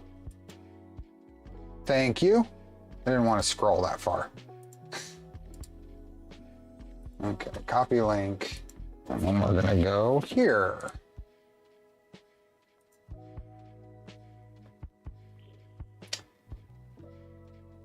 So we're gonna go to the E3EZ. Oh, and I should, here's his Doc's GitHub. We're gonna follow this. This is the instructions to set up the Manta E3EZ with Clipper via CAN bus. Now, let me make sure I understand this. I think I want to just set this up with USB. So I probably want to actually use the Big Tree Tech instructions, at least for an initial setup. I can always change it later. Am I thinking there right? This isn't Adam, Doc. No.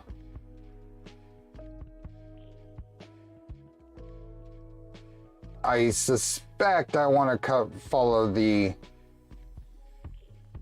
Big Tree Tech instructions for if I want to use USB. So if I go back here to the Manta, and I think I have the manual already downloaded. Let me pull it up.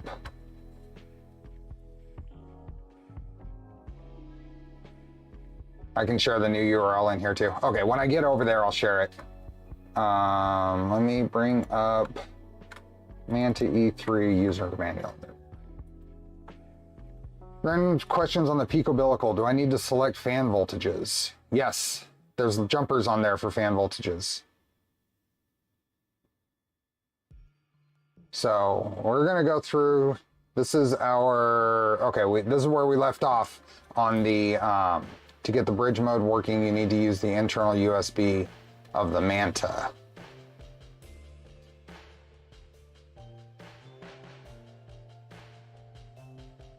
Oh, so I have to connect to CAN and use the USB. So do I have to use CAN for the E3EZ then? in order for the CAN bridge mode to use the USB connection. How dumb was that question?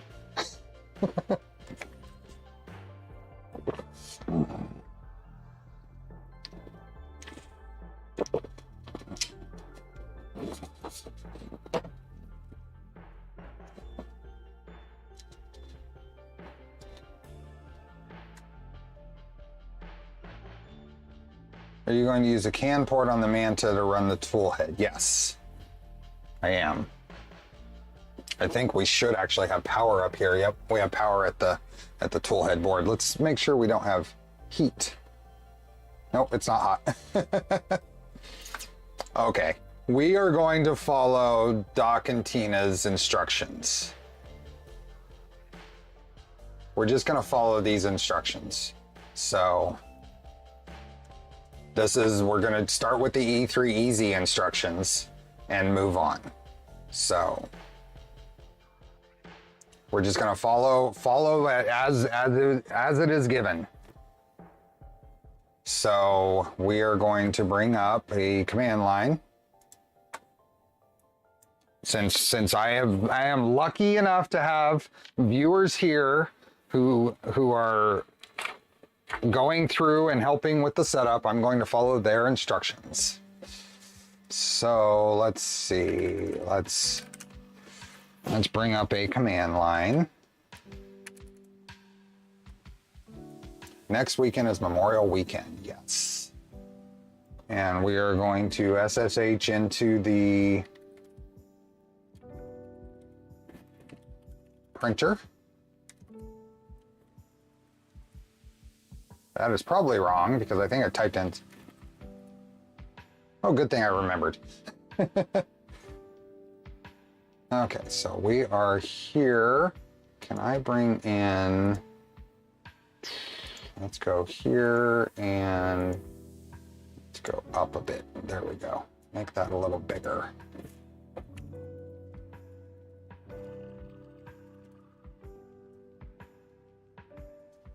Let's see if the demonstration effects works. Yes. And make menu config. So we are going to enable, oops, try to get this, there we are. Get yourself an SSH key, Steve. Why? STM, it is the G0B1 with an 8K bootloader. We're just following the instructions here. Clock reference 8, and then communication, USB to CAN bus bridge. USB on PA, there we go. And CAN bus interface, PB12 and 13. Then you don't need to remember passwords for your, it's local. All my printers have the same password. The only thing that I didn't remember is because I did it on screen, I put in a dummy password because I didn't know it was gonna mask it immediately. So I just, password. I put in password as the password. I need to go in and change it. So, now password is not my normal password. But, and CAN bus speed 500,000. And that should be it.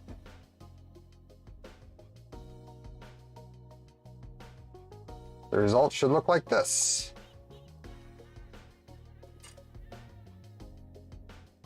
SSH key is for logging into SSH consoles without a password on server. You generate a key and put it in your server. Next time you SSH in, you don't need a password. Don't go saving my password on stream like that.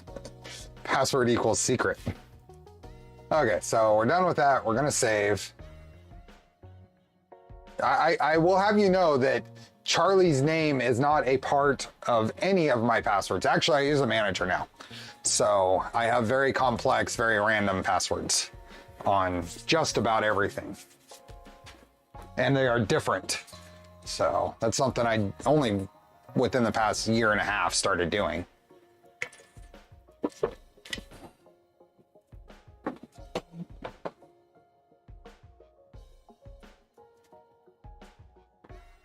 Okay, now we are going to compile it. Sure. And make. So when I don't own this board, I will refer to the BTT manual. So we're going to flash clipper. What are we just copying this to a... I'm scrolling through for the...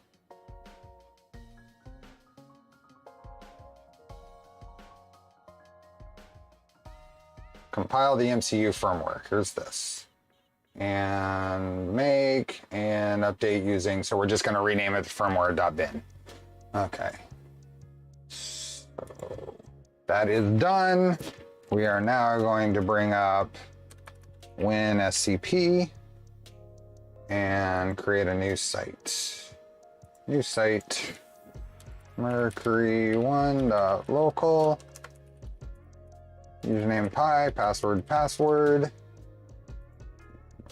Save that and log in. That's SSD update for now. Okay.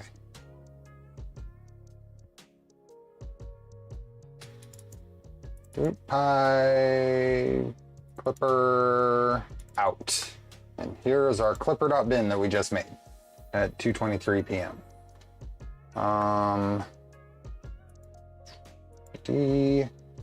Where am I? Stream, Mercury 1. Let's throw this over here. And I've got, where did I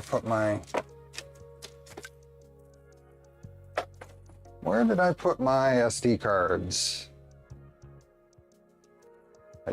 There's another thing that I just had. Weren't we looking for SD cards last time?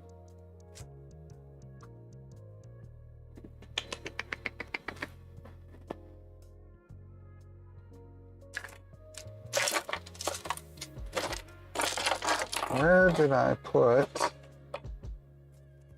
those SD cards?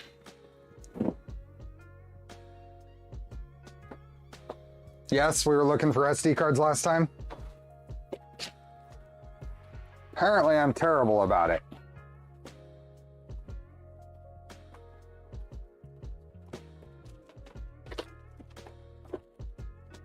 Where did I... Sanity, I think you and I were talking about SD cards last time I had them. Do you know where they are?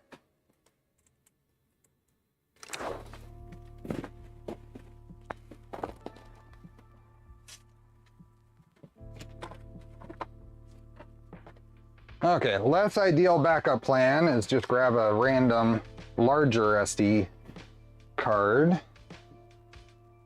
Where's my reader? There it is. I have a bunch of 128 megabyte SD cards that I bought. And I was just talking about them. And so I had them close by, but I don't know where they actually ended up.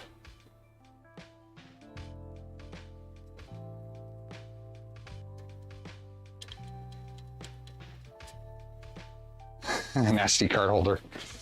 Okay, well, we'll just use this one.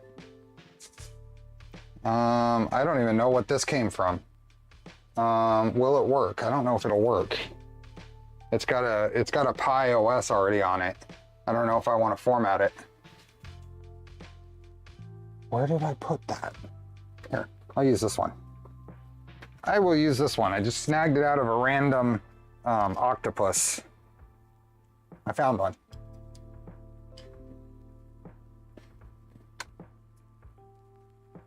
So what I can actually do is go here and just throw this over here and rename it to firmware.bin.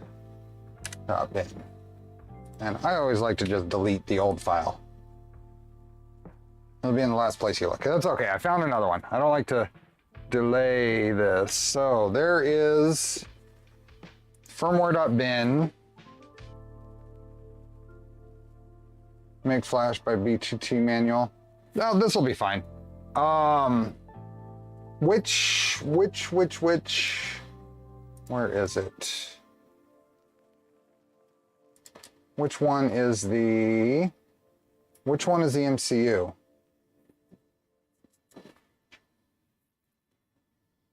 Is it the one over here?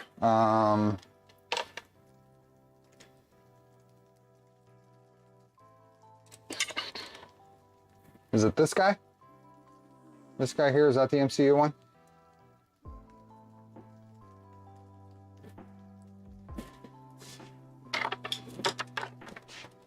Oh yeah, it says right on it, MCU card.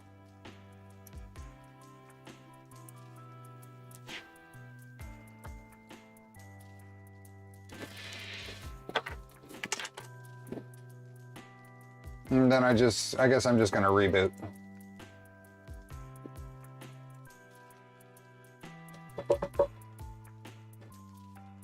That one's labeled MCU. Let's go back here.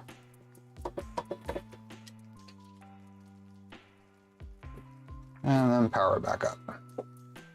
I could also hit the reset button on there too, right? Whatever, reboot. What does the instructions say to do? Oops. Load.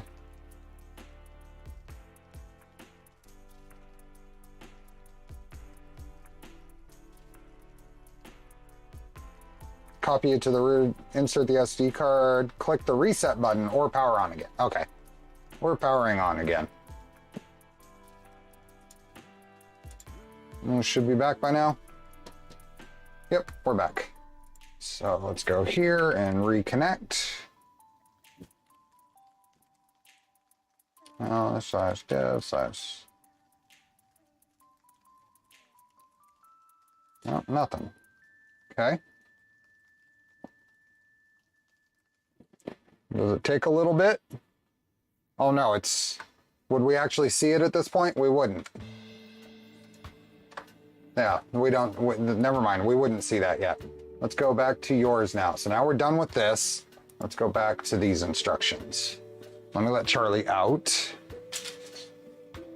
Oops. Turn that off.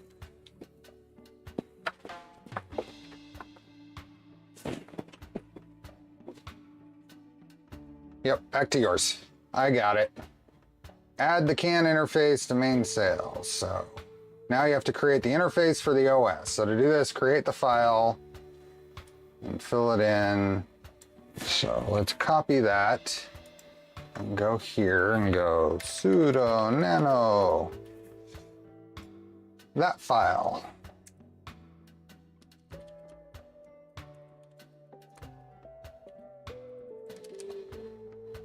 And then we want contents. We want all of these here, all of this. And paste that. And that 500,000 here, this has to match what we did in the menu config before. So use Vi. I've always used Nano for some reason. I don't have an opinion. I've just, all the instructions I've ever gone over use Nano. So, oops. Control 0 to write, and then quit. Oops, Control X. I didn't want that. There we go. Okay, everybody needs to say right now in chat what your preference is. Nano or Vi, or other. I just wanted to see you cry because you could not exit it.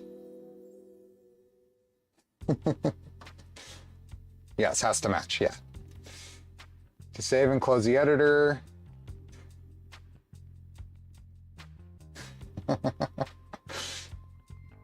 Be sure you use any editor you know how to use. Exactly.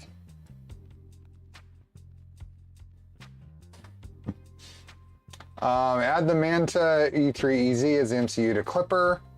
Don't forget to set the jumper. So we set the jumper. Now add the Manta to your Clipper printer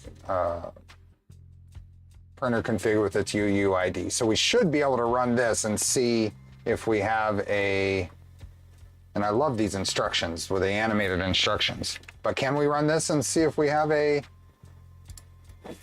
UUID? No. Do we have to restart the firmware?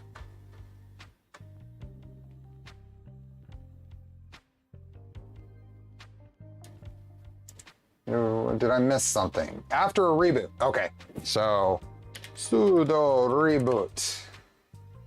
I forgot to reboot.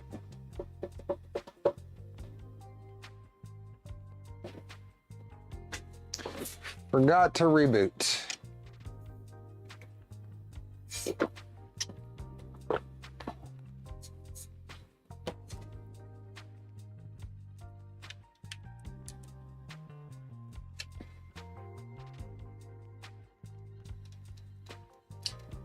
Is it possible to comment, uncomment a group of lines in the main cell configurator? Yep. You highlight them and then you hit Control / and that'll comment or uncomment them.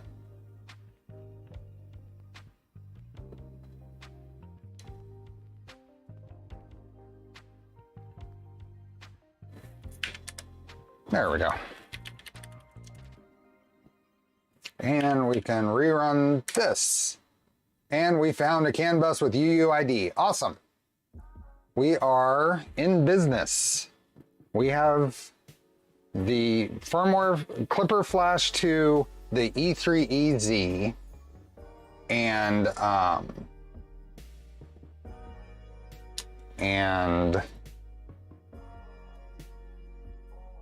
we are getting a CAN bus UUID. So I still use it on every server, so stuff out there which only has value. So what I think we're gonna do at this point, we're at 4.5 hours. I think I'm gonna call it. What is going to be left for next stream is flashing the toolhead board and then setting up a config. So in between streams, I'm going to get the config.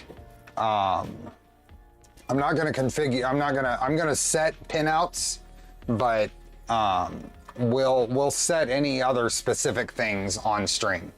And we'll finish off, hopefully finish off this build next stream. So I think that's a good 4.5 hours today and give me some time to get some other stuff done. So good progress. We got clicky on there. All of the mechanical and wiring setup is now complete. So, oh, and I'll make a matching clicky probe in between.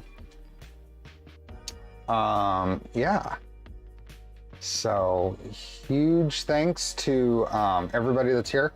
Thanks to Tina and Doc for the help with going through this. I like going through these documentations being made. I also like going through what's provided from the companies, but we've done a lot of Big Tree Tech stuff lately, so this is good.